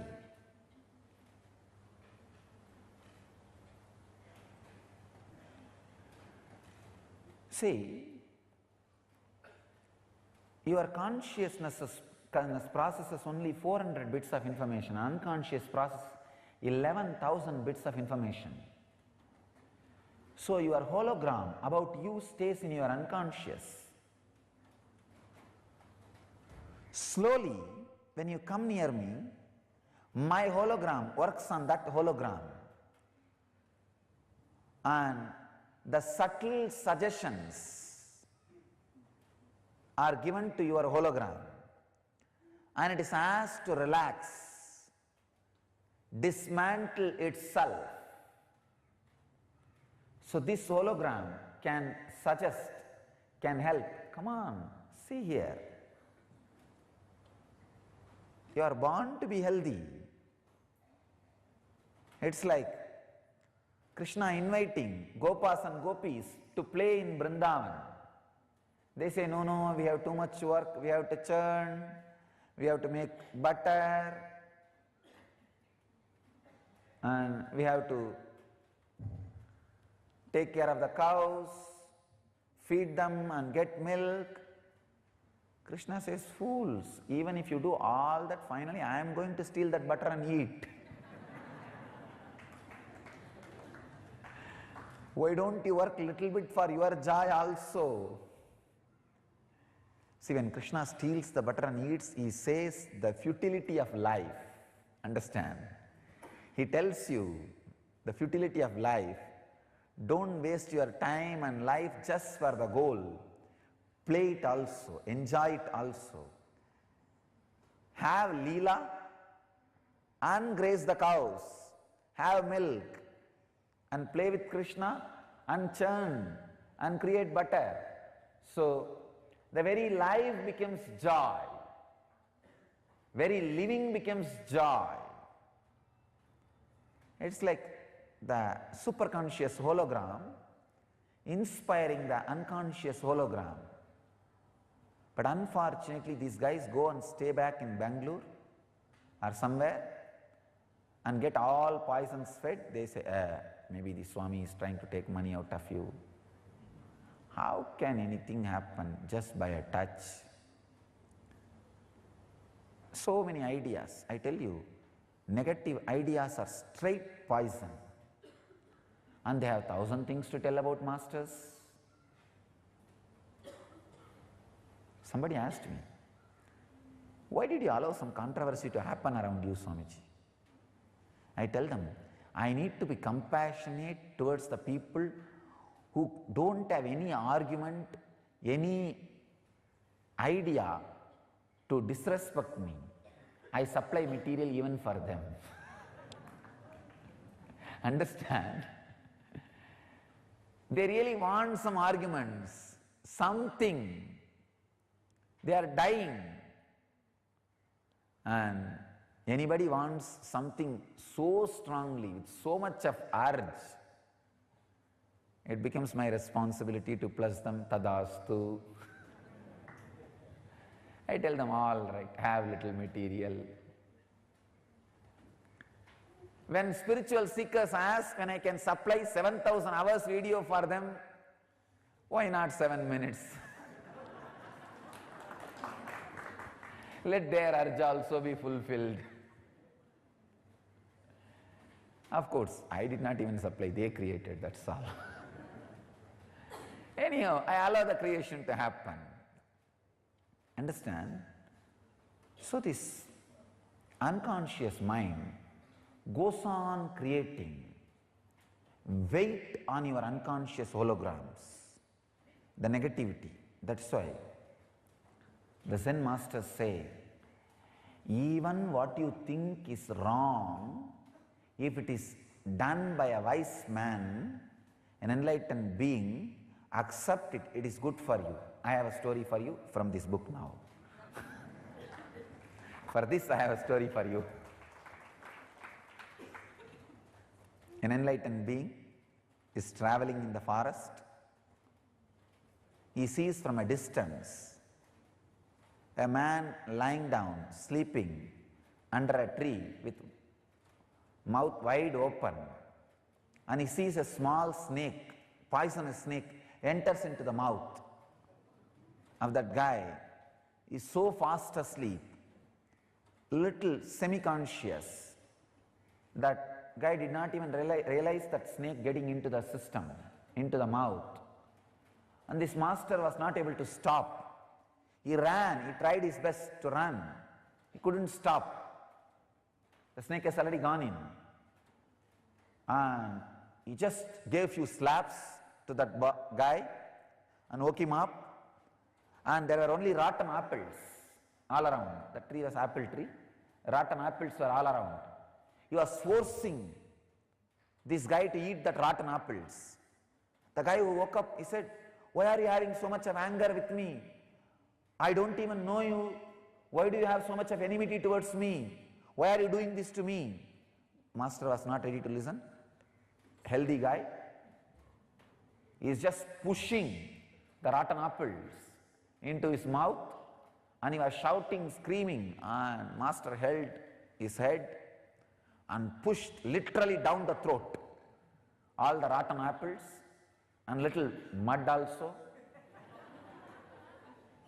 And this guy could not tolerate, and he is screaming and shouting, why are you doing this to me? Why are you killing me?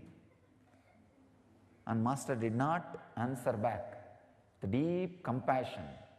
He literally pushed the rotten apples inside his throat. He was made to swallow. In few minutes, because of that rotten apple and little mud, and he felt so nausea and vomited everything out, threw everything out.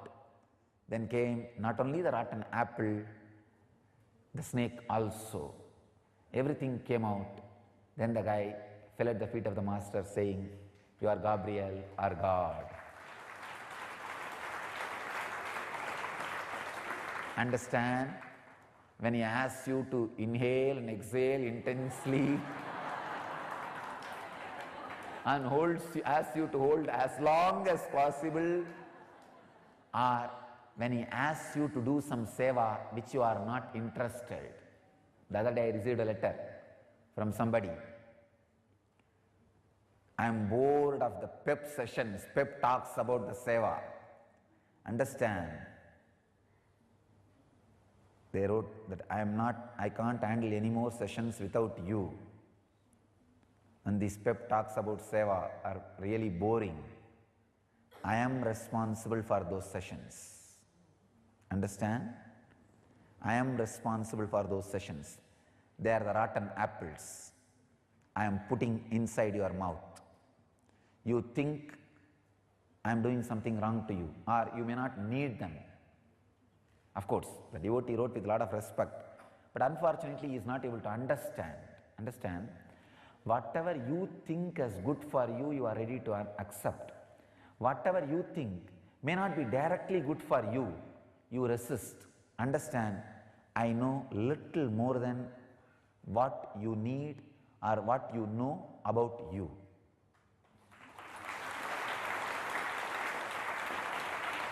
Exactly. If you have little problem with seva, that is what you need for living enlightenment. If you have little problem, or if you are not that inspired to do seva, like sitting with me is too inspiring, then the seva, forget about all sitting with me, go and do that. That is what is obstacle. That is what is obstacle. I am not teaching you enlightenment by sitting with closed eyes. I am teaching living enlightenment. People tell me, Swamiji, I will take weapon for you. I want you to live for me. Live every moment. Live every moment doing what you really don't like and what I am asking you to do. Understand? What you don't want to do, what I am asking you to do. Live every moment. That is what living for me. I don't want you to take weapon for me. I don't want you to give life for me. No. I want you to live for me. Have this knowledge weapon and live enlightenment. That's what I want you to do for me. Understand? When I am putting rotten apple in your mouth, I know the reason. You may not know. I know the reason. So, whenever the superconscious hologram elevates the unconscious hologram, all other collective unconscious holograms tells that hologram, higher hologram is not raising your hologram. You are being destroyed. Understand? The hologram feels like a Holocaust. Hologram feels like Holocaust. The unconscious hologram feels Holocaust. No. When the superconscious hologram casts itself on the unconscious hologram, it is not Holocaust, it is holy casting.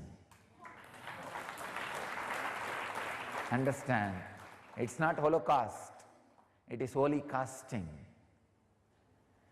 The superconscious hologram is suggesting and reassembling, reorganizing the unconscious hologram to such pattern the health happens. The evolving happens.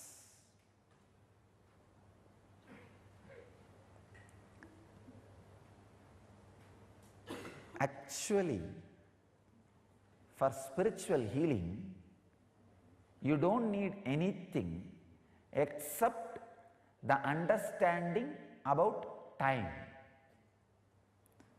When that superconscious hologram is casting itself on the unconscious hologram, the unconscious hologram needs to spend little time with the superconscious hologram. That's all, nothing else. Nothing else. Nothing else needs to be done. Little time. How to spend that time? We'll see tomorrow. I am going to give series of messages every day just on spiritual healing. For next 1 week, I bless you all. Understand this truth of the superconscious hologram casting itself on the unconscious hologram. Allow the superconscious hologram to cast itself and let the holy casting happen in you. It is not Holocaust, it is holy casting. All the collective unconscious holograms shouting towards you is Holocaust. Trying to stop you getting the holy casting is Holocaust. So, let you all experience the presence of the superconscious hologram,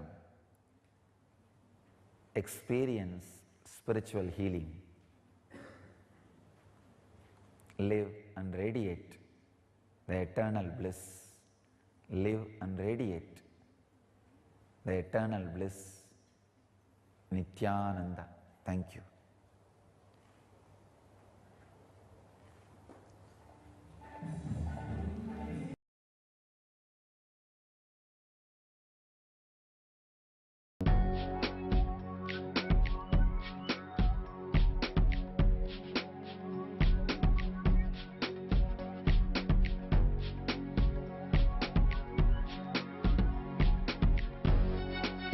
All that I taste, all that I smell, I offer to you, Swami Nityananda. All that I see, all that I hear, I offer to you, Swami Nityananda. Like this dance, and this song, and this joy, I surrender to you. All that I feel, all that I am, I offer to you, Swami Nityananda.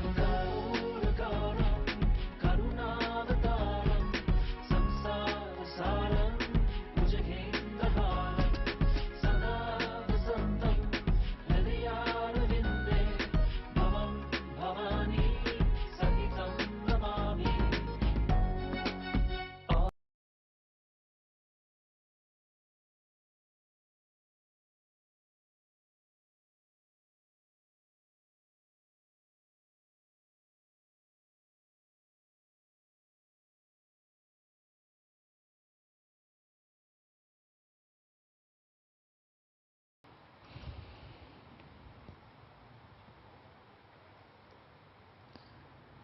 Sadashivasamarambam Shankaracharyamध्यamam Asmadacharyaparyantam Vande Guru Paramparam.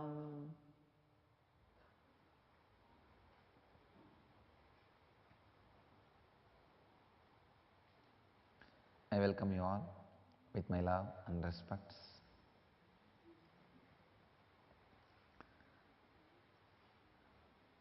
My blessings to all of you on this auspicious Ganesh Chaturthi occasion.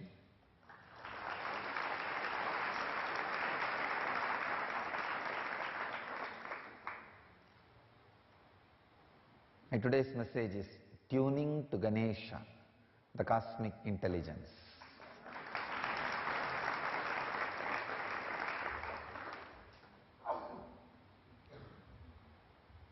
Ganesha is the most beloved and friendly god from Hindu tradition. He is very warm, he is so nice. You can relate with him in any way you want. Unassuming, undemanding.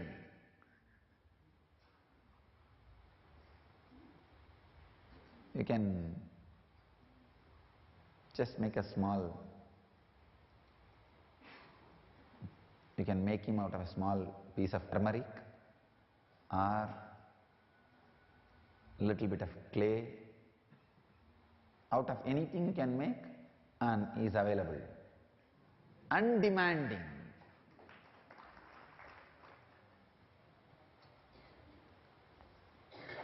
I can say largest worshipped deity in India is Ganesha. Every street will have Ganesha temple. You don't need too much ritualistic, big arranged puja for him. Anybody can worship. A village lady who is taking bath in the river, once she finishes the bath, she just picks up a pot of water, comes and pours the water on small Ganesha deity which is on the banks of the river, worships and goes. You can't worship any other deity so easily without much of rituals and everything. Here is Ganesha, most worshipped, beloved God.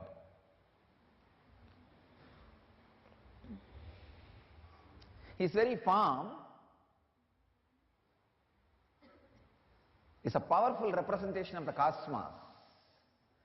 The yantra, yantra means the form, visual expression. It's a very powerful expression of the cosmic intelligence. If you see, he has 4 hands. In one, the right upper hand is holding the noose, the angusha. The left upper hand is holding the pasha. The right lower hand is holding the tusk, his own broken tusk. And the left lower hand, yes, sweet. It's a very beautiful philosophical representation. See, the noose, angusa he has, it's a very small instrument which can control elephant. The huge elephant can be controlled just with that small noose. It is actually, it represents unclutching. Any size mind, elephant size mind can be controlled by a small key, unclutching. The noose represents unclutching. Unclutching is such a powerful key. It looks very small, but the mind, which is wild elephant, can be just controlled with a small noose, with small unclutching.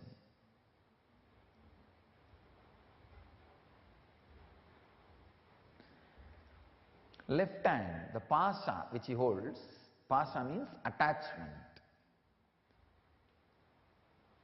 He does not allow the thoughts to become attachment. He engrams. See, thoughts, if you add attachment to it, it becomes engram. Because his attachments are under his control, he does not allow thoughts to become engram. One side, thoughts are never becoming engram. They remain as thoughts, because pasha is under his control. The other side,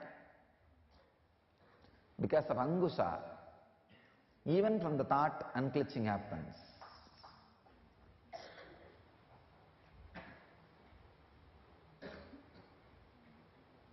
So his inner space is completely under his control because of the angusha and pasa.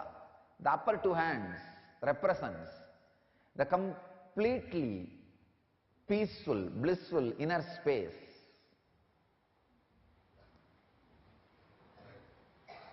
And the lower right hand, which holds his own tusk, you need to know the history of the tusk.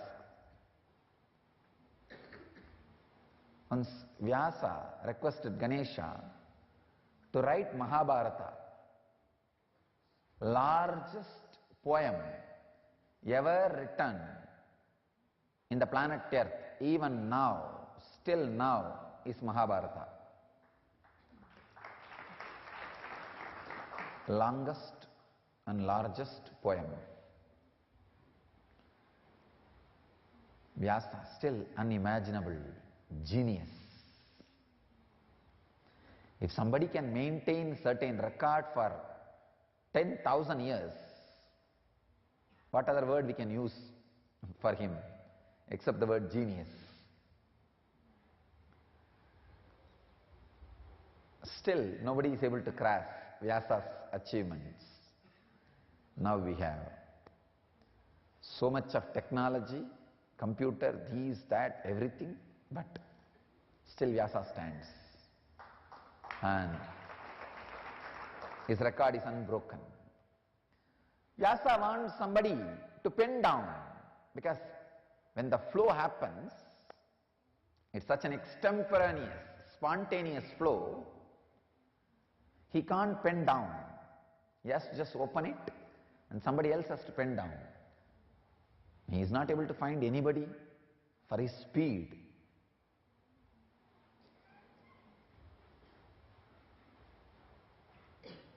So he asks Ganesha, can you pen down? Ganesha says, great, sure, I'll pen down. But the speed I write will be too much. If you are not able to cope up with my speed, I'll stop and go away. Then Vyasa puts a condition. All right, I understand.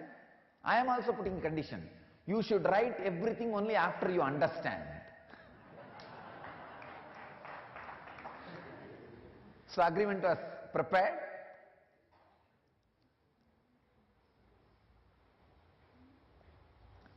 So Vyasa's condition is, Ganesha will write only after completely understands, so that Vyasa will have a few seconds at least.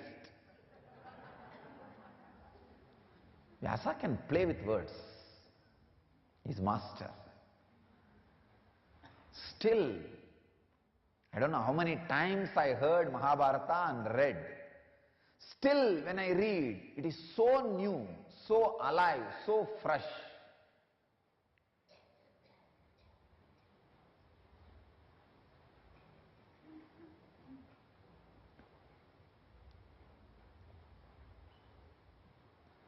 Still, Mahabharata is my time pass.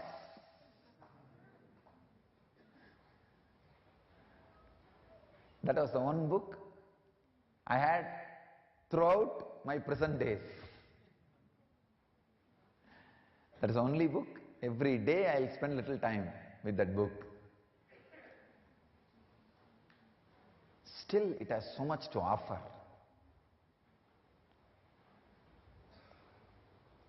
We may think, no, in modern society, what Mahabharata has relevance? No, you don't know. Still, it has so much to offer.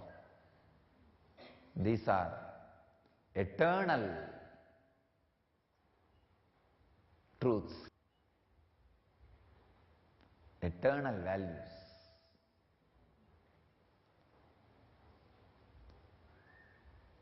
So the agreement was ready.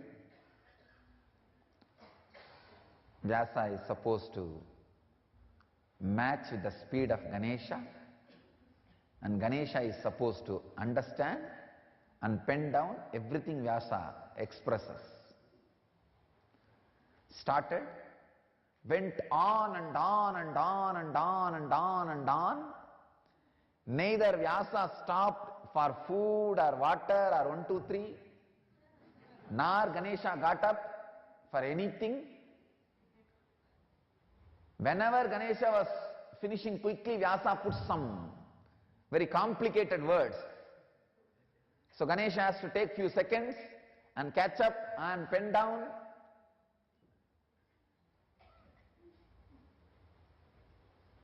So it's like a big game going on.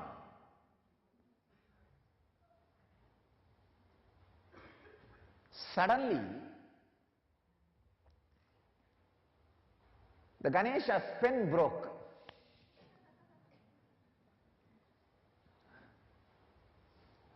And now, because this class was not there in the agreement, what to do when the pen breaks? It is whose responsibility? Naturally not Vyasa's, because Ganesha is only penning down. It is supposed to be his responsibility. But Ganesha can't miss, because he has given, as per the agreement, Ganesha has to pen down everything. Even if you miss few seconds, some of the great important truths which Vyasa is expressing will be lost, because the expression is happening in full speed. It happened in Badri, the source of Saraswati. That's the place the Saraswati comes out. Saraswati is the source of Ganga, Yamuna, all the Himalayan rivers.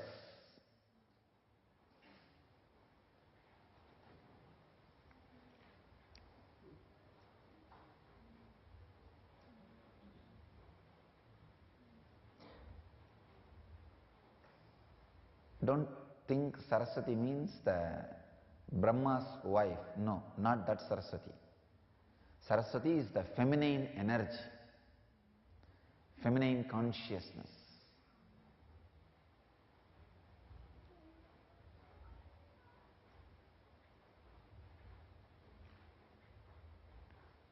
I had darshan of Saraswati in Badri. It was such a beauty and grace, the enchanting grace. I made our Anandeshwari exactly in the same mold and with the same jewels. Our Anandeshwari is made out of my darshan of Saraswati, the face, structure and the jewels, especially the shoulder jewels and all. You will not see that kind of shoulder jewels in any temple, anywhere in the world. The Sthapati was shocked. What is this Swami? This kind of jewels are never made. I have never seen this kind of design. You are asking me to do this design. Then I had to explain that as I saw her, I am creating that. Exactly our Anandeshwari, how she is looking, the same way, the same dress. Maybe the size was little taller. Saraswati, when I saw her in darshan, she was little taller.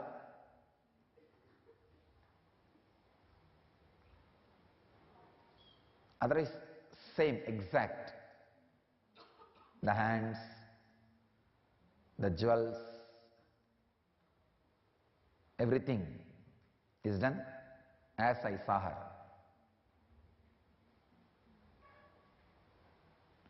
The banks of Saraswati, writing is going on. Suddenly the pen broke. Now what to do? Ganesha, he has to complete, he can't miss. And he can't run for pen. If he runs for one more pen, he may miss few words. And he can't tell Vyasa, stop, stop, stop. I'll get another one pen. No. He immediately breaks his own tusk and starts writing. This shows two things. One, his spontaneous decision making. Two, his courage to sacrifice for the cause. Understand? First thing, he is not telling Ganesha, he is not telling Vyasa, stop, stop, stop, I will run and get a pen. And this was not there in our agreement. No. Spontaneous decision making and courage to sacrifice his own task. See, this writing is one small part of his life. If he tells, wait, I'll go and get, Vyasa is not going to say no. After all, he will be happy, oh, I have a few minutes, I can think little more. But courage to sacrifice. That task means courage to sacrifice and spontaneous decision-making power. So the upper two hands represents his inner space, pure blissful inner space. The lower right hand represents his ability to take spontaneous decisions and courage and sacrifice for the cause he has taken up. When these three are there, life is a sweet. That is what he means by having the sweet in the lower left hand.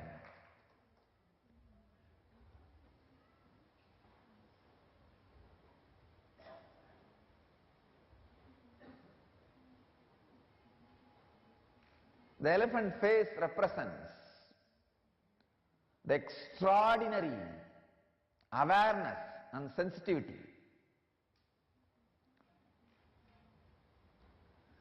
The elephant's eyesight or the elephant's ability to smell is extraordinary.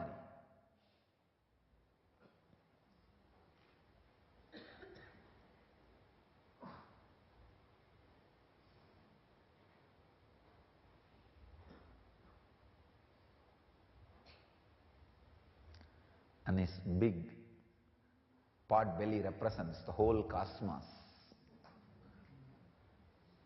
The whole cosmos is inside him. He is the cosmic intelligence.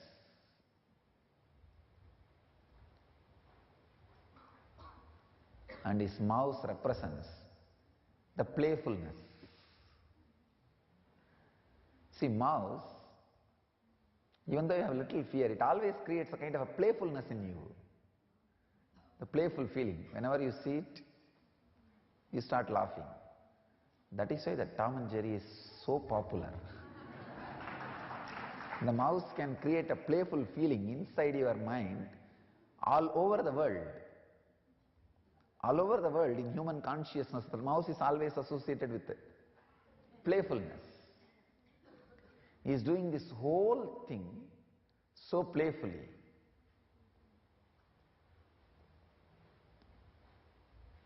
Tune into Ganesha means imbibe these three qualities. Angusa, unclutching. Pasa, keeping the attachment under your control, not allowing thoughts to become engram. And the tusk, the spontaneous decision making, courage to sacrifice for the cause you took up. And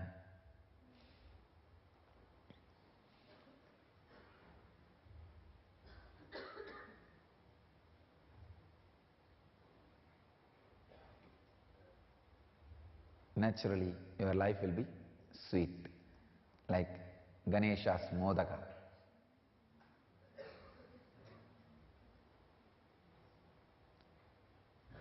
Today we celebrate Ganesh Chaturthi. All over the world, in all Nityananda Dhyanapitham centers and temples and ashrams and disciples, devotees' houses, to remember the great happening happened in my life, Ganesha eating the food offered by me at the young age. So today we will be offering 1008 items of food for Ganesha.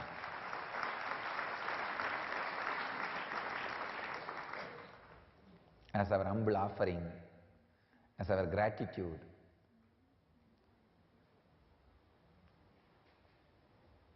That gave me so much of vidarka.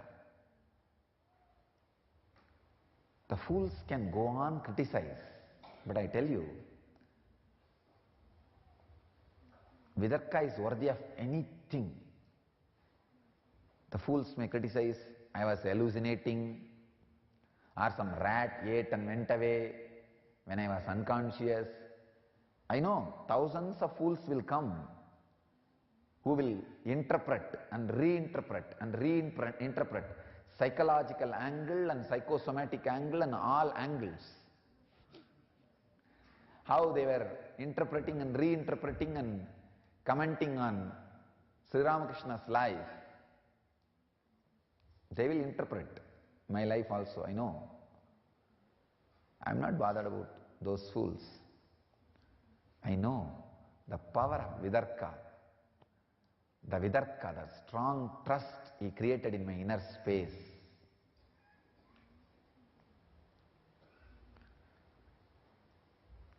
And such an auspicious beginning, my first extraordinary experience in this body is Ganesha eating the food. Such a auspicious beginning. That is why my life is continuously extraordinary auspicious incidents. Now when I look back my life, that is the way I feel. Some people when they look back their life, they feel it's a long torture. Some people they feel it's a long waiting. Some people feel it's a long running behind wealth. Some people feel it's a long yearning for love. So many people feel so many different way about their life.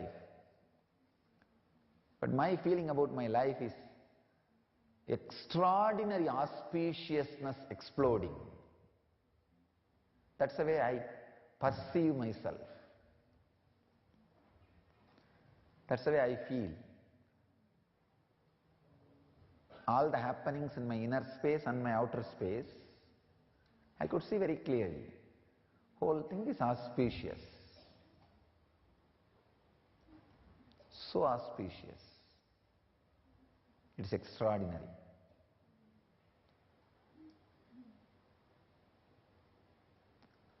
So bring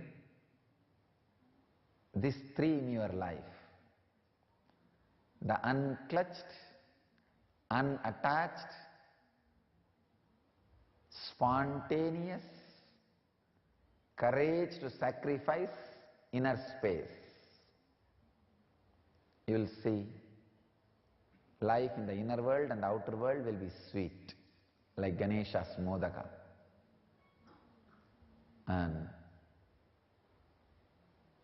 the whole cosmos will be inside you. You will have the extraordinary sensitivity to live and enjoy the inner and outer worlds.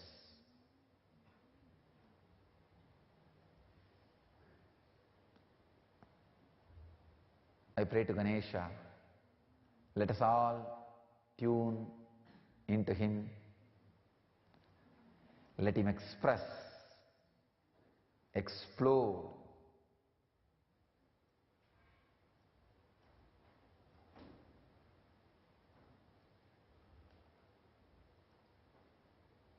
all the auspiciousness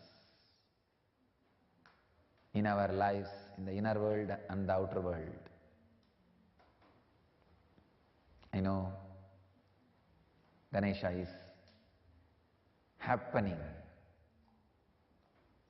in our Sangha in a very big way.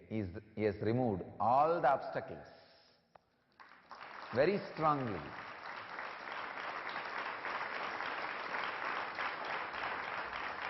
He is doing it.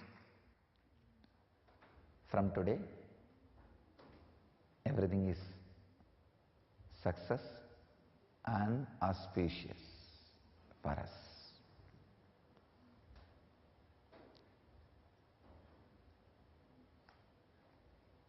Let Ganesha bless us all, remove all the obstacles, shower auspiciousness and success on all of us, and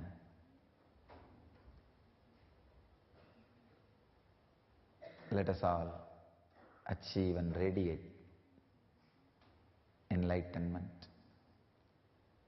Let him bless all of us to achieve and radiate enlightenment and achieve and radiate the eternal bliss, Nityananda. Thank you.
सदाशिवसमारम्भा शङ्कराचार्यमध्यमा अस्मदाचार्यपर्यन्ता वन्दे गुरुपरम्परा.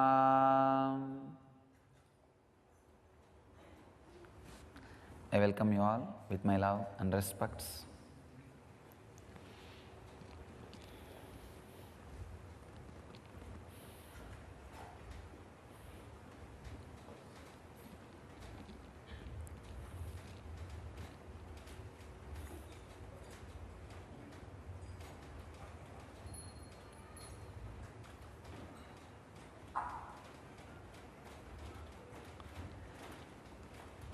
Today's subject is practicing right listening.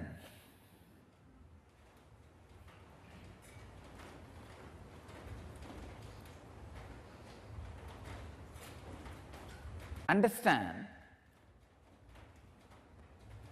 we really never listen at all in our life. See, when your spouse speaks, or when your boss talks to you, or when your friend is talking to you, see exactly what are you doing.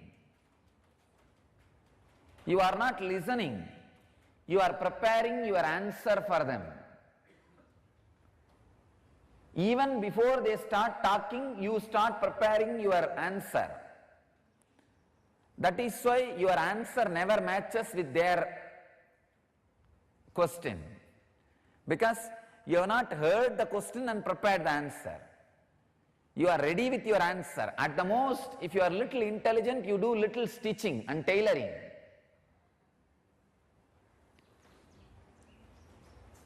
For that question, understand, courage to respond spontaneously to all the situations, and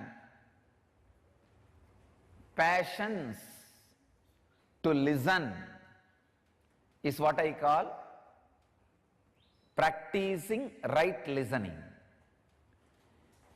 For practicing right listening, you had courage, you need courage.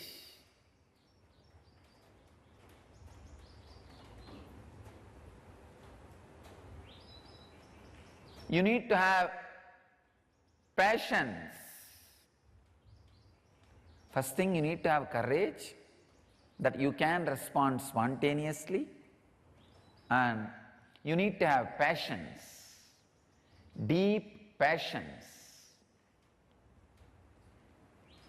passive attitude for right listening. We are habituated constantly to be aggressive. Be prepared with all answers. Almost all human mind is made out of stuff called preparing answers and solution for the problems and questions which does not exist. See, human mind is made of a stuff, material, which is called preparing solution and answers for the problems and questions which does not exist. If you just remove that part from the human mind, you will become enlightened now. Nothing else is required. Remove the part of your mind which goes on creating answers and solutions for the problem which does not exist. You will not have mind. You will have pure intelligence. When I say practicing right listening, I mean find out solution only for the problems you have. Find out answers only for the questions presented in front of you. Don't go on be brooding over. Don't go on be answer solution breeding company. We think we should be a all solution alpha omega company. It is not possible. The fools who try to create all solution alpha omega company just miss the direct simple problem presented to them, because they are too busy becoming alpha omega. They miss alphabets.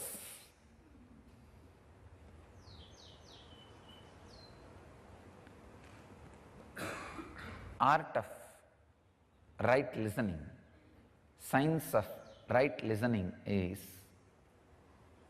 don't be prepared, just listen.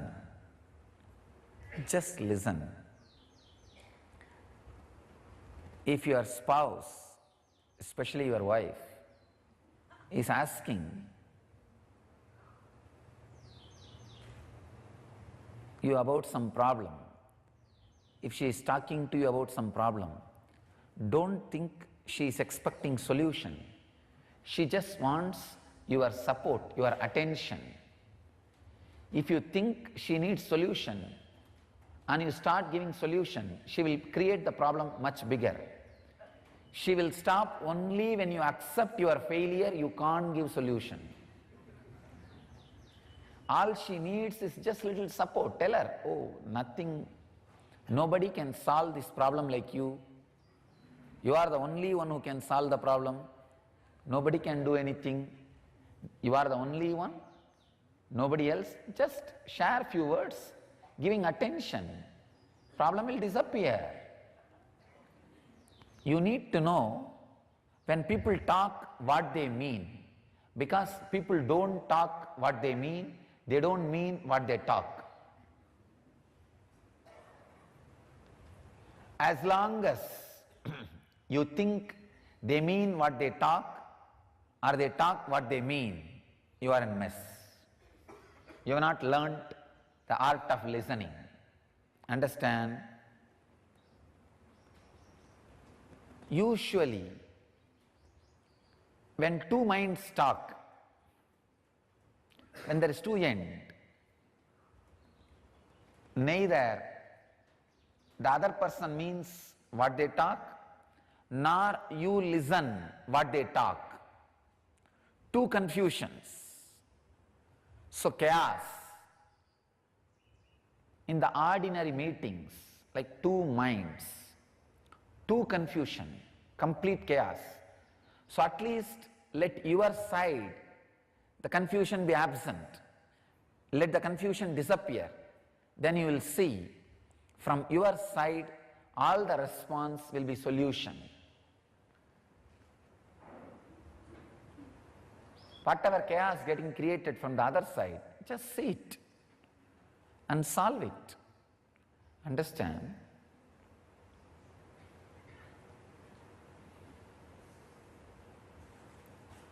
Communication can happen only if at least one side is ready to listen. If both sides are just preparing, arguments and answers, sometime it is really hell. The other will not understand at all from where you are coming. And the same way, you will not understand at all from where the other is coming. Then communication gap, that's the worst thing. That's the worst thing can happen. I tell you, all problems can be solved if the communication gap is bridged. Whether in your office or in your life or in your home, anywhere. If the communication is retained, problem can be solved.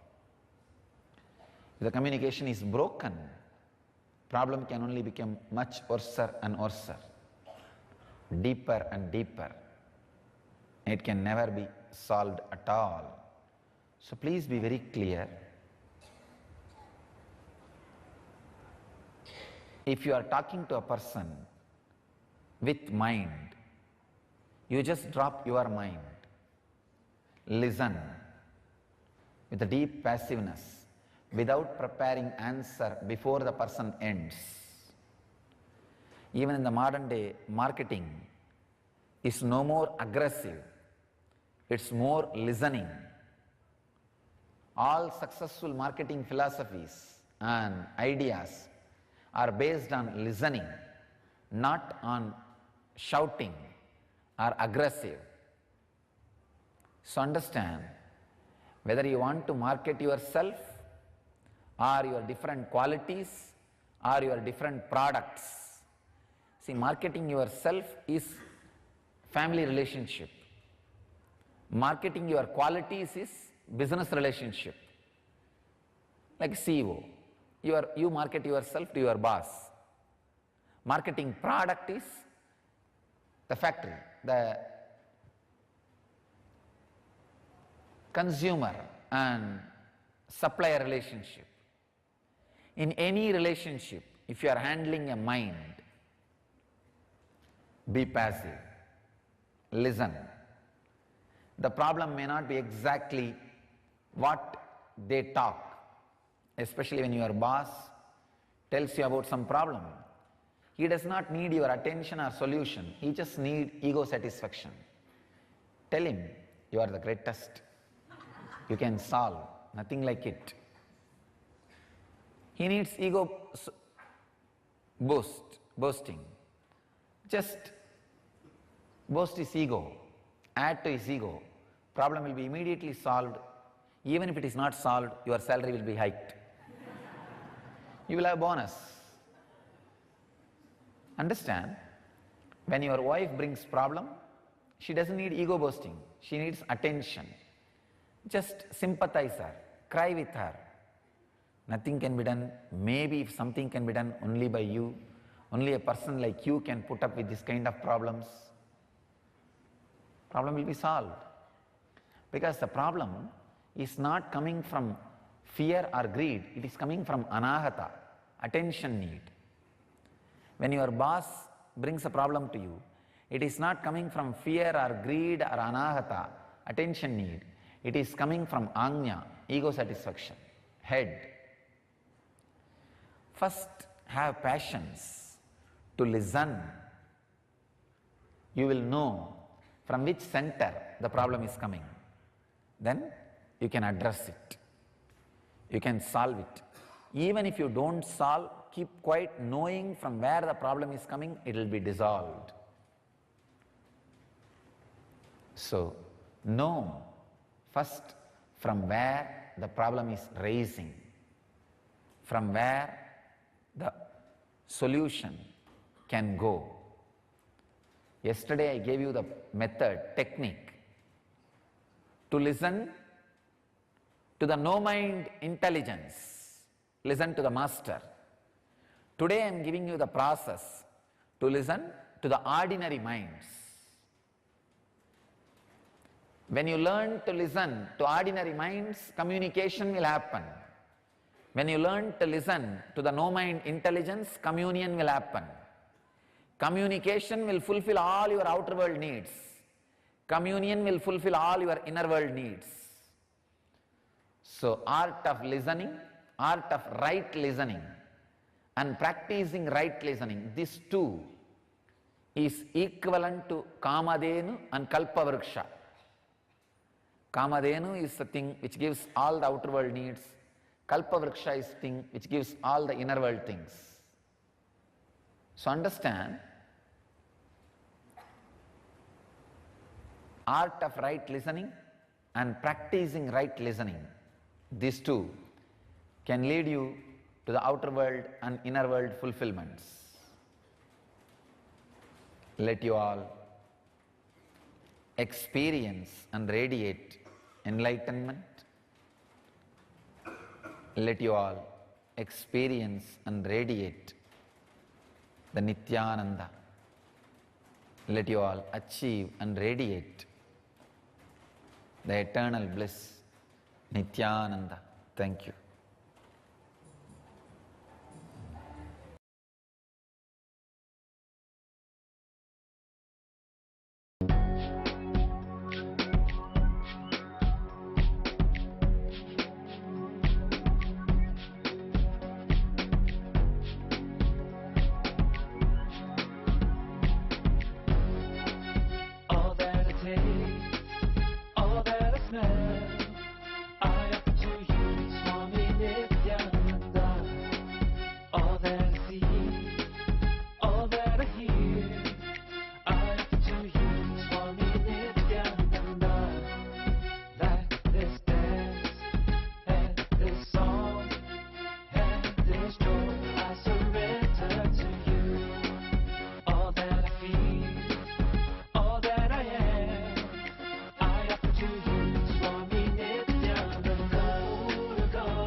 सदाशिवसमारम्भा शङ्कराचार्यमध्यमा अस्मदाचार्यपर्यन्तां वन्दे गुरुपरम्पराम्.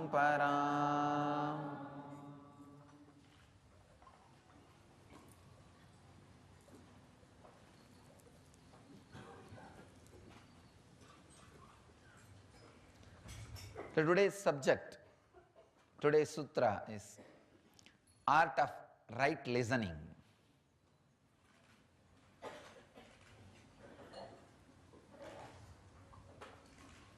Listening has been prescribed as a first step in almost all spiritual traditions in the world.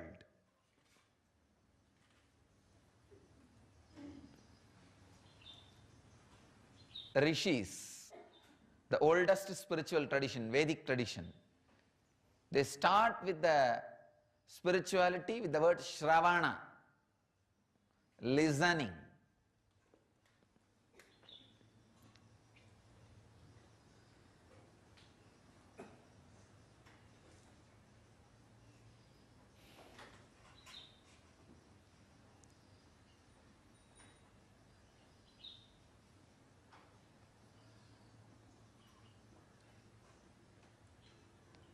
Buddhist tradition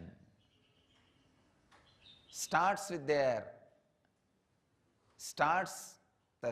8 steps for nirvana. First step is right listening. J. Krishnamurti, the modern day master, goes a step ahead, step further, says right listening is God. He gives the place of God to right listening.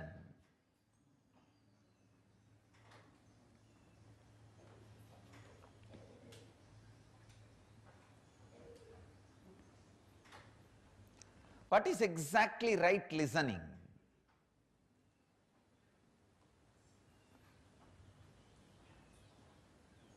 Hearing is different, listening is different.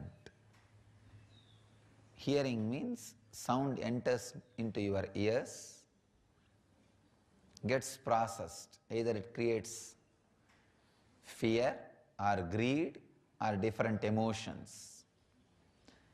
Listening means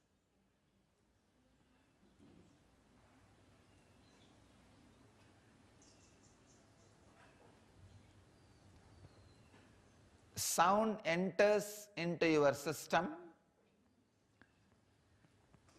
and gets absorbed into your system,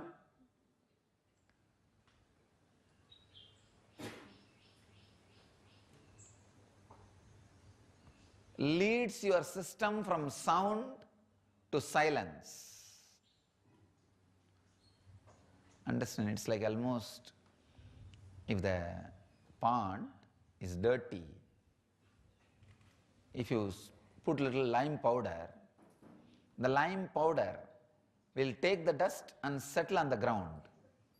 So in few minutes, the whole pond will be clean. Same way, the right listening is put on chaotic mind, the mind which is full of words. Right listening is sprinkled, sprayed, like a lime powder. It will take away all the dust, which is words and thoughts in your mind, and settle down on the ground. Right listening means the sounds which leads you from sound to silence.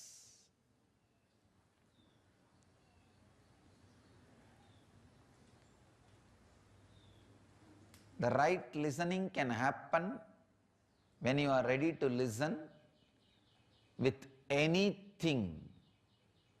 Chirping of the bird can lead you to enlightenment. Sound of bamboo can be the Upanishad mantras.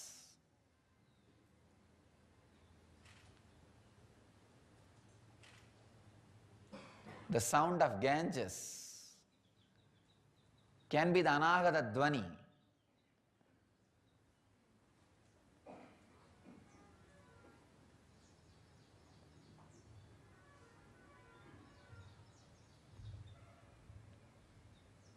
With right listening,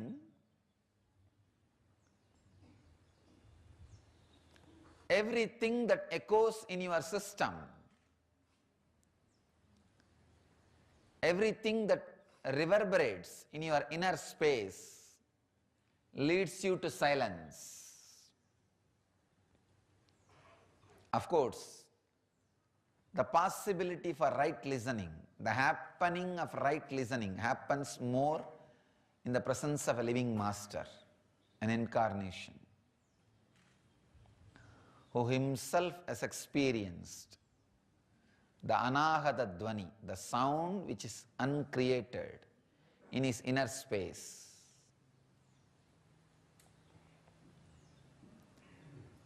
Again and again and again, the emphasis on right listening is put.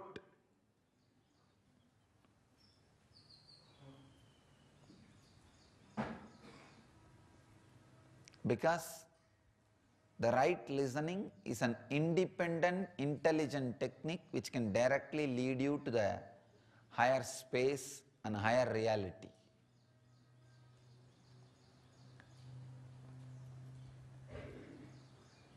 With the right listening, you will understand the sound waves which reaches your inner space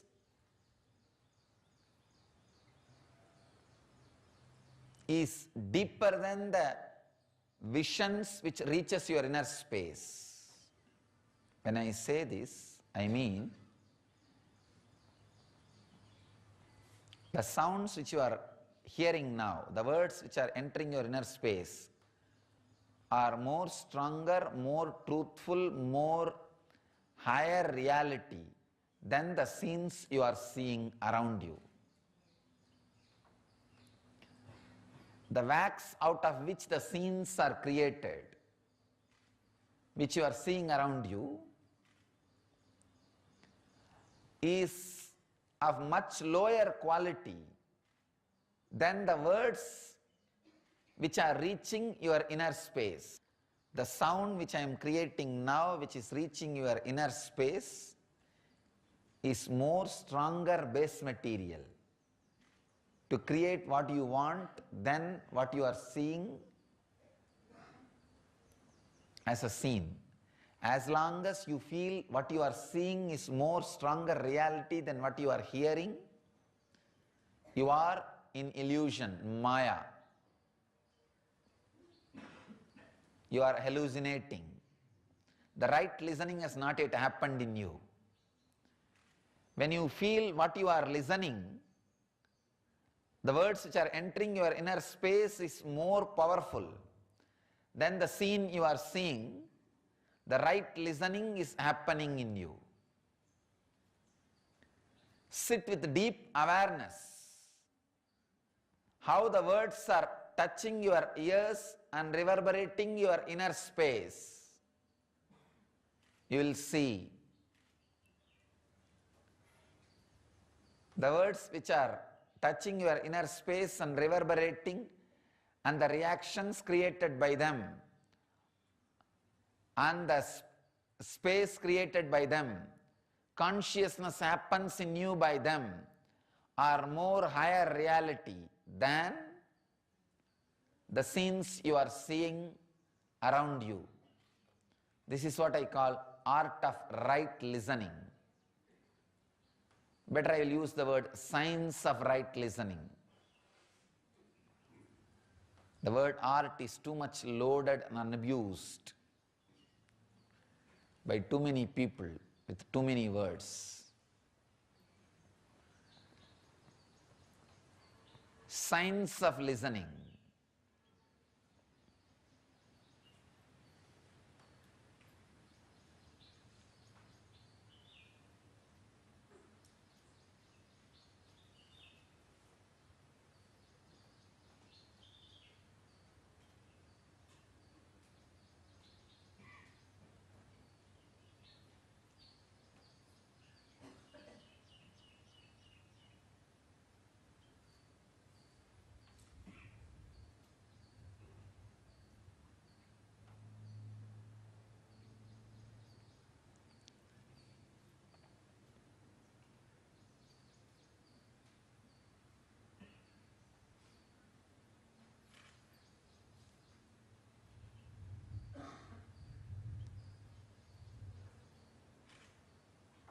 as rishis describe, listening in their own way, Shravana, Buddha describes right listening. Krishnamurti describes right listening is God. I'll add my part to the right listening. I'll give you a powerful process for right listening. Bring your awareness to the third eye area, forehead.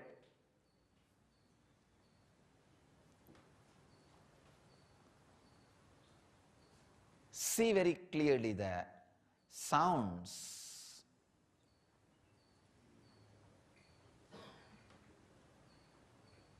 Sounds is the right word, not even words. Sounds from the master. How it penetrates your third eye. Please understand, sounds from master reaches your system through your third eye, not through your ears. Ordinary words which leads you to more and more words reaches you towards your ears. The words which leads you from sound to silence, the sounds which leads you from sound to silence reaches your system through third eye. Have your awareness in the third eye. See how the words are penetrating and how they are reverberating and what kinds of meanings, emotions, experiences they are creating in your system. Just see the whole thing. Seeing the whole thing is listening. Understand? Listen through the third eye. Whatever happens inside, see it. That's all. This is a powerful process to listen.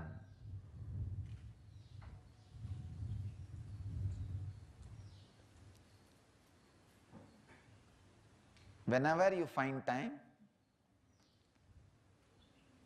sit with master's discourses, words, listen through third eye, you will have new understanding. By the end of the discourse, you would have been already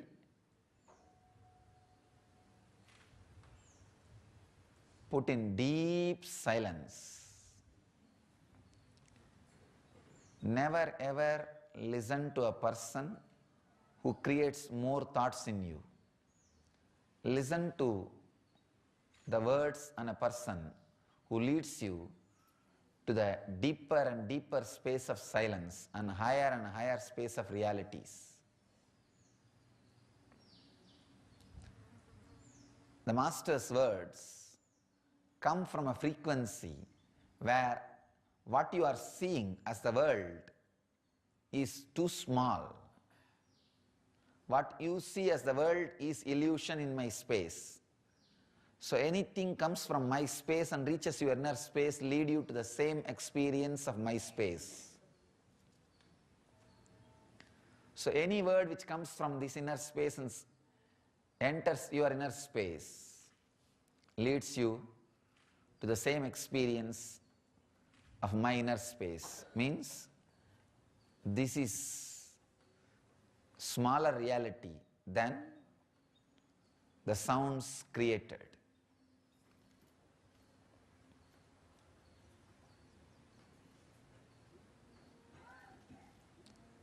Sit with this science of right listening. The process of science of right listening. It is enlightenment. I don't want to say it will lead you to enlightenment. It is enlightenment.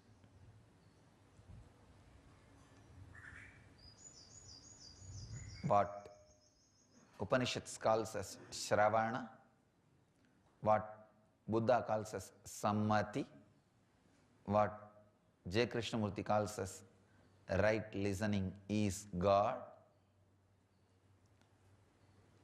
I am giving you this process to make all the three as experience into you. My unique contribution to the spiritual tradition is creating processes, sharing the processes with the world to make every truth into experience, reality. So, I'll add my part to the Shravana, Sammati, right listening. This part, the science of listening. Sit with your awareness on the third eye, listen through the third eye, and see how the sounds penetrate your system and how it reverberates in your system. What all emotions, experiences, expressions, ripples it creates, and those ripples and emotions and experiences, where it leads you, just see. You will experience right listening, as rightly said by J. Krishnamurti, God Himself. Let you all live and radiate enlightenment, live and radiate the eternal bliss, Nityananda. Thank you.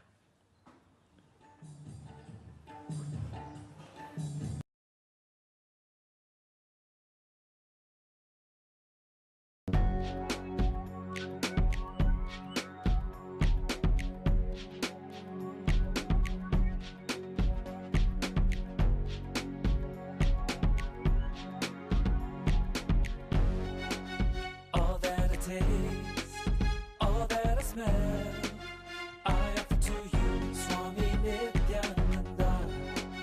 All that I see, all that I hear, I offer to you, Swami Nityananda. Like this dance, and this song, and this joy, I surrender to you. All that I feel, all that I am, I offer to you, Swami Nityananda. Karunagaram, Karunavataram, Samsara Saram, Bhujahendraharam, Sada Vasantam, Hridayarvinde, Bhavam Bhavani, Sahitam Namami. All of my dreams,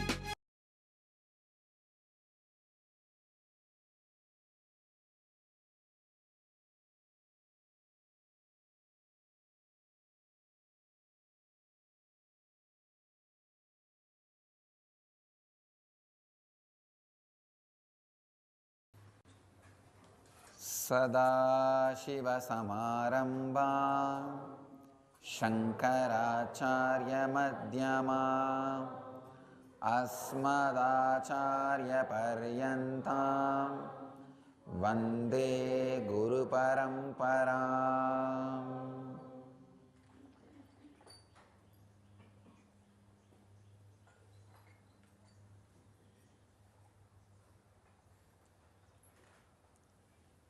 I welcome you all with my love and respects.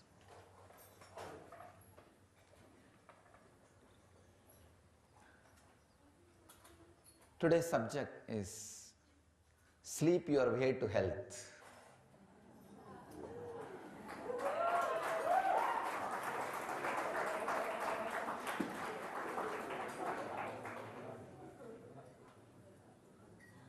I'll define sleep. Understand? First, I'll define sleep. What is sleep?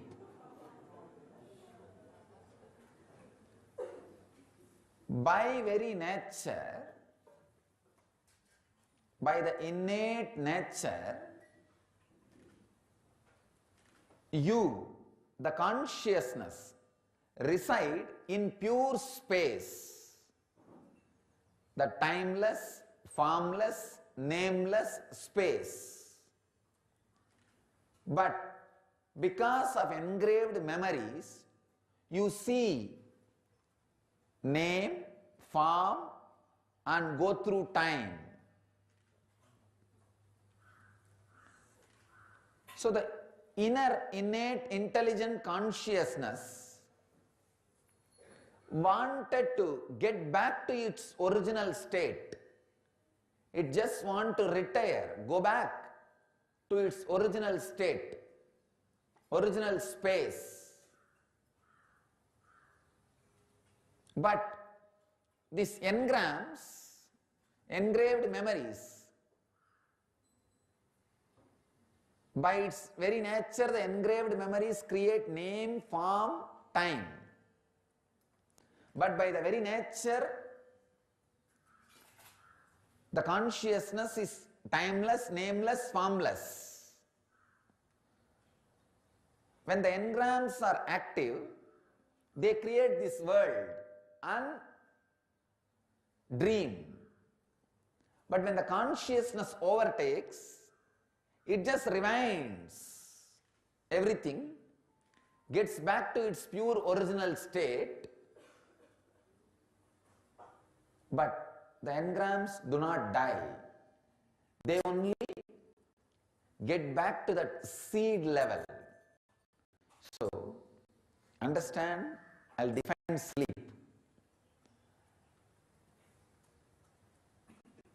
Your innate, intelligent, conscious nature just getting back to its original, nameless, formless, timeless state, in spite of engrams pulling them out to the name, time, form, space, is sleep. It just gets back to its timeless, nameless, formless space. That is sleep.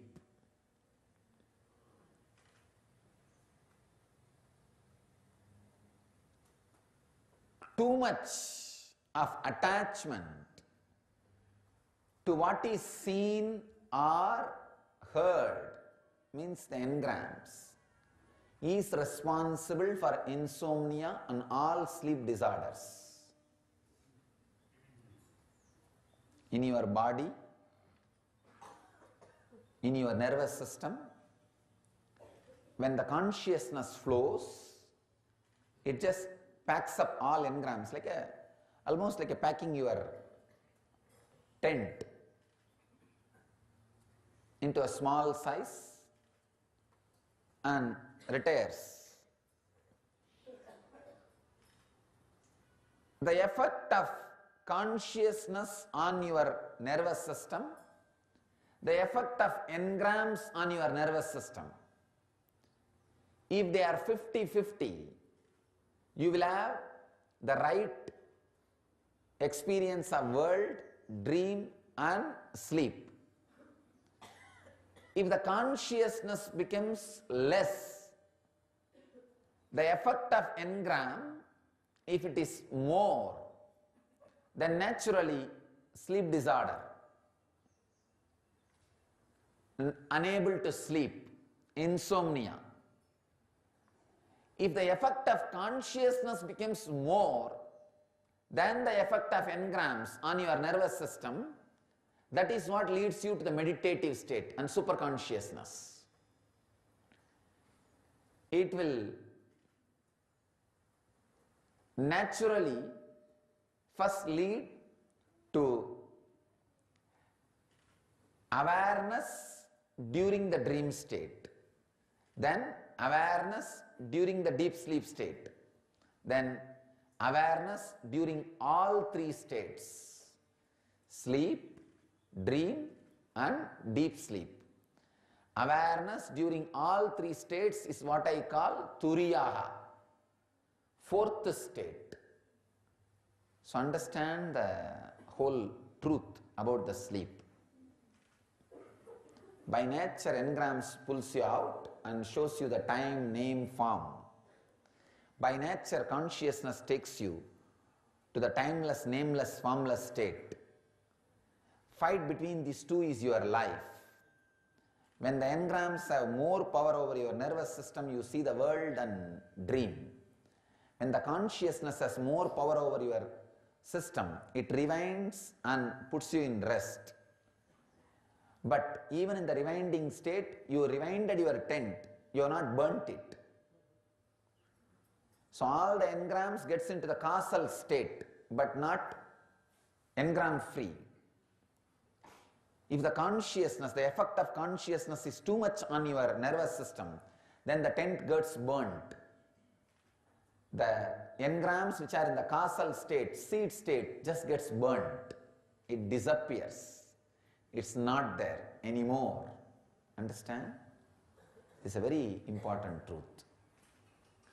How the three states are experienced by your system, how the fourth state can be experienced in your system. Sleeping your way to health. Understand? The process I am explaining is not even sleeping your way to health. It's only, health is only your one byproduct. Sleep your way to enlightenment. That's what exactly I mean. That's what exactly I am expressing. Sleep your way to enlightenment.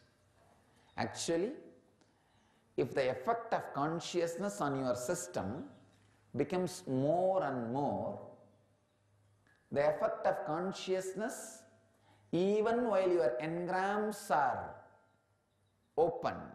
See, when your engrams are open means the tent is fully open. That's a waking state. And the tent is getting dismantled. That's a dream state. Tent is completely folded and kept as a pillow is deep sleep state. In all three states, this consciousness will start penetrating. Means the quality of sleep will become different, the quality of dream will become different, quality of waking state will become different. Own your body. Own your mind.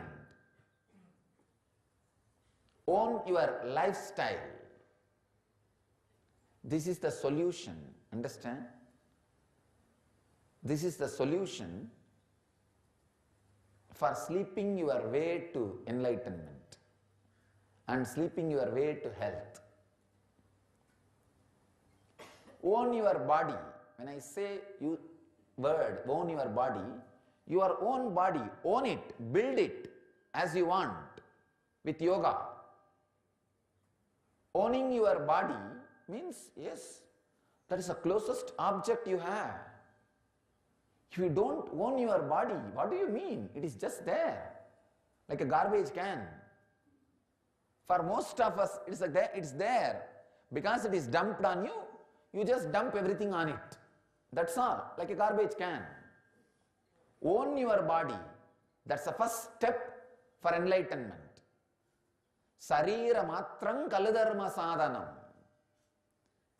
Means it is the body which is base for all achievements. Own your body. Feel it, it is yours. So design it as you want with yoga. Yogic body. Own your mind. It is yours. Design it so that never any suffering can touch you. Never any suffering can happen to you. Your own mind, just this very feeling, my mind, come on. Now I am designing it so that nobody can give me any suffering. No suffering can touch me. Same way, own your living. My life, come on, let me own it. I will make money only the way I enjoy.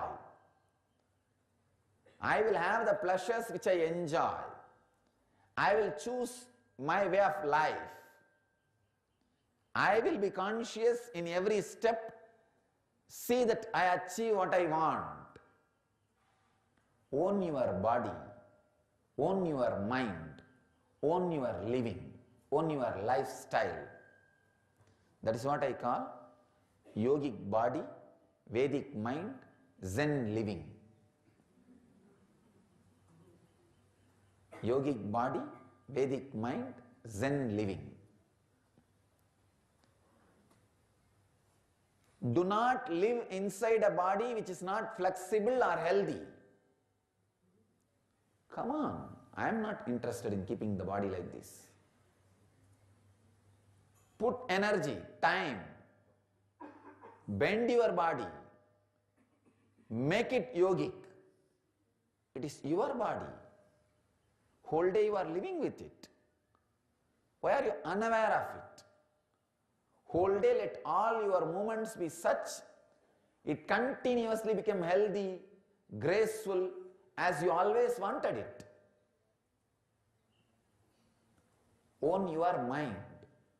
It's your mind. See that every thought you give life brings only joy to you, brings only bliss to you. Never any suffering, never any disturbance. Your mind, mend it, weave it as you want, train it as you want, tame it as you want. I cannot tolerate people who suffer with engrams, understand? The worst sinners,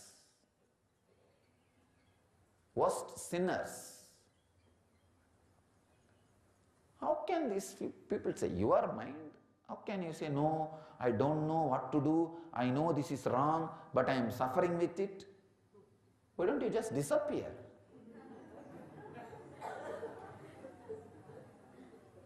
No, even that is not a right punishment. My mind, let me own it. It is time, I take ownership. Let me weave as I want. Maybe in the past I failed, but now it is time, let me weave as I want. Let me design as I want. Own your mind. The mind which is based on Vidya is Vedic mind. Knowledge, truth is Vedic mind. Which does not bring suffering to you is Vedic mind. And Zen living. When I say Zen living, meditative living.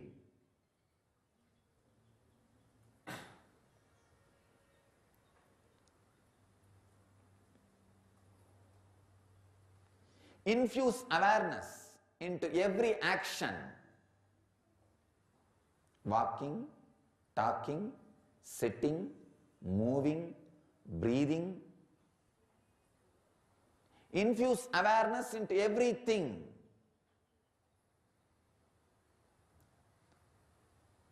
Slow down. In every action, slow down. Let it be more with awareness. That is what I call infusing awareness. Buddha once beaten a fly on his face. Immediately he comes back to awareness and does the same thing again with awareness slowly. Disciple asks, what are you doing? The fly has died. He says, no, that is what. I did it unconsciously. So now I am doing prayaschitta, doing the same movement consciously. Any movement you did unconsciously, do it again consciously. That is a prayaschitta. If you unconsciously got up from the bed, no, sit again.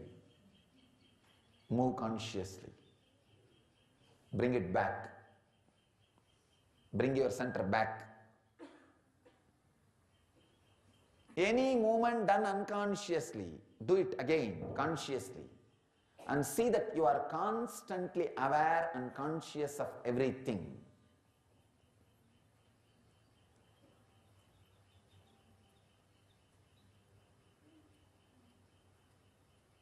You will easily sleep your way to enlightenment. Whole day when you are aware and conscious, whole night you will be aware and conscious. Whole night being aware is sleeping your way to enlightenment. Understand these three things. First, the truth about sleep. By your nature, you are timeless, nameless, formless. But the engrams create the name, form, time. the world. So, when your nature takes over you, takes over your nervous system, it rewinds itself, recoils itself, recalls itself to its nature. So the tent is packed. The packed tent, see, the open tent is a waking state. Tent getting dismantled is the dream state. The packed tent is the deep sleep state. Too much of interest, attachment in the engrams creates sleep disorder, insomnia. Reducing the engrams into thoughts by removing attachment.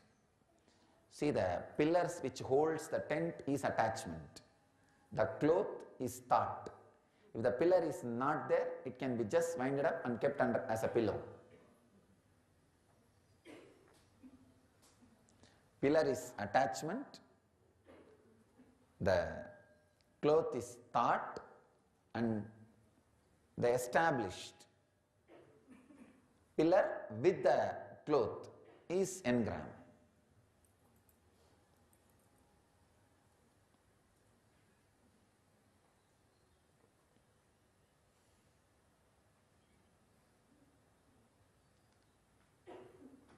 Reducing that engram into thought is one of the best powerful process for sleeping your way to enlightenment. I can give you another one technique, direct technique. Sitting and meditating in the darkness, on darkness, in darkness, on darkness.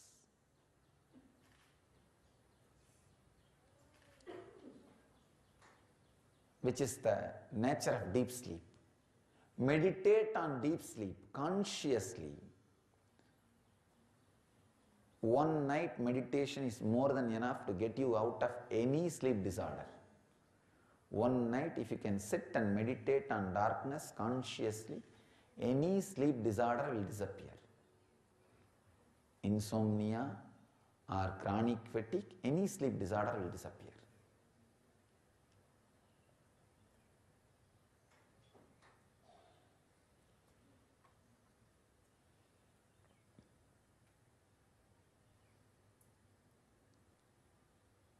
Vedic mind, yogic body, Zen living will directly lead you to health and enlightenment using your just ordinary sleep. Nothing else is required. Your ordinary sleep will simply lead you to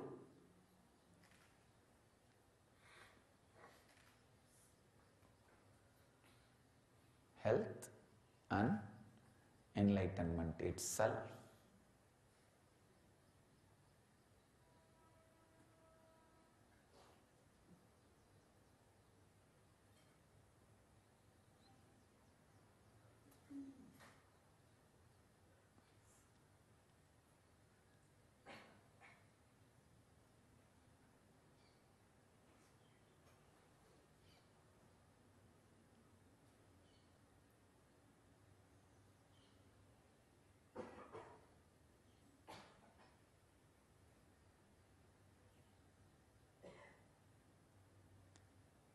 Understand the truth about the sleep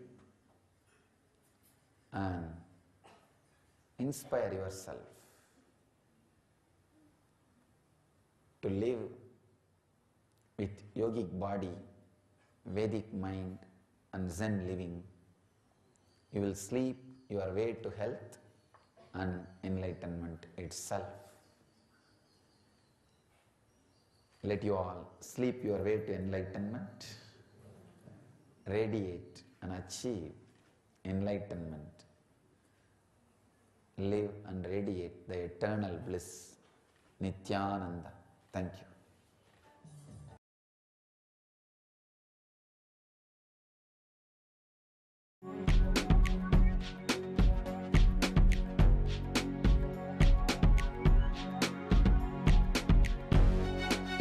All that I taste, all that I smell, I offer to you, Swami Nityananda.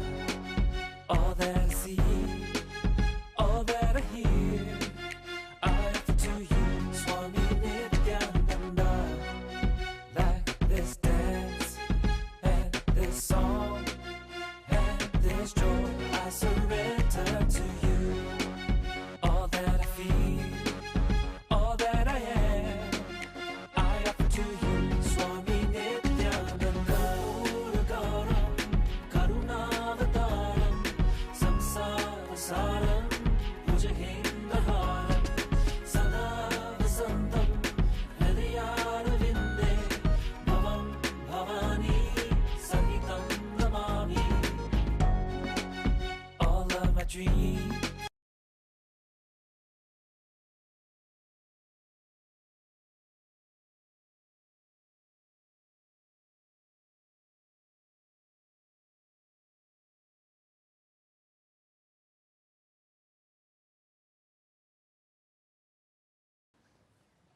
Sadashivasamarambam Shankaracharyamadhyamam Asmadacharyaparyantam Vande Guru Paramparam.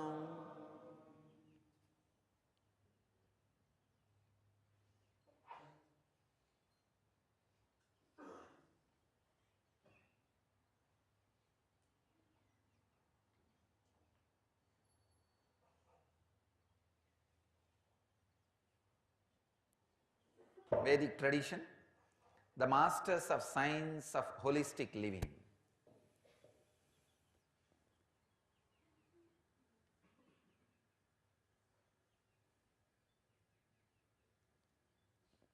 When I use the word Vedic tradition, I mean a huge, unimaginable civilization. The depth and the breadth in the civilization worked about life, all aspects of life, starting from birth, education, childhood, adulthood, sex, marriage, the way of classifying people, way of leading every individual to the excellence in his own line, law and order, creating wealth, storing wealth and distributing wealth, clothing, food, God. And ultimately the science of leaving the body, death. In every line, the contribution, unimaginable contribution. Just yesterday, I was reading an article, Stephen Hawking taking on God. He says, God has not created the world. Very beautifully he describes. It's a spontaneous happening. Amazing way is described. And all of you may be aware of Stephen Hawking, who wrote Brief History of Time. If I am asked, I'll keep the book in the standard of Nyaya Sutras and Vaiseshika Sutras. After the Ganana and Gautama, nobody is able to penetrate to the depth of the truths of time like Stephen Hawking. Even yesterday what he revealed, this is the word I want to use, not what he wrote, revealed. Because I feel he is Rishi. He should be kept in the category of Rishi. If he was in India, we would have worshipped him as a rishi and respected him as a rishi. What he revealed, no Vedic master will oppose, because the clarity on what is God,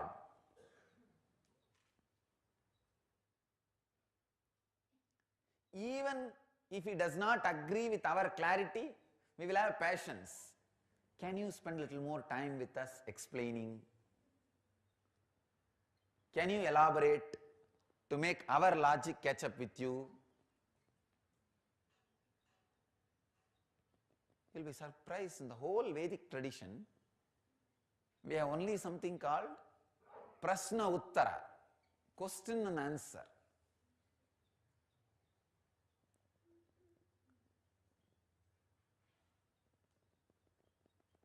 When Buddha comes, ready to take everybody one step further, all the Brahmanas, the Vedic priests, drop their Shrukshruva, Homas, Yajnas, go and sit at the feet of Buddha and evolve. When Shankara comes and ready to take people one step higher than the Buddha, all the Buddhists, they drop everything and go and sit at the feet of Shankara. When Nagarjuna comes from the Buddhist tradition and ready to take everybody one step higher than Shankara, all the Shankarites drop their danda and everything, go and sit at the feet of Nagarjuna. The greatness of Vedic tradition. Ready, always ready to listen, listen, listen. Whoever takes us one step further, ready to surrender, ready to go behind, ready to experiment, the most scientific tradition.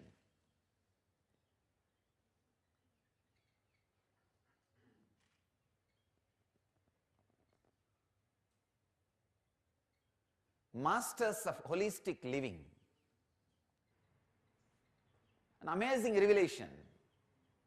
What he revealed is exactly what Upanishads describe. A spontaneous, independent, intelligent happening. He bases his whole creation on a certain law, which is beyond law. No Vedic master will oppose Stephen, because that is exactly the truth.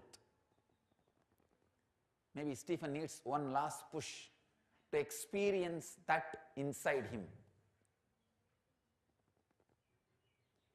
What has happened in him as a revelation, if it becomes experience, he will write few more things.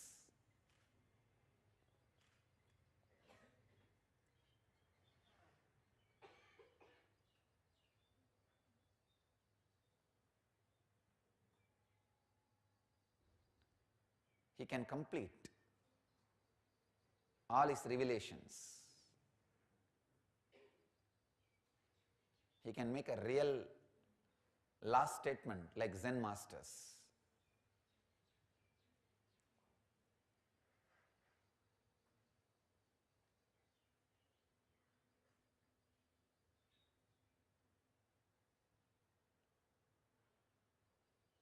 I was so happy to see a scientist describing the experience of creation so beautifully, so perfectly in the Western language, where the mainstream society can understand. Unfortunately, the religious leaders, they see God also in their own personality, as if a power center. So they can't understand God without being a power center. Please understand, every center is power. Only then you will understand there is no power center. Every center is power is the truth. When you understand that, only then the holistic lifestyle evolves. That is why In the Vedic tradition, not just a person who invented theories and truths about God is Rishi. Every person who dedicates his life to any center of life, reveals truths in any center of life, is Rishi, is power. I have a list of people. Sushruta, father of surgery, who is master of Ayurveda. Ayurveda is one of the greatest gift to the world from the Vedic civilization. Bhaskara, father of astronomy.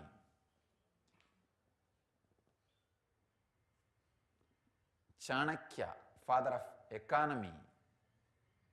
economics. Aryabhatta, who invented calculus and algebra.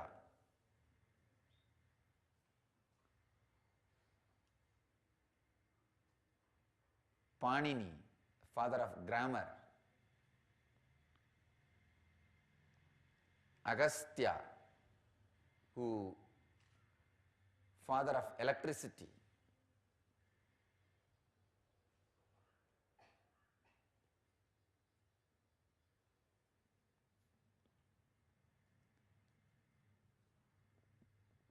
I can go on and on and on. Here I have something more. Vyamanika Shastra, science of aerodynamics. Visha Shastra, science of poison. Malla Shastra, science of bodybuilding. I can say on each thing, I can speak for days.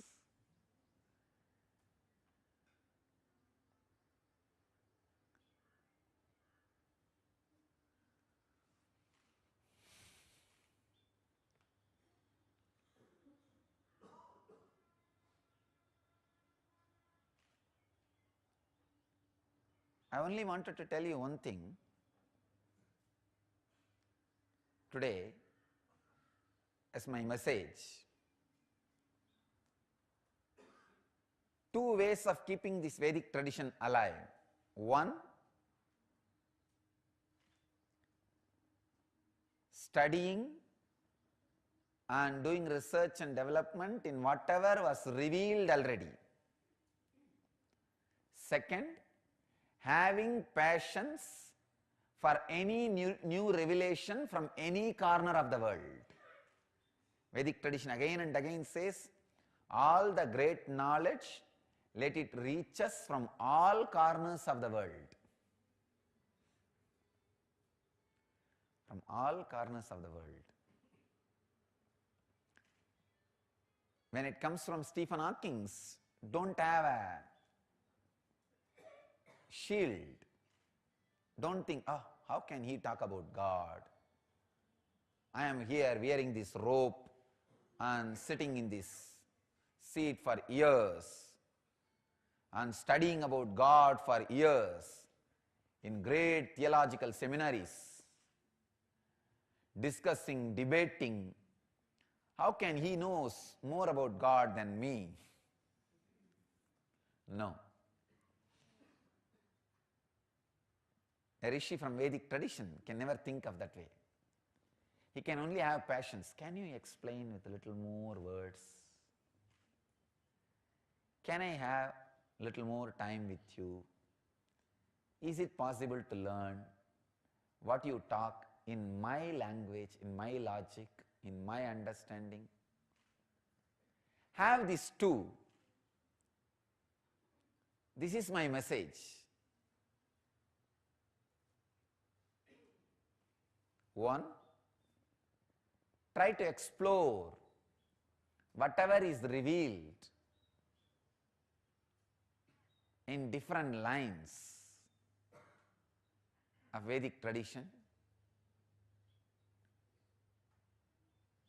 and keep your being open for more and more new revelation. Vedic tradition is the only tradition which can update itself because there is no last word. Our Shastras can be updated, can be commented, can be interpreted and reinterpreted. Understand? There are some sutras like a Shruti, Upanishads, which cannot be altered. But you can comment on it. You cannot alter the original sutra, but you can comment on it. But other Smriti and all you can even alter. So we have many lines. Sutra is the revelation. Bhashya is the commentary. And Vartika, commentary on commentary. Then Tika, commentary on commentary on commentary.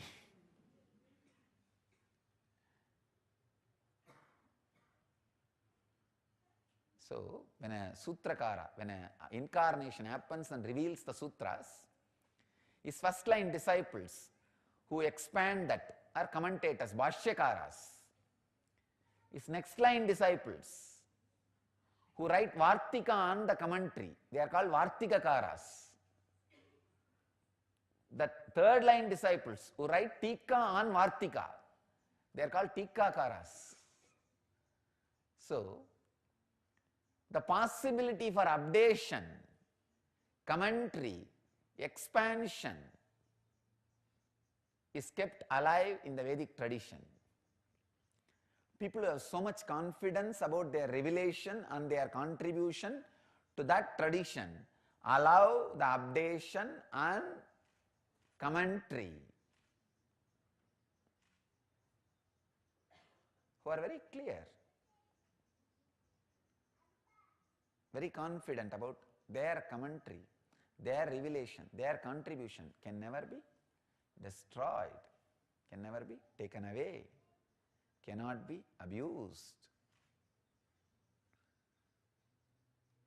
That is the courage you need to allow people to comment, allow people to update, allow people to interpret.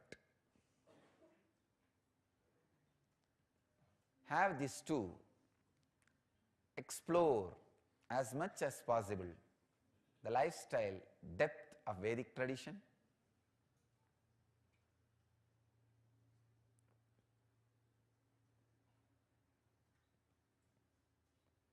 and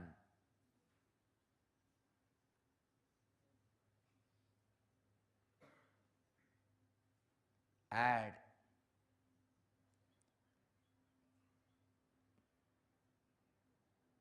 as much as possible the essence of tradition in every aspect of your life. That's the first thing. Second thing, keep yourself completely open for all new possibilities, for new expressions.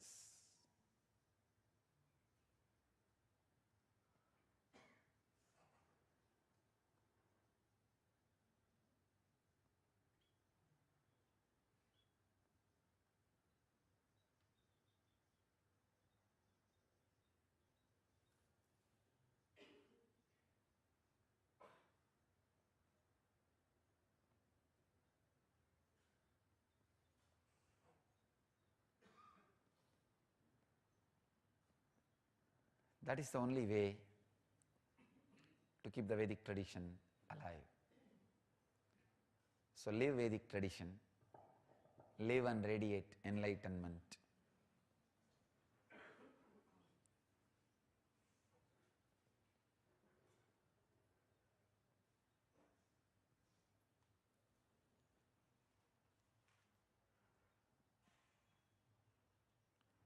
Live and radiate the eternal bliss.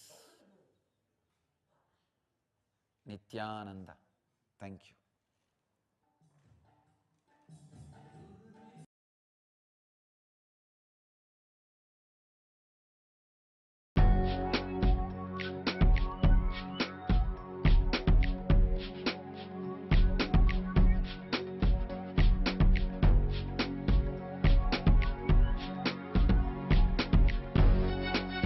All that I take, all that I smell, I offer to you, Swami.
शिवसमारम्भा शङ्कराचार्यमध्यमा अस्मदाचार्यपर्यन्ता वन्दे गुरुपरम्परा.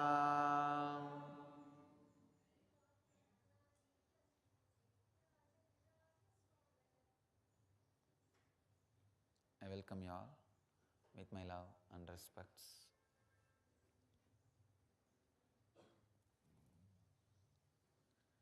Today's subject is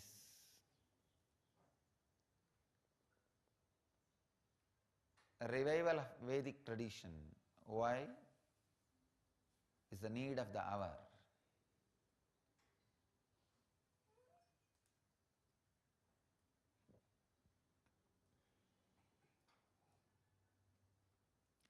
Because this is the last hour human consciousness is having.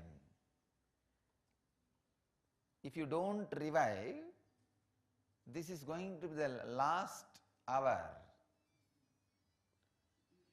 Vedic tradition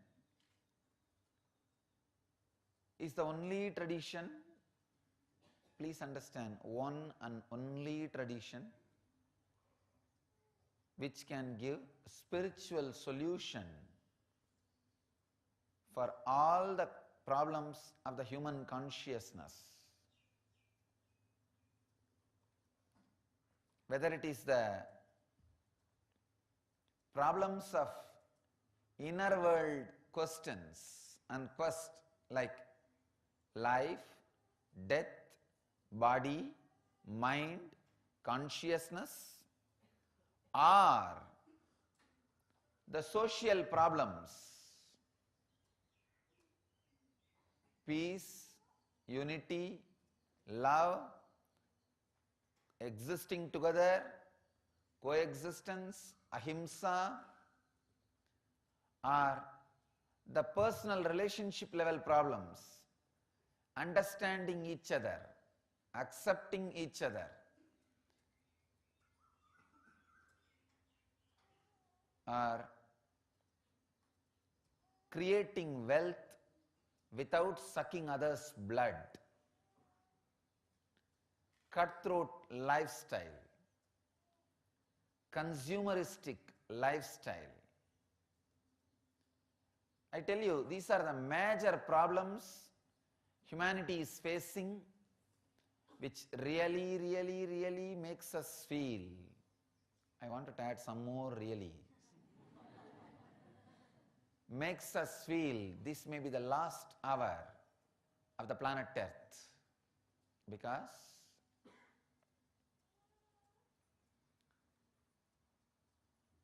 the unconsciousness of the human beings and the ability to destroy others through weapons, not just the traditional weapons like atomic bombs and all that, chemical weapons. And now something new is happening, ideological weapons, spreading ideas through media and communication systems and dismantling certain unique lifestyles, tribes, way of living in the planet Earth. Understand? There are few tribes whose lifestyles have been dismantled, destroyed so badly, the great art, tradition and the extraordinary powers they were having, whole science has left planet Earth. The science of herbs, the science of living with nature, science of handling the extraordinary powers. Just yesterday, I saw a YouTube clip of a shaman levitating, so casually. A shaman is a group of spiritual souls, a spiritual tradition from South Africa. Very casually, just he is chanting some mantra and he is levitating 4 feet above the sky.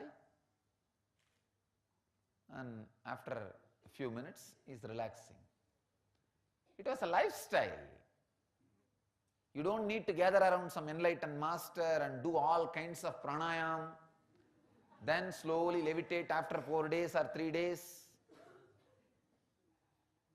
It was a lifestyle for certain tribes, certain spiritual groups. But so much of color has been lost. So much of variety has been lost because of this. But trying to globalize everything under one brand. Same way, we need to understand the nature-based cultures. That's the right word I wanted to say. The traditions and cultures which understands nature is a living intelligence, who are interested in coexisting with nature, not abusing it, exploiting it.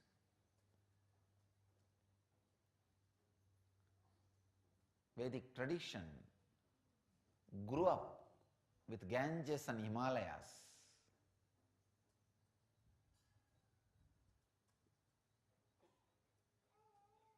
Grew up with nature,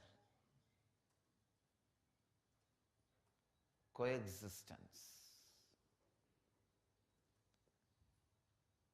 The tradition which has spiritual solution for all possible problems, happened, happening, yet to happen.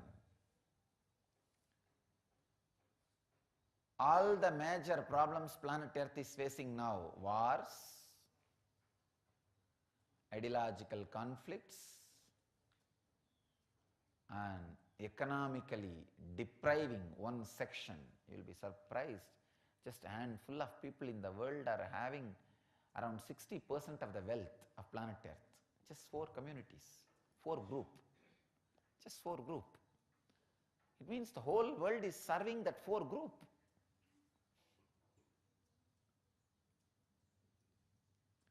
Enormous wealth is accumulated, centered under a few people.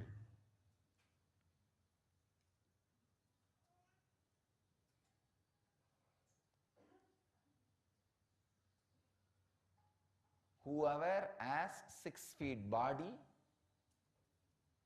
has a right over whatever exists on the planet Earth. Because planet Earth provided everything for all the people whoever has 6 feet body.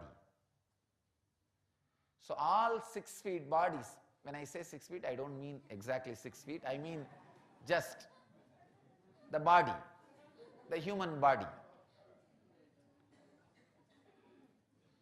All the human bodies have a right over whatever exists.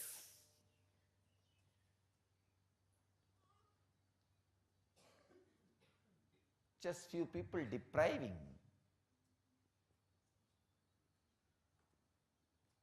other bodies is the root of violence, source of violence. I tell you, these major dangers human society is facing: terrorism, consumerism, which is responsible for terrorism, and conflict ideologies or ideological conflicts, and the diseases which are spreading rapidly because of consumerism, not only in the level of food, cloth, furnitures, lifestyle, even in the level of music, sex, lifestyle, in all levels. HIV is just because of consumerism in the level of sex. That is responsible for HIV. And obesity, consumerism in the level of food, So many psychological disorders are just because of consumerism in the level of music. Music which creates so much of restlessness.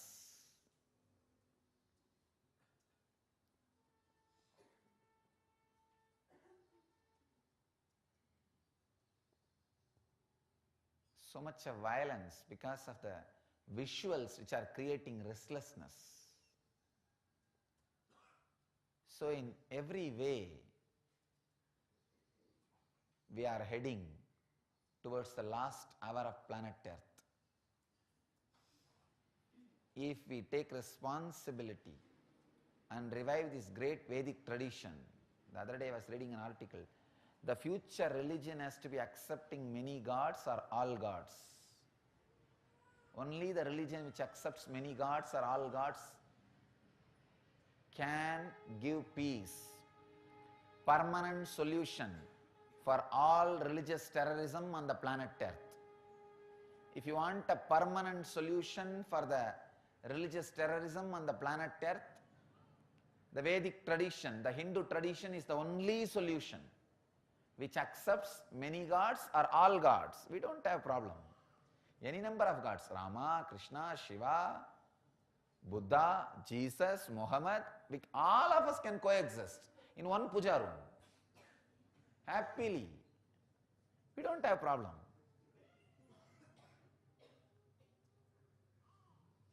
We don't have devil who need to be rejected. Even the Yama, Lord of Death, is one more God for us.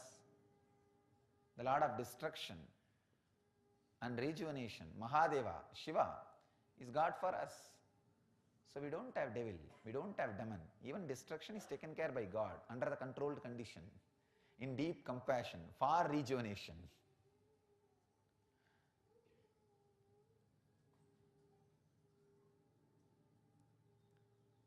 When the earth is overloaded, Krishna comes and he does the whole destruction, rejuvenation under the control condition. So even for that, we don't need to depend on devil. God takes care of that job also. Devil is out of job in Vedic tradition. So understand, it is time. It is time that we revive Vedic tradition, which accepts all gods, which is ready to coexist with all gods. We are happy with all way of systems of eating, all systems of clothing, all systems of furnitures, all lifestyles. Each system originated in each state is original. See the variety of dressing and eating in India. The difference between one state and the other state is much more than difference between one country and other country. If you just travel 100 kilometers, you will see just totally different world. In food, the housing construction method, or the clothing, or the language, or the lifestyle, or the religion. You can't imagine, oh God, morning I was in a different country and evening I'm in a different country or what? 100 kilometers is more than enough to see totally different world in India.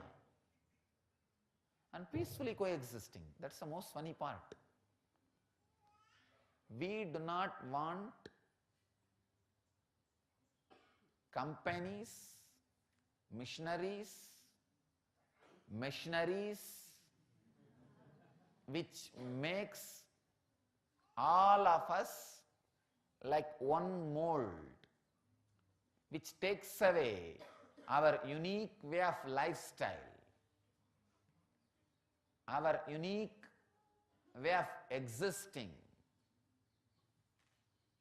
Please understand, every tribe needs to be kept alive as they are.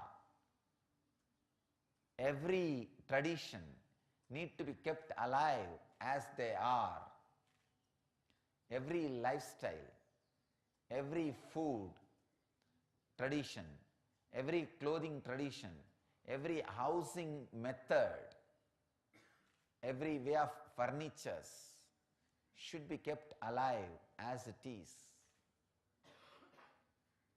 To tell you honestly, this seat is not more costly than an ordinary middle class executive chair. People think, oh, it's ego, too costly, luxury. No. This seat on which I am sitting is surely not more costly than any middle class CEO's chair in any company in India or any office in India. There are so many brands, the furniture brands. Their medium level furniture is more costly than this seat. And this is not that comfortable. You need to be sitting straight, only then you can sit in this. But I wanted this kind of furniture just to retain the tradition. Only when I made one more seat for my priest and put, I understood.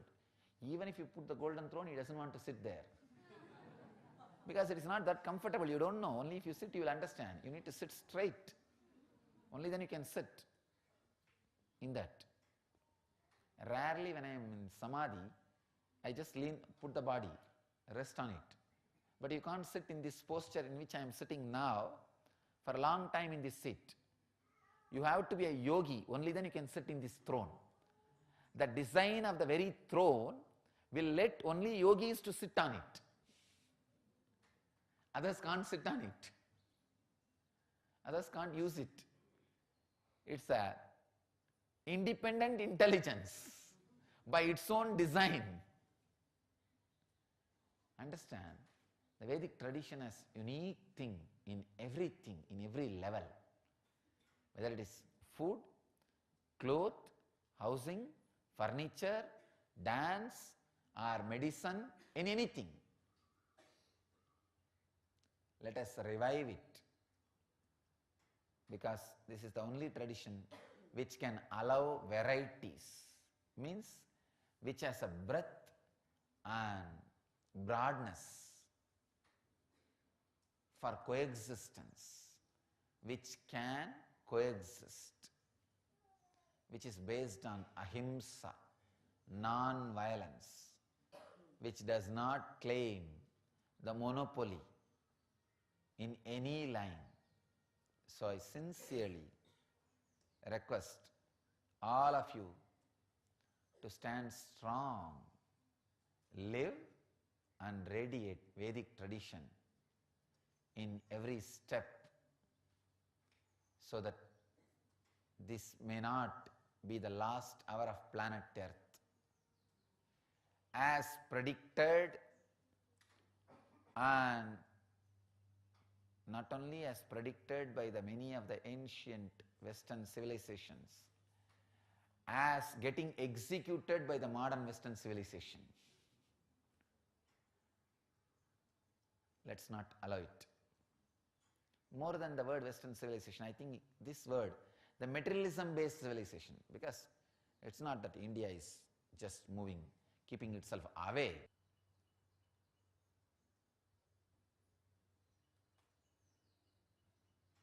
So it is time we get back to Vedic tradition. Keep it alive, it will keep you alive. Keep Vedic tradition alive, that will keep you alive.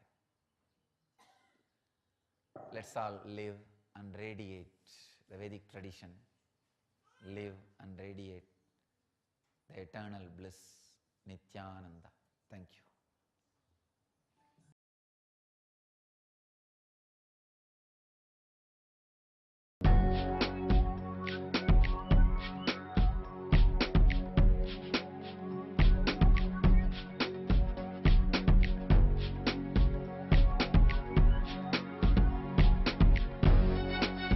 All that I take, all that I smell, I have to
Sadashivasamarambha Shankaracharya-madhyamam Asmadacharya-paryantam Vande Guru-paramparam.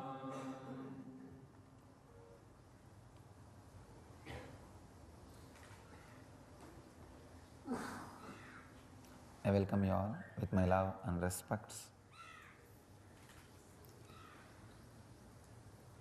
Today the subject is 5 techniques for stress-free life.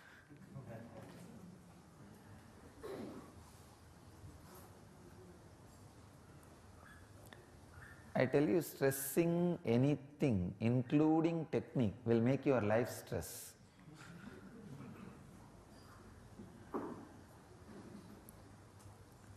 I can give you 1,000 techniques for stress-free life.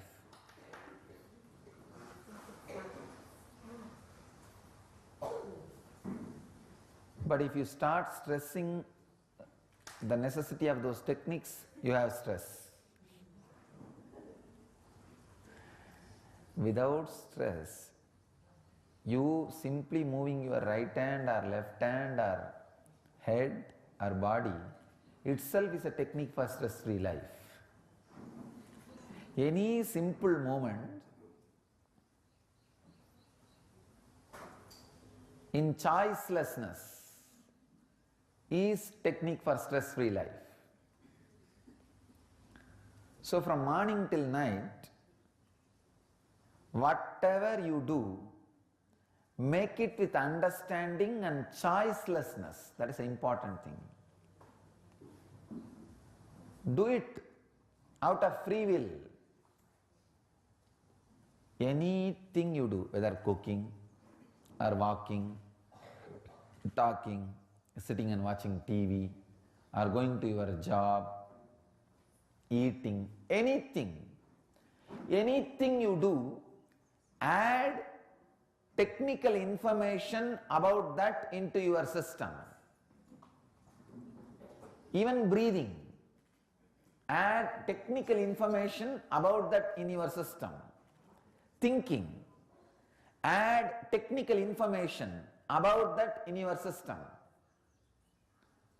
When I say technical information, how you are breathing, why you are breathing, where it is going to lead, is it going to lead you to where you want, or if your goal is something else, how to change your breathing for that.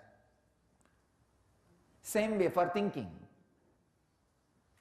What you are thinking, why you are thinking, where is it leading you, is it going to lead you to the same space you want, or is it leading somewhere else, then how to change. That's all. Add technical information to all your actions. About walking, talking, breathing, doing anything. See, now you are ready for doing Guru Puja. Add complete technical information about that to your being. What am I doing? Where is it going to lead me? And what way this is going to help what I want. Completely being in tune with the technical information.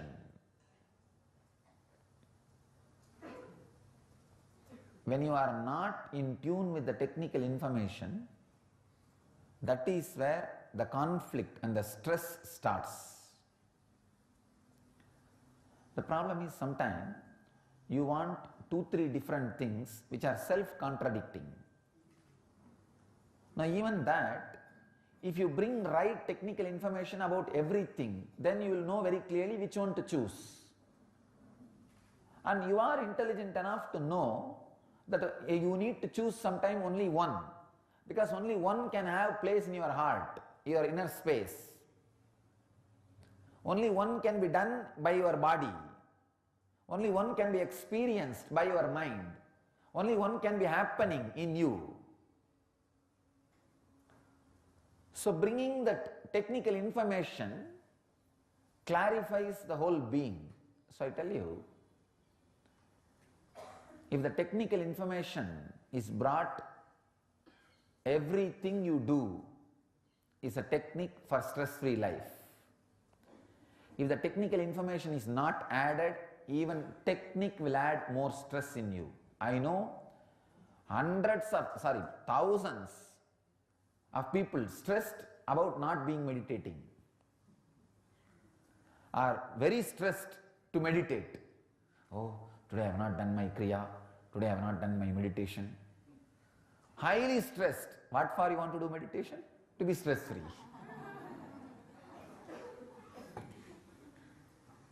What a funny mental setup.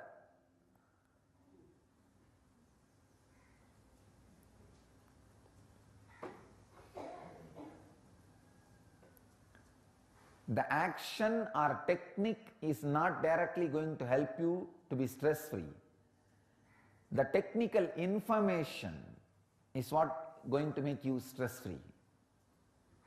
Understand? The action or technique is not going to make you stress free. Technical information, that is going to make your life stress free.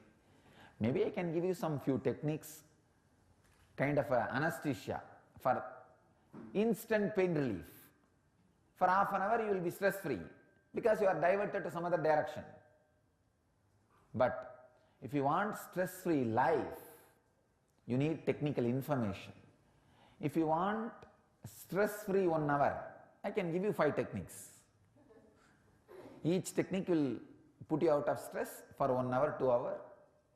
But if you want stress free life, then technical information about your whole day is needed. Iron out your whole day. Now it is too much in chaos. Iron it out. Ironing out your whole life is what I call spiritual routine. For some time, you need to spend in a clear routine. Even the Parivrajaka sannyasis, agoris, nagas, even those sannyasis who are wandering all over the world, even they stay in one place between Guru Purnima and Navaratri, the Chaturmasya. They observe Chaturmasya. They stay in one place and go through a kind of a spiritual routine just to iron out their whole life. Means adding technical information to whatever they are doing and making them stress free. I can say this is one of the first teaching I want to give for all the ashramites and for the people who are dedicating their whole life for the spiritual enlightenment. If you have dedicated your whole life for enlightenment, this is the first thing you need to do. Ironing out your whole day. Everything you do should be consciously chosen by you and being celebrated or getting celebrated or celebrating celebration by you. Morning when you get up, why you brush? Why you clean your body? Why you take bath? Even those simple things, from that start. Is it directly adding? Is taking bath, is it directly leading me to my goal, enlightenment? If it is not, can anything be done? It gives me enlightenment also. Then apply the ash, Bhasma Snana. And when you pour the water, cold water on the body, feel the cold, feel the water all over the body. Let Vipassana be added to your bath. Means Vipassana means being in the boundary. You will see, when you are in the boundary and take bath, bathing not only purifies your body, it cleanses your mind. Because you never stay inside your body when you take bath. You are there somewhere and imagining, visualizing, fantasizing, duetting and what not. When you wake up from the bed, you should be completely having control over your body and inside the boundary. Just for 5 minutes, feel, yes, everything is working properly. Checking, I am there, I am here, yes, I am available to my body is available to me. Just with this simple clarity, take bath, not only your body, mind will also be cleansed. Every step you do, same way, if you have a right technical information, you will never feel lazy to do your morning exercise or yoga. It is lack of technical information which is not letting you do the technique. Lack of technical information leads you to the uselessness of technique, and how many thousand techniques are supplied to you. It will be just few days, like initial fantasy. Then suddenly you will see, when the technical information is lacking, the technique has no more power over you, or you are not inspired anymore. It's like more stress to do the technique. Same way, any action you do, go on having clarity, technical information, till you fall asleep. When you fall asleep, remember, is this sleeping going to help me for enlightenment?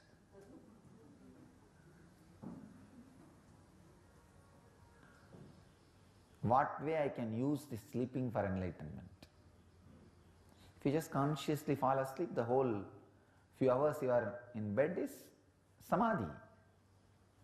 Nidra samadhi stitihi. Samadhi. So, consciously falling asleep is going to lead you to enlightenment. So now, understand the essence. I have given you the basic technique to make your whole life stress-free, one. But as these guys requested, I can give 5 techniques also. Morning, taking bath, consciously. Consciously take bath, take shower. That's the first technique. And consciously have your breakfast. And whatever your morning routine, whether it is going to office or going to school or going back to bed, do it consciously. And again, lunch, eat consciously. And again, dinner, eat consciously. And night, when you fall asleep consciously. 5 simple techniques which you can never avoid, because anyhow you are going to do all these 5. You may take exemption 1 or 2 days for taking bath. But otherwise all these 5 are going to be your life. So, simple technique, when I say the word simple technique, I am saying which you don't need to do something extra. These 5 are already part of your life. So just have technical information about all these 5. All these 5 will become technique for stress-free life. So, have technical information and be stress-free. Live and radiate enlightenment. Live and radiate the eternal bliss, Nityananda. Thank you.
सदाशिवसमारम्भां शङ्कराचार्यमध्यमाम् अस्मदाचार्यपर्यन्तां वन्दे गुरुपरम्पराम्.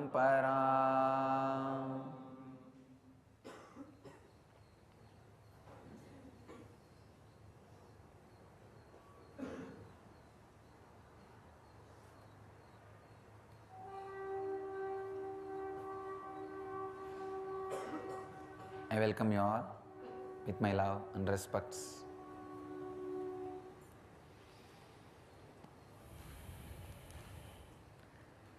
Today's subject is Himalayas.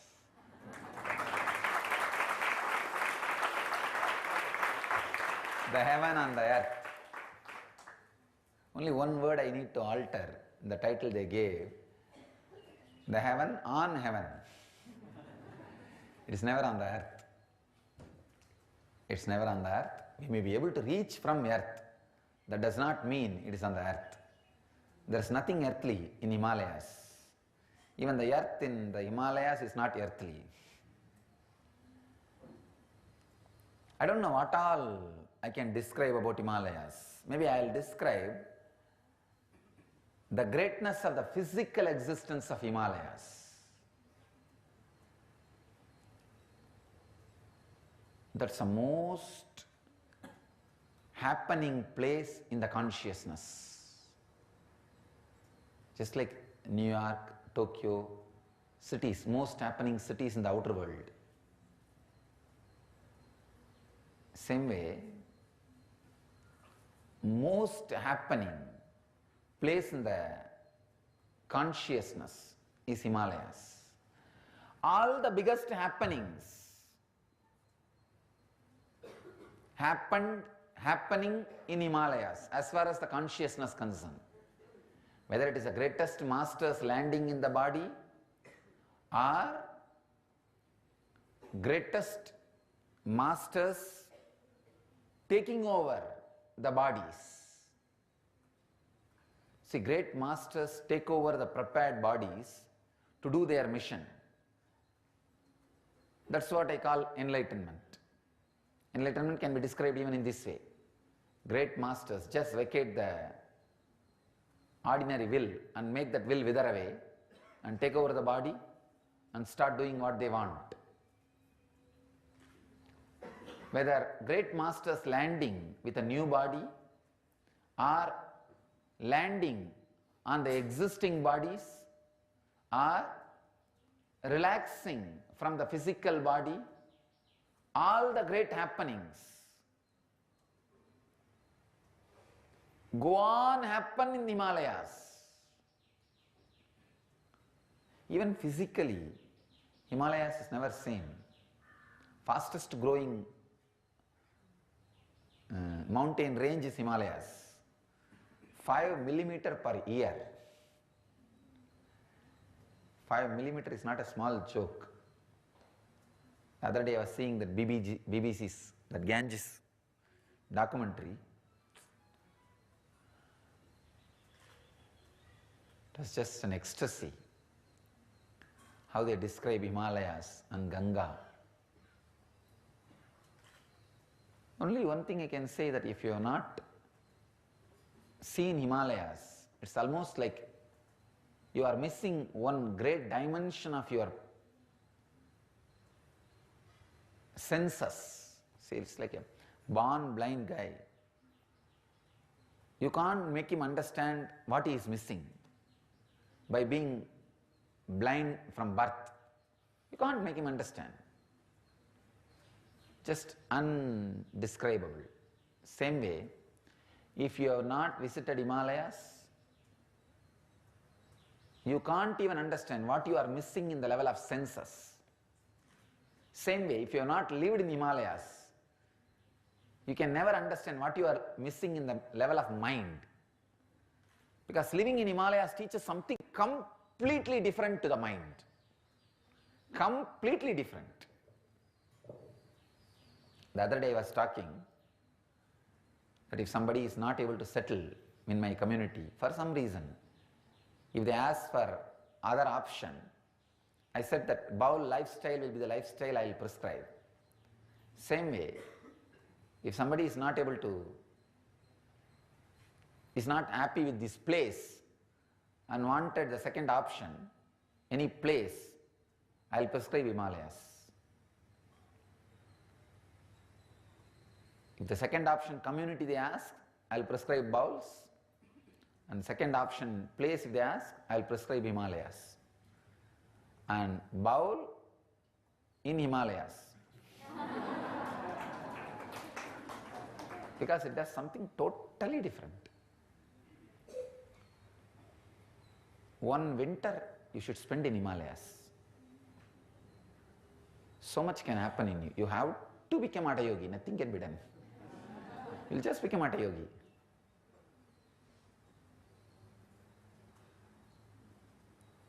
If you want to become a Vedanti, just talking, all lousy, tall, go and settle in Kashi. If you want to become Hatha Yogi, means really achieving Yogi, Himalayas is the place. Because very lifestyle will make you Yogi. Even to have a cup of water, you need to climb up and down. For anything, your body needs to move. That's why they say that Tibetans are the people who live longer in the whole earth. Because their very lungs and the body is capable of living with less oxygen. The whole body evolves in such a new way, it can live with less oxygen.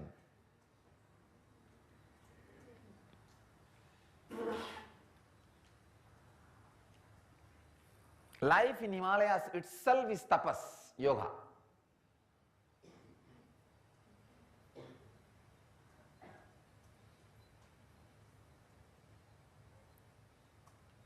What happens in Vegas stays in Vegas. But what happens in Himalayas in you stays with you. Not just stays in Himalayas. Understand? What happens in Vegas stays in Vegas. But what happens in Himalayas, in you, stays with you. It doesn't just stay in Himalayas. Himalayas is the place, the most conscious happening.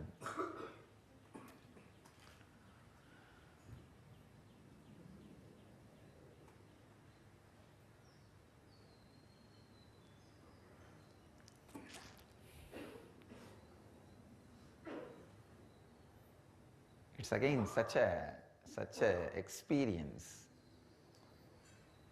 It's one of the biggest problem. When the experience goes beyond certain frequency, it only expresses as a deep joy and sweetness in the body, never as words. And I'll have to pick up the words here and there, here and there, here and there, like this. Some statement, what happens in the Vegas stays in Vegas. People will be shocked. How can you connect Vegas and Himalayas? Because I don't have any words, I have to pick up all outrageous words. I have to look out of the box and all outlandish expressions. What to do?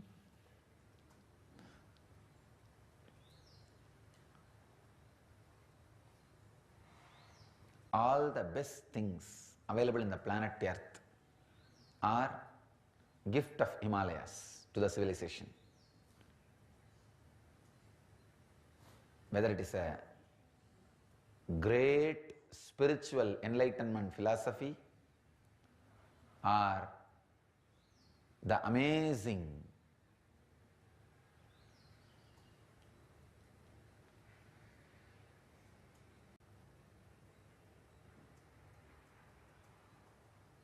unimaginable, amazing Saraswati civilization in the banks of Saraswati, the first civilization.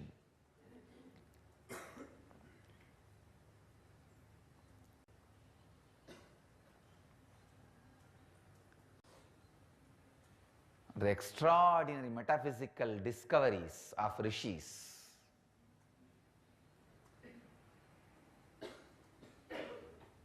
the yoga science, astrology, astronomy, vastu, gemology, what not, anything worthy in the planet Earth, it's from Himalayas. It's Himalayas which gave birth to the science of ahimsa, coexistence. It's Himalayas which gave birth to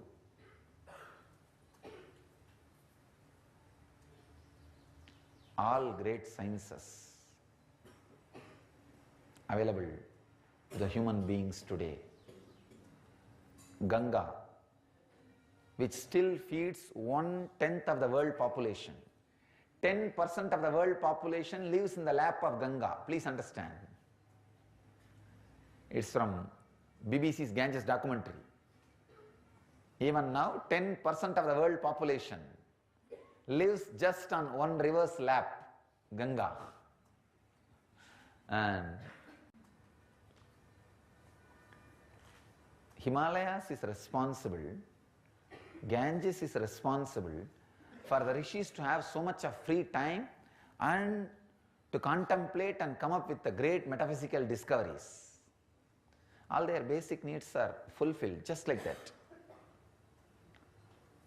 And grand Himalayas in front. What will you do? You go on, get awestruck, wonderstruck. Your logic gets slapped every time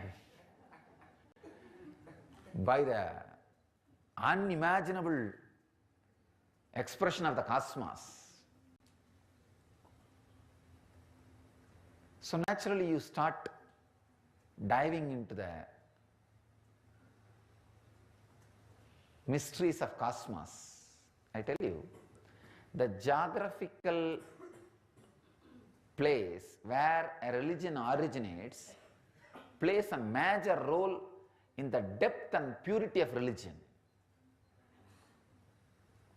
Himalayas cannot be ruled by any socio-political laws. That is why the Upanishads and Vedic tradition is completely devoid of any socio-political rules. There is no socio-political part in Upanishads. Pure spiritual science, metaphysical discoveries, that's all. Just science, that's all. That is why still, even now, the sadhus who stay in Himalayas, they consider themselves as the sadhus of the headquarters. See, it's like ashramites who stay in this ashram, they always have the pride, they get the news first. They get the information first. They are in the people in the center of the cyclone, most happening place. So they always feel pride and feel they are little more than the ashramites who are staying in the branch ashrams. Because anything is received by them after these guys receive. So the same way, still in the Himalayas, that sadhus who stay in Himalayas, they claim that they are the headquarters sadhus. Whether in Kumbh Mela or anywhere, they get the first right. They are worthy. They are worthy of getting it, because whatever is said and done, Himalayas is Himalayas.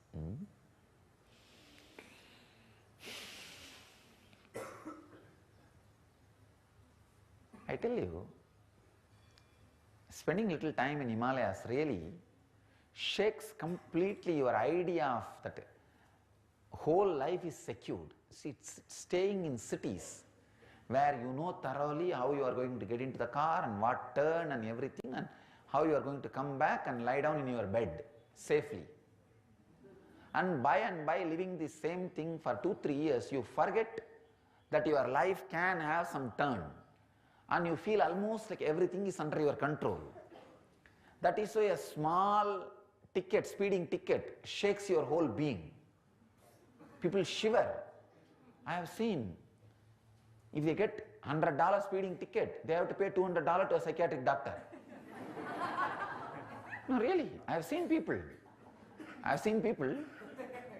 just one speeding ticket, they have to visit immediately their psychiatrist for that fear stroke or fear attack and what not, and pay few $100 for that guy.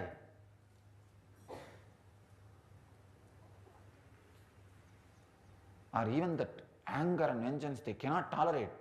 They go to a lawyer and spend little more money to stop that speeding ticket.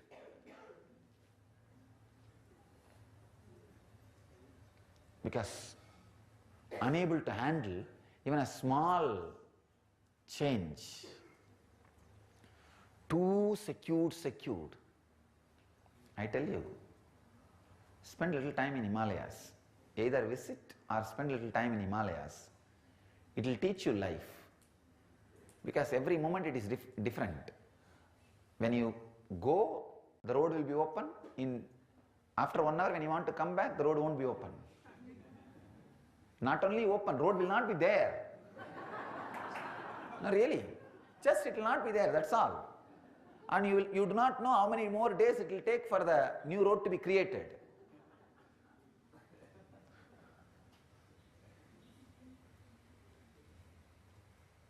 Suddenly you may need even to be airlifted through helicopters.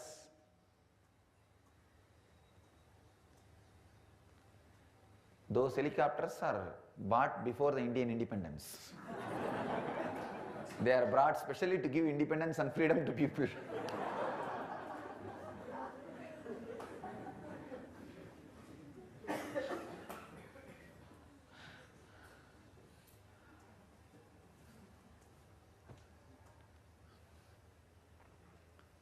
Just life. You will just face life face to face.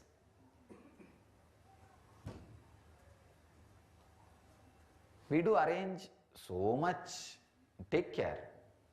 But even then, just life is life in Himalayas.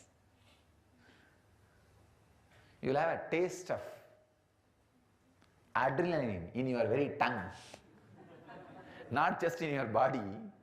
The adrenaline release will be so much, you will taste adrenaline in your tongue. Because the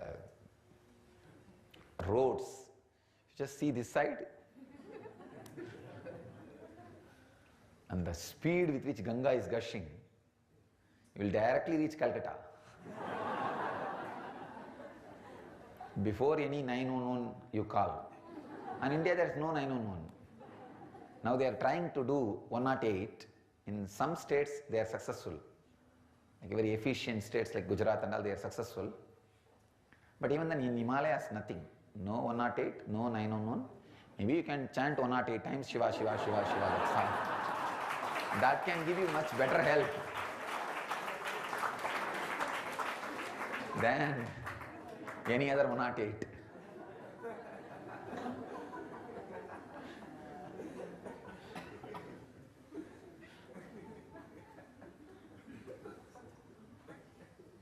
You'll just face life face to face. It's good to have the taste of life as it is, without any of your pseudo securities, 911s and any other pseudo securities.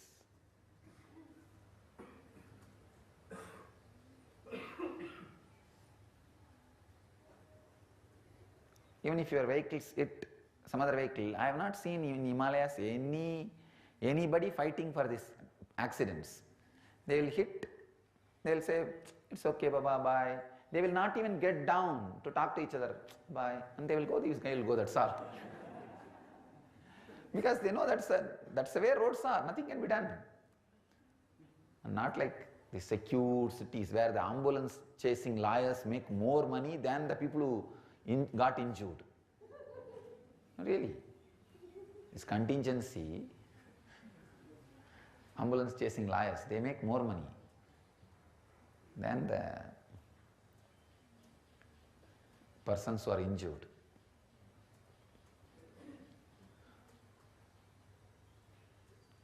This is the You will have just taste of life and how people coexist. That's another one extraordinary thing. Just to be lived. To be lived.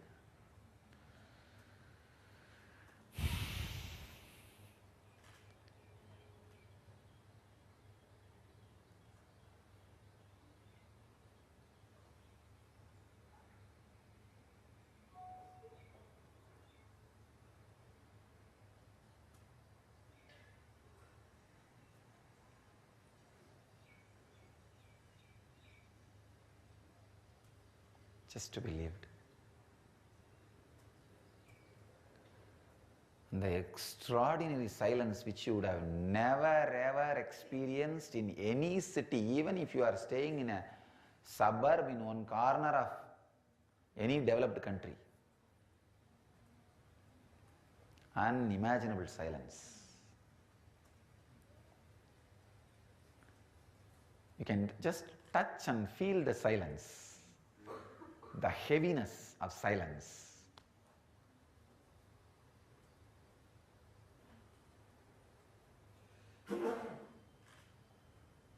Once I lived without hearing any artificial sound for 7 days. Not human voice, no artificial sound.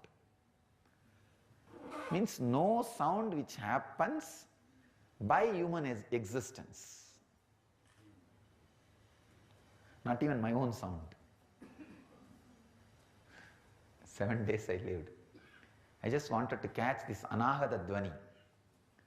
There is a sound which is uncreated, happening in your inner space. So I wanted to catch that sound. So I went and sat in one corner for 7 days. I could catch the glimpse of that anahata dhvani.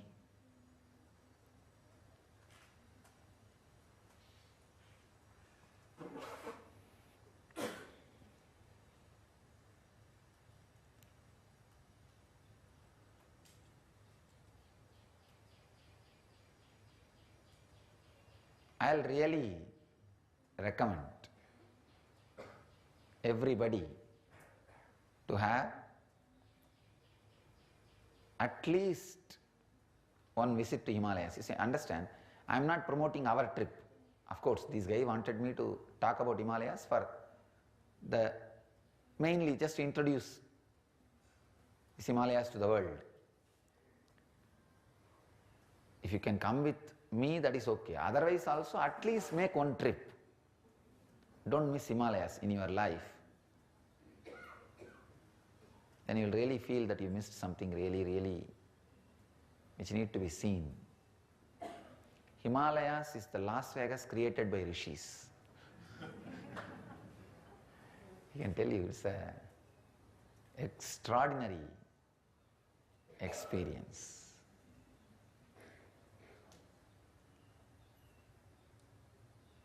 It will just give you the taste of life. It will teach you life is not just under your control. Life is larger than what you think. I can say the Himalayas is not a just geographical journey. It's a psychological journey. When you go and come back, by the time you are back, you are a different personality. Because your pitta, liver is completely churned and your adrenaline is just blasted. And all hormones. I have seen people just falling into the extraordinary ecstasy and extraordinary joy, because in such a right proportion all these things are created and churned. When the understanding, spiritual understanding is also added by the master, it just puts you in ecstasy and bliss.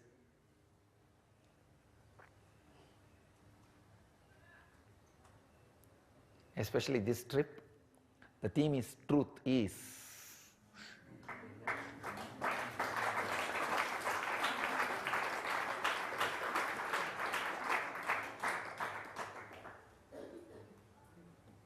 As I said, you are all going to appear in a documentary which is going to go to the International Film Festival.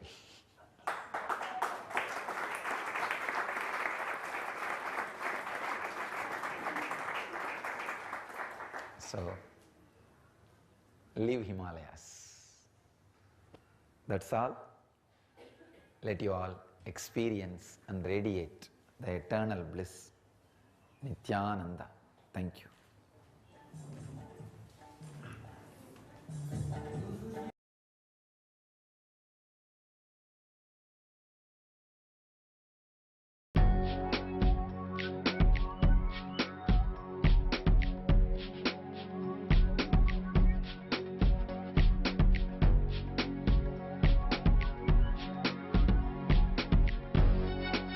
All that I taste, all that I smell, I offer to you, Swami Nityananda. All that I see, all that I hear, I offer to you, Swami Nityananda. Like this dance, and this song, and this joy, I surrender to you. All that I feel, all that I am, I offer to you, Swami Nityananda. Puragaram, Karunavataram, Samsarasaram, Bhujagendraharam, Sada Vasantam, Hridayarvinde, Bhavam Bhavani, Sahitam Namami. All of my dreams,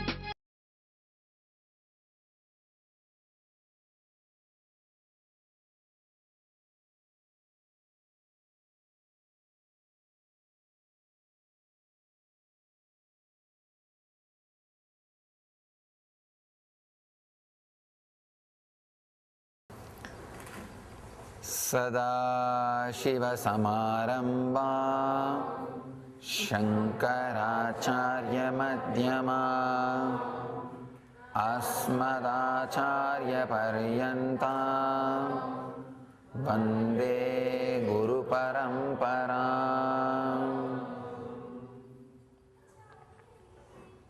The today's truth: live conflict free and stay young forever.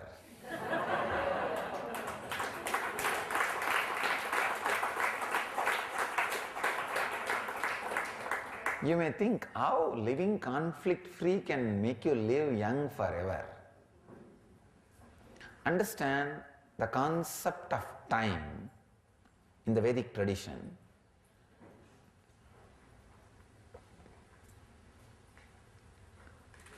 Because our rishis, our masters, know that time is one more matter which can be handled, manipulated, used as we want. They have created a clear understanding about time. Please understand, time is a matter, just like a chair on which you are sitting.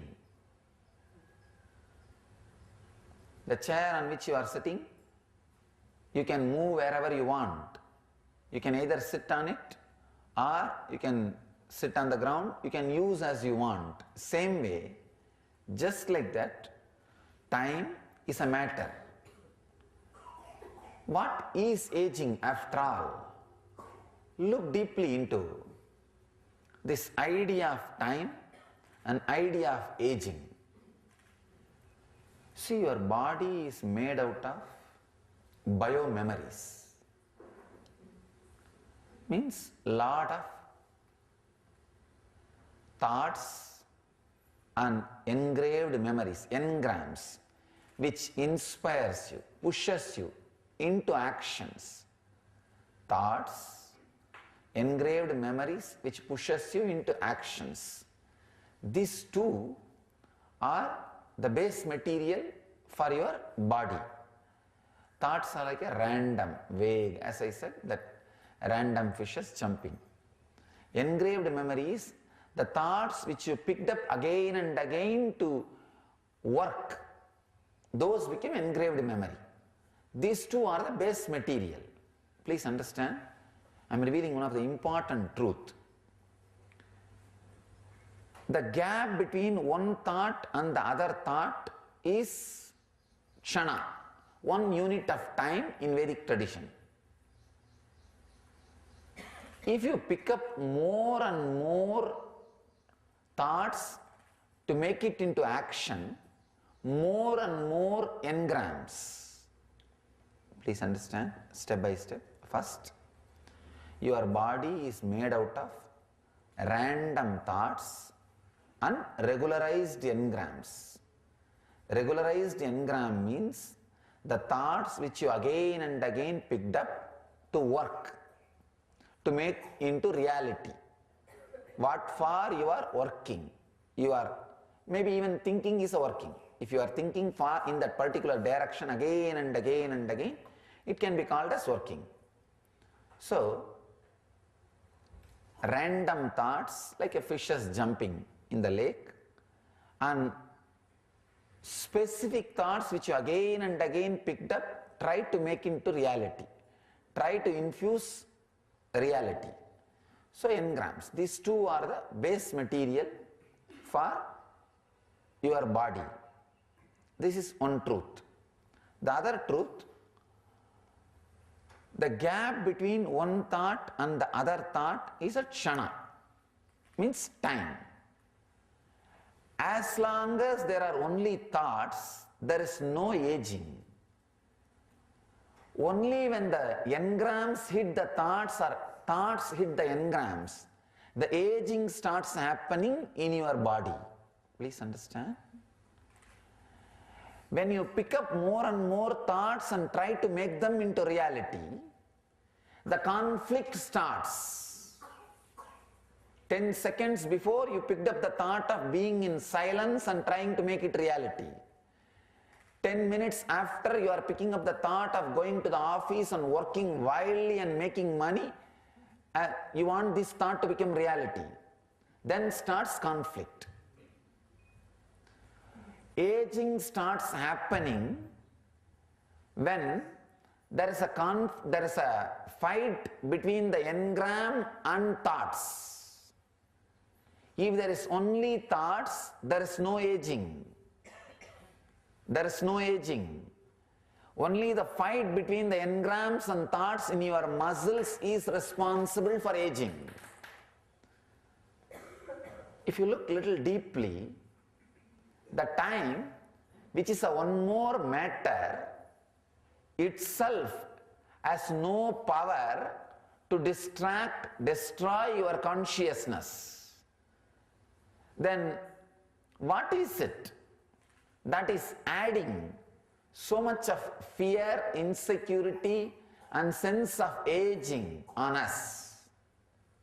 Please understand, the time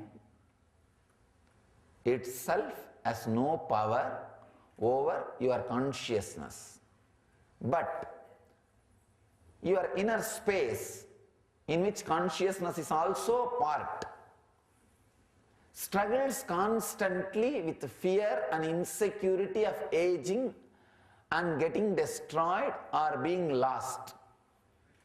What is that? Suffering. What is the reason for suffering? What is that which is suffering? Look both. The reason for suffering is your thoughts and engrams having conflict. What is that suffering is the biomemory, which is made out of these two, the thoughts and engraved memories. It's a very, very, very, very, very subtle, deep truth. I wanted you to understand this important fact. If you go and see the Kalabhairava in our ashram, in charge of security, is the Lord of Time, you will see he will be standing on the time shaft. Means he is the Lord of time shaft, who is beyond time shaft. If you see, he will be having his left leg in the front and right leg in the back. funny thing is the right leg represents the future, left leg represents the past. So he says past comes before the future. Please understand. Now what I am going to utter is past. Please understand. What I am going to utter is past. What I am going to say is past. What I am going to do in next 1 hour is past. I am not saying what I did is past. What I am going to do is past. And I think, what? What is happening here? Anything which is going to happen, as you understand, is the conflict between the thought and engrams. I don't know whether you are able to catch. Anything which is going to happen is the fight and conflict between thought and engrams, means time, which is already defined. Anything already defined is past.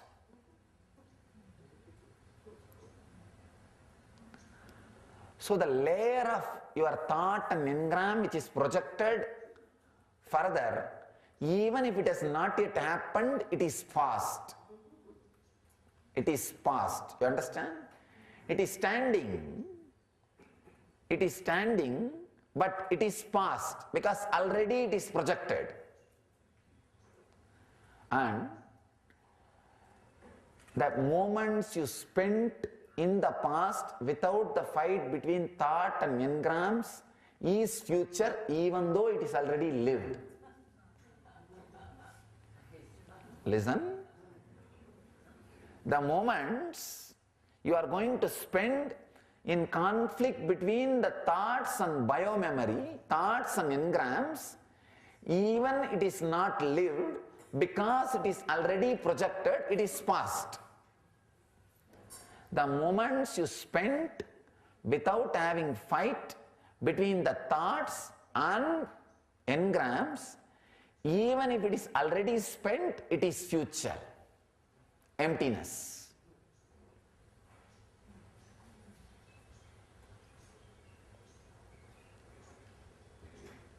The aging process is quickened if more and more thoughts hit engrams, or if more and more efforts are made to make thoughts into engrams.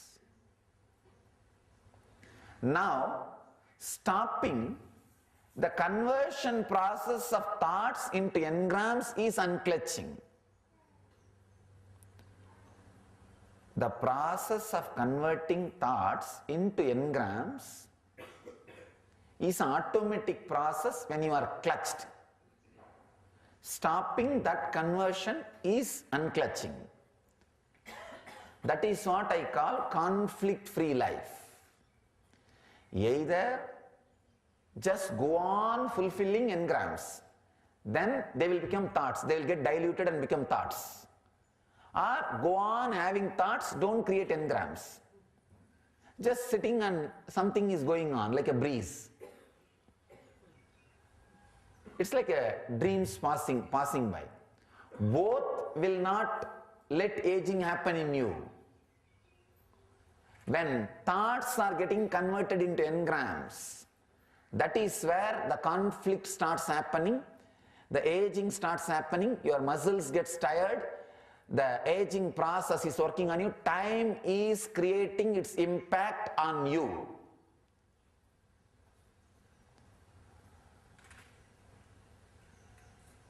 Your inner space, which is mixture of the pure consciousness and thoughts and engrams, will start experiencing chaos only when the thoughts and engrams hit each other. Try to overlap onto other space. Actually, if the engrams becoming thoughts will not have much difficulty, much problem. But thoughts becoming engrams will create deep tiredness in you. See, all catharsis process which I am teaching you, either shouting or screaming or crying or releasing, is nothing but diluting engram into thoughts so that you can unclutch easily from it. All catharsis process, including samana balancing. See, samana balancing is a subtle part of engrams becoming thoughts. A reversal of engrams becoming thoughts. What you do in the life is making thoughts into engrams. That is what we call pravritti marga. And converting engrams into thoughts is what we call nivritti marga in Sanskrit. Understand? If you are moving towards nivritti marga, you will stay young forever. If you are moving towards pravritti marga, you will get aged very quickly. Aging is directly related to your inner space. The idea which you carry about you in the inner space directly reflects on your body. You can see the Indian middle-aged women are more aged, I can say at least twice more aged than a Western middle-aged woman. Because for an Indian middle-aged woman, after 2 kids, her life is done. Nothing more to be done. Nothing more to be done. But in the West, it's not like that. There is a life. There is life. There is something more to do. So your inner space, what it feels about you, is going to reflect directly on the physical aging. One devotee asked me in US when my father died. My father died by the age of 50.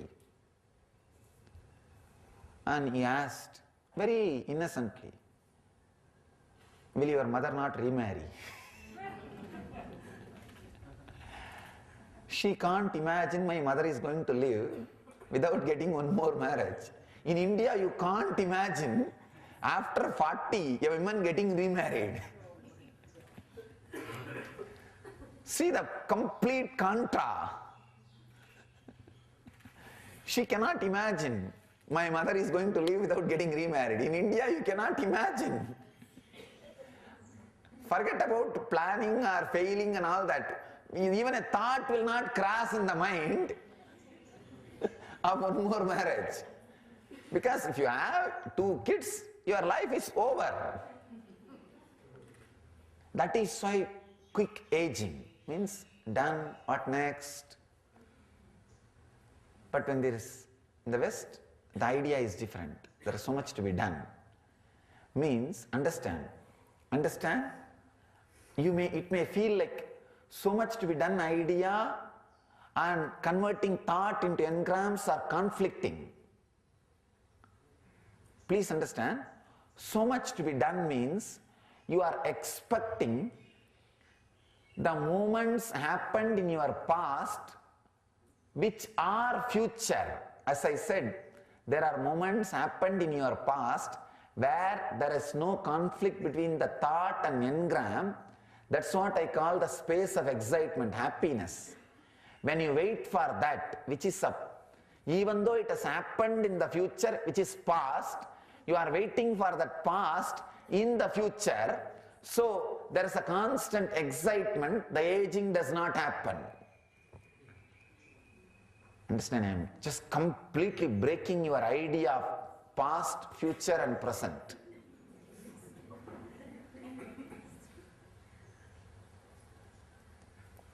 Past is not past as you think.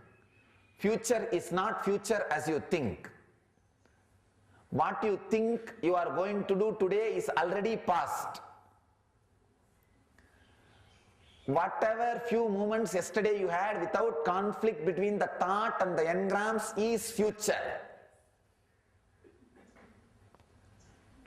Even though it has already happened, it is future. So having more and more space of future in the past is the anti-aging. So push more and more time into future. I can say push more and live more and more time without conflict and send it to the past, you have future. The ultimate bank balance you can create for the future is putting more and more time in the past without conflict between the engram and thought. So that account directly comes to you as future.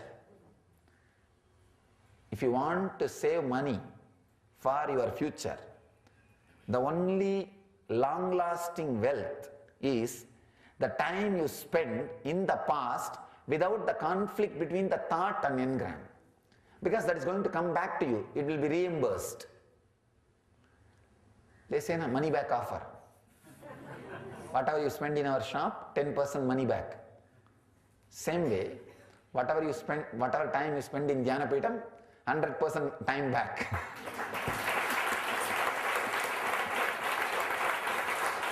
Whatever time you spend in unclutching, 100% time back guarantee.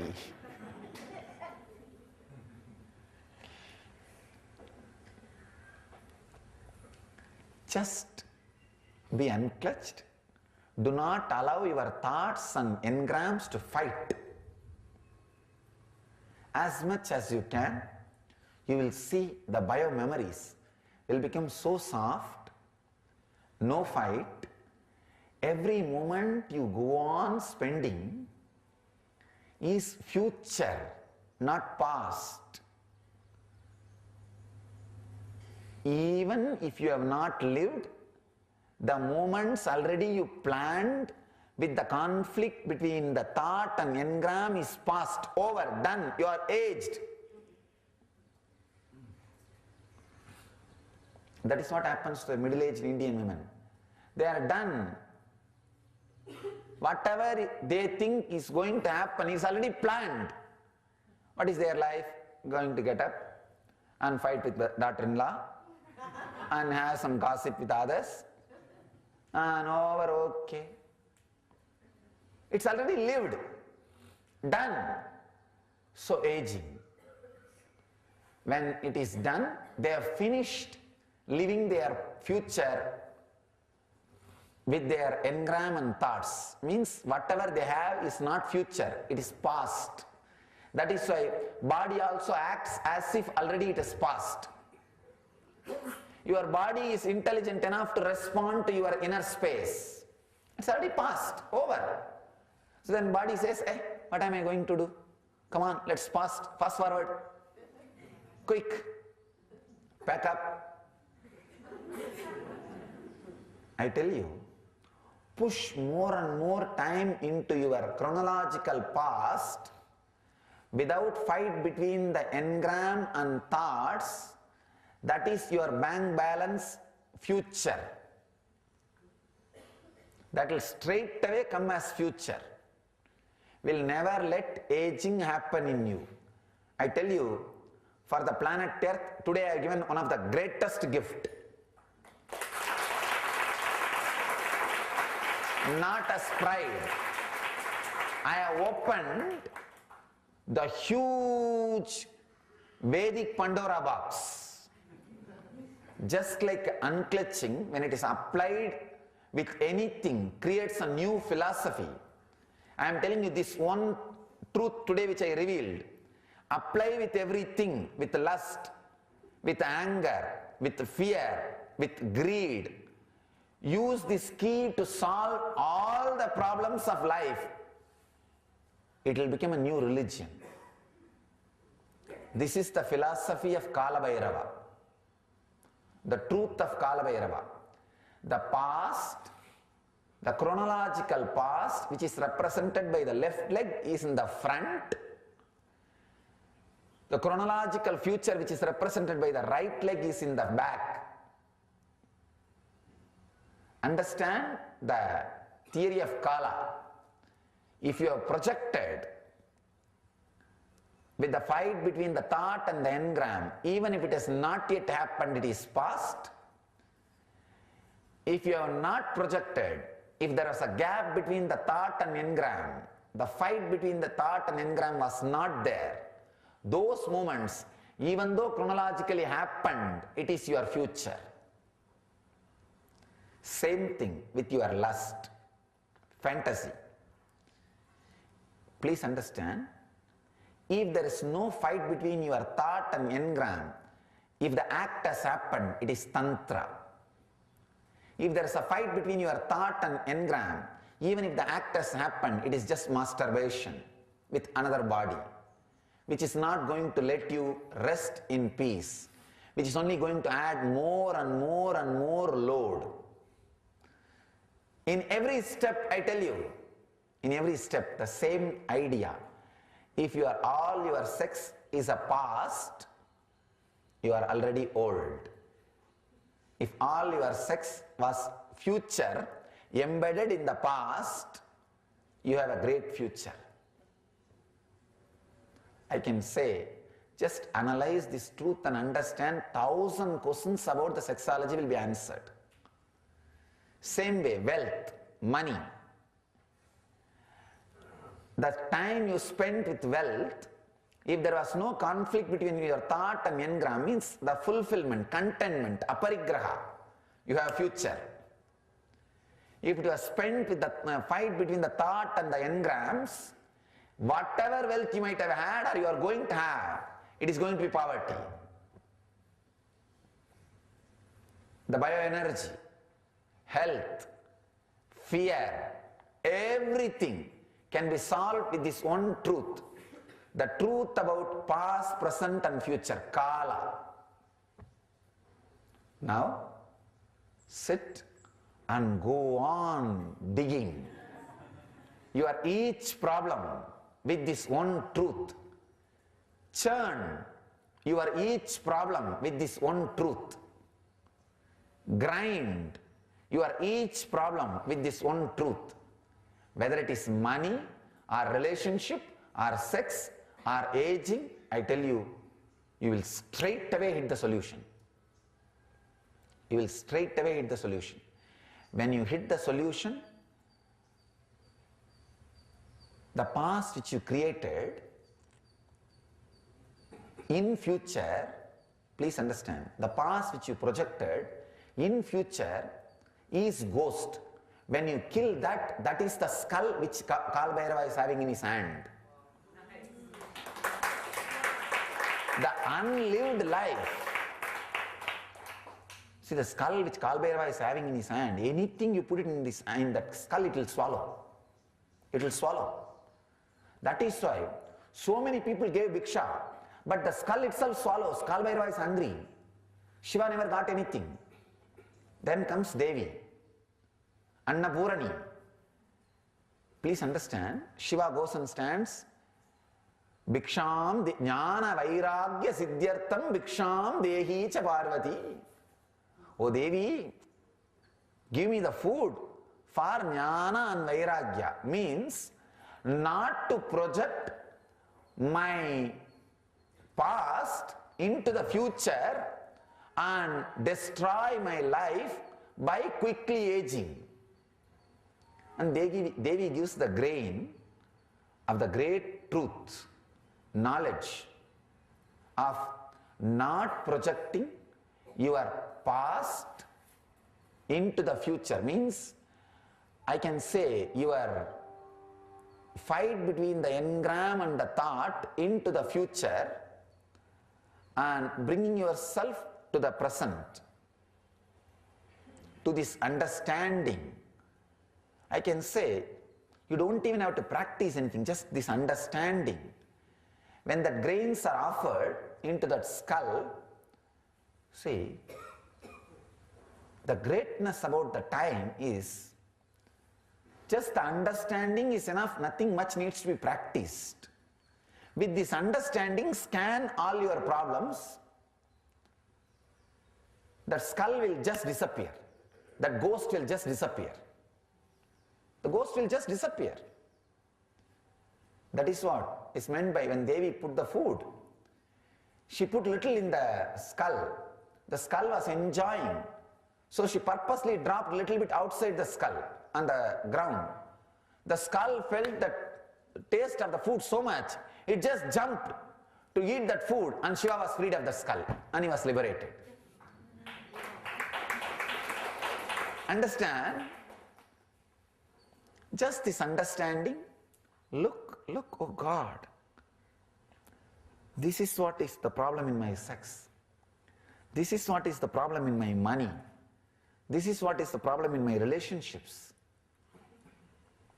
When there is no conflict in your thought and biomemory, the other person with whom you are living, our thought and biomemory, the time you spend together is so fulfilling, so satisfying. That is what I call the time you are in relationship. All other time spent together is not relationship. Maybe rationalship. Trying to rationalize why I am like this, why she is like this. I can say the A and E changes its place. Relationship and rationalship. Everything, look with this one truth. Your past is not past as you think. Your future is not future as you think. How to make your past into, how to have more future means let your past be filled with the future. So naturally your future will be pure future. There is no aging. There is no aging. Understand? When you relax into the space of conflict-free zone, Yama, Lord of Death, when he tries to take you, please understand, the pasa rope, the rope which he is using, is the conflict between the thought and engram. Means attachment. Attachment only makes your thought into engram. That is the rope which he uses, pasha, to take the life out of body, means to make the aging process complete. When Lord of Yama throws that pasha on you, because your inner space is not converting thoughts into engrams, that pasa, that rope will fall on the pure consciousness which is Shiva, and he will destroy Yama. It will just fall on Shiva, whom you are holding. Like how Markandeya was holding, he was holding on to the Shivalinga, and Yama came and threw his pasha. And because he was holding on to Shivalinga, it did not fall on Markandeya, it fell on Shiva. And Shiva kicked the Yama. The usual process. So just all you need is do not allow the thought to get converted into engram. Thoughts are not enemies as we think. Don't worry. It is just simple poor fishes jumping for their food or fun. But you taking note and trying to give food or trying to give some ball for them to play. No, they are all dolphins. They don't have any ball. See, we should be very generous. Why not get some balls and balloons for them to play? Why not make their life more entertaining? Now they have the load of kicking the ball. Till then it was a fun. If they want, they jump. If they don't want, they don't. Once you provide the ball and food, buffered rice, now they have to eat, they have to play. The whole thing is routine now.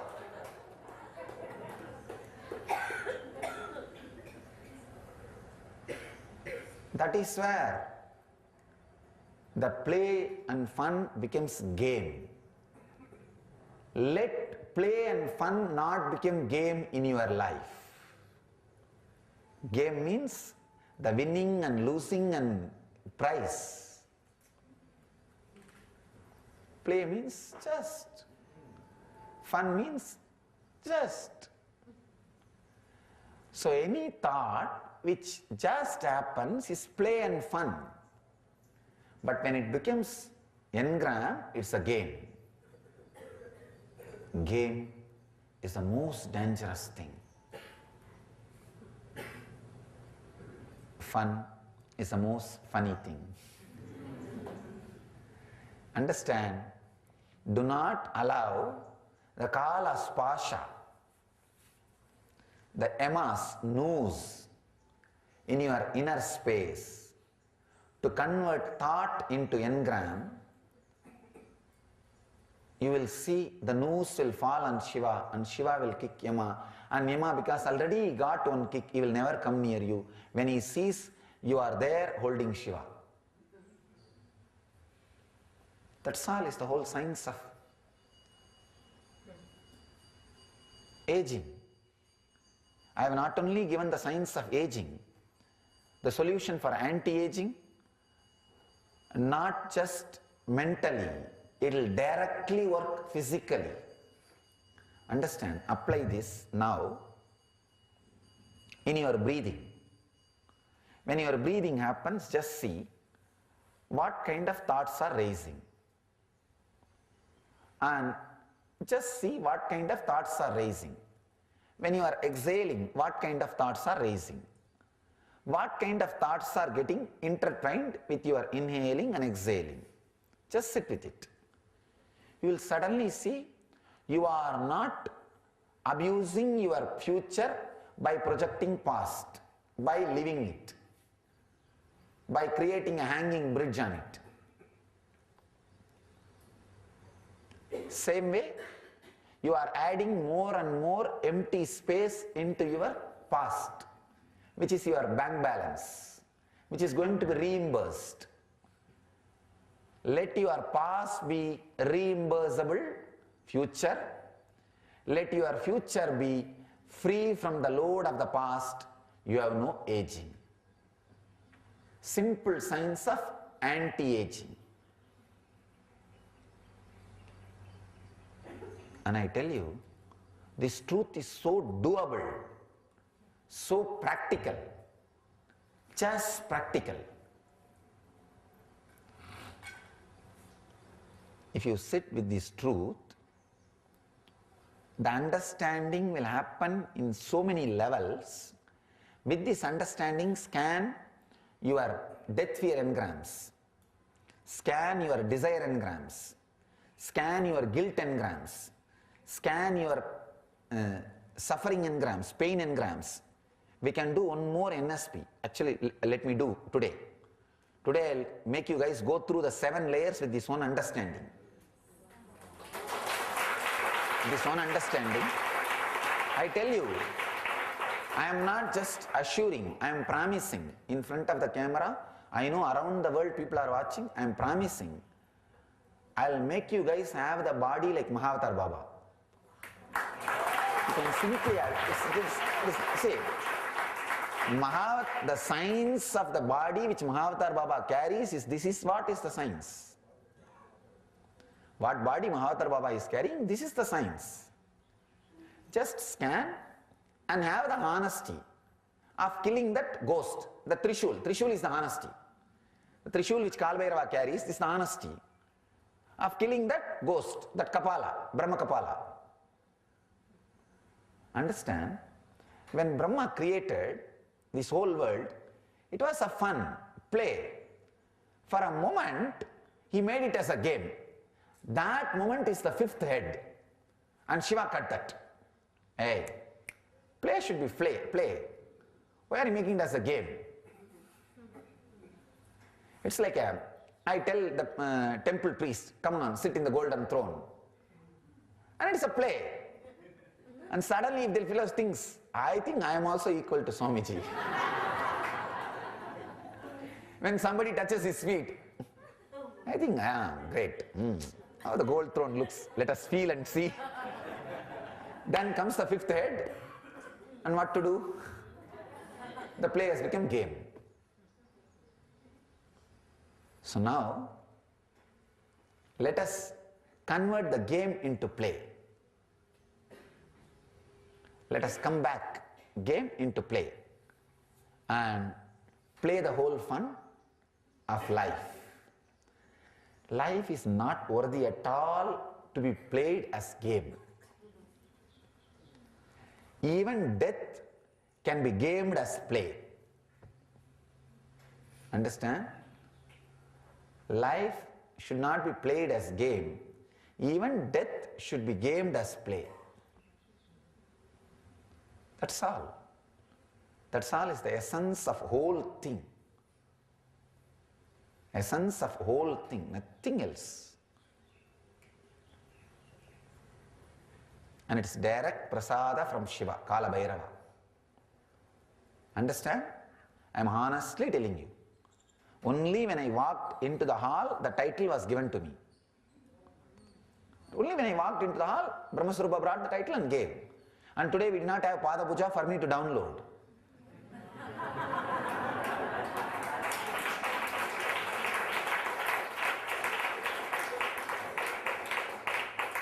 It was not thought words. Just the truth happened.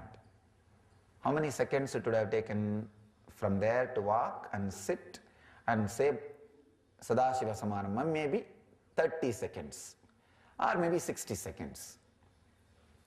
So the truth expressed itself within 60 seconds in this biomemory.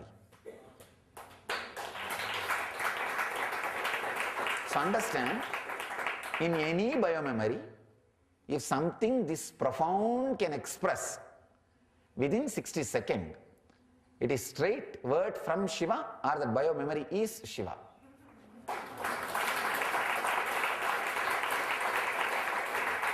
Because this, I am telling you, this one truth can revolutionize the way in which you think, act, live, eat, do everything. Because it is straight practical understanding.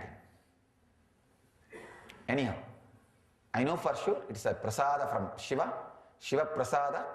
Let us work on it today and then we will get into prana. Today I was planning to get into prana, but at least today let us work on this. Then get into prana. We have enough time. We have 48 days.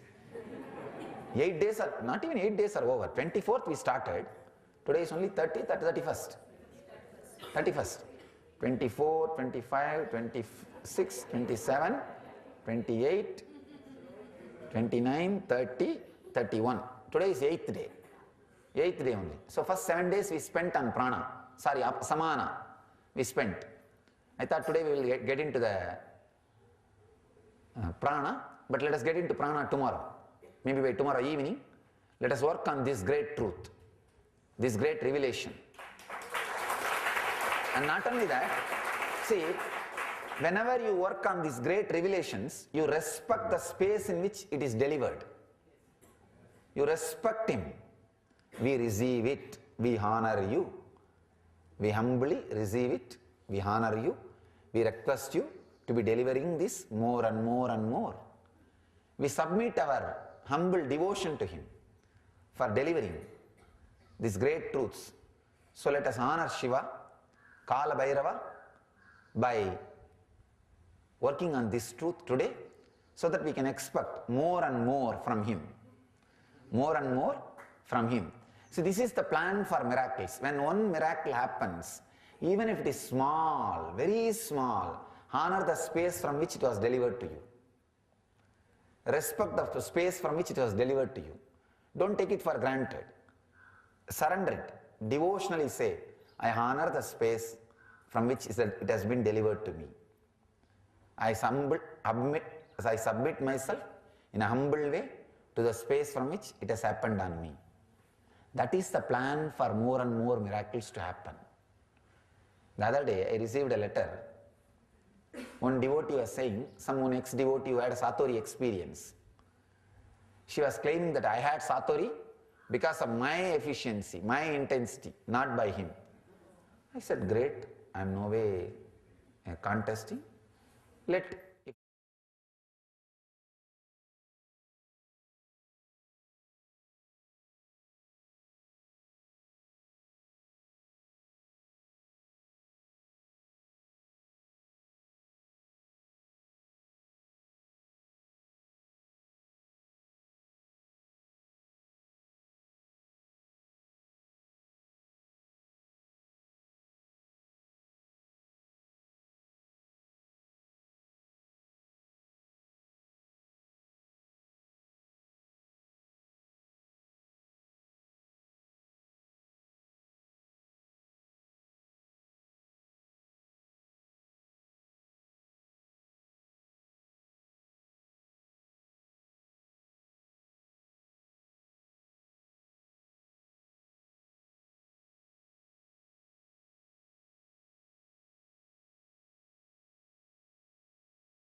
but the whole world will really be benefited with this process, with this technique.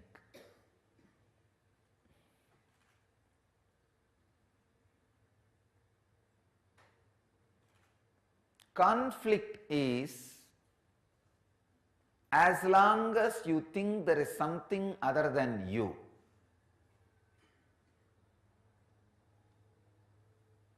Conflict has no life, life has no conflict. As long as you think there is something other than you exists, the fear or conflict continues to be alive in your system. All you need is tuning your system, tuning your body and mind to understand that there is nothing other than you exists, or there is nothing other than you exists. Please understand. Either there is nothing like you other than the other exists, or nothing like other exists other than you.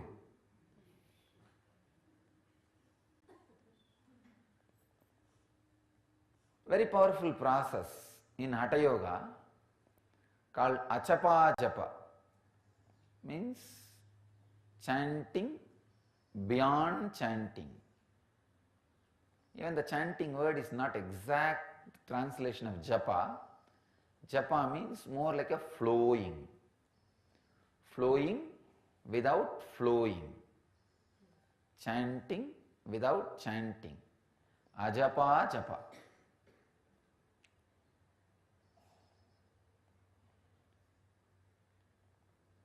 Constantly,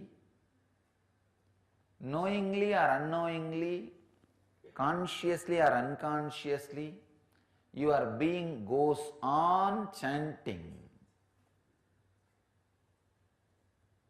this Hamsa mantra. When you inhale, the tone hum. When you exhale, sam. When we verbalize, even this hum and sum gets shape.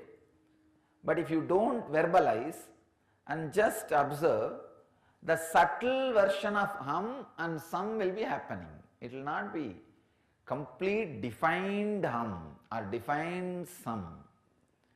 It's like a sum.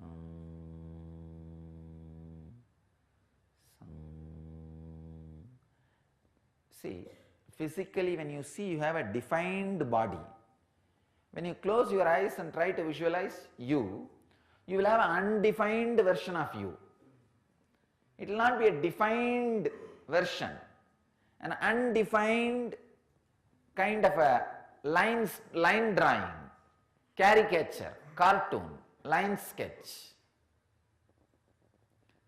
Same way, when you sit and listen to this ajapa japa, flowing of non-flowing or beyond flowing, chanting of beyond chanting, if you observe that happening, you will see the line drawing or caricatured version, cartoon version of this Hamsa mantra will be happening. Please do not add that hum or some sound with will. No. I am not asking you to add with will. When you add with will, it becomes japa, means chanting. No. I am not teaching you that. I am telling you to sit and try to find out the mantra. In the beginning, it will be the dull version or undefined version of hum and sum. Slowly, slowly, either hum or sum will disappear. Understand? Ham means the idea, me, I. Sam means the whole. You can call it cosmos, God, or anything other than you, anything beyond you. When the strong defining difference between this hum and some disappears, you become Paramahamsa. As long as this hum and some happens in you, you are a Hamsa. When the gap between the sound difference between this hum and some disappears, means merges into one, that you and he merges into one, the I and you merges into one, you become Paramahamsa. You are beyond the Hamsa. Anybody who is beyond the Hamsa mantra is Paramahamsa. Constantly the Hamsa mantra is happening in you. First thing you need to do is become aware of it. Second thing, constantly try to be with it. Third, automatically the gap between the two will disappear. You are Paramahamsa. Understand? Very powerful technique for practicing conflict-free life. It's a very powerful way of balancing or elevating your internal consciousness beyond the conflict. The teaching which I was sharing yesterday, life has no conflict, conflict has no life, will become reality in you when your Hamsa mantra gets in tune, because any verbalization goes on inside adds its smell to your breathing. Any verbalization goes on inside adds its smell to your breathing, means adds its vibration to your breathing. So when you sit with Hamsa, first thing is verbalization, inner verbalization settles down. Only the physiological movements will be happening, means the physiological conflict of going in and coming out. When you sit with that also, even the physiological conflict will disappear. Please understand. As on now, you will not even be having pure hum or pure sound. Along with that hum sound, all the garbage which is going on the head will be going. Along with the sum, all the garbage, chaos happening in the mind will be happening. So when I ask you to sit with Hamsa mantra, the psychological mutation will happen. When you are having only the hum and sum, the psychological mutation will happen. Second step, when you continue to be with just hum and sum, the purified hum and sum will start getting settled with itself. So the difference between the hum and sum will start melting down. That is what I call physiological mutation. When the psychological mutation and physiological mutation happens, it's conflict-free life, living enlightenment. So the straight process, please understand, sitting with hum and sum, psychological mutation. Second, getting into the space where the hum and sum meets and merges, that is physiological mutation. When you work on this process, you will understand how directly it leads to conflict-free life. So, I request all of you to practice conflict-free life. Let you all experience conflict-free life. live and radiate the eternal bliss. Nityananda. Thank you.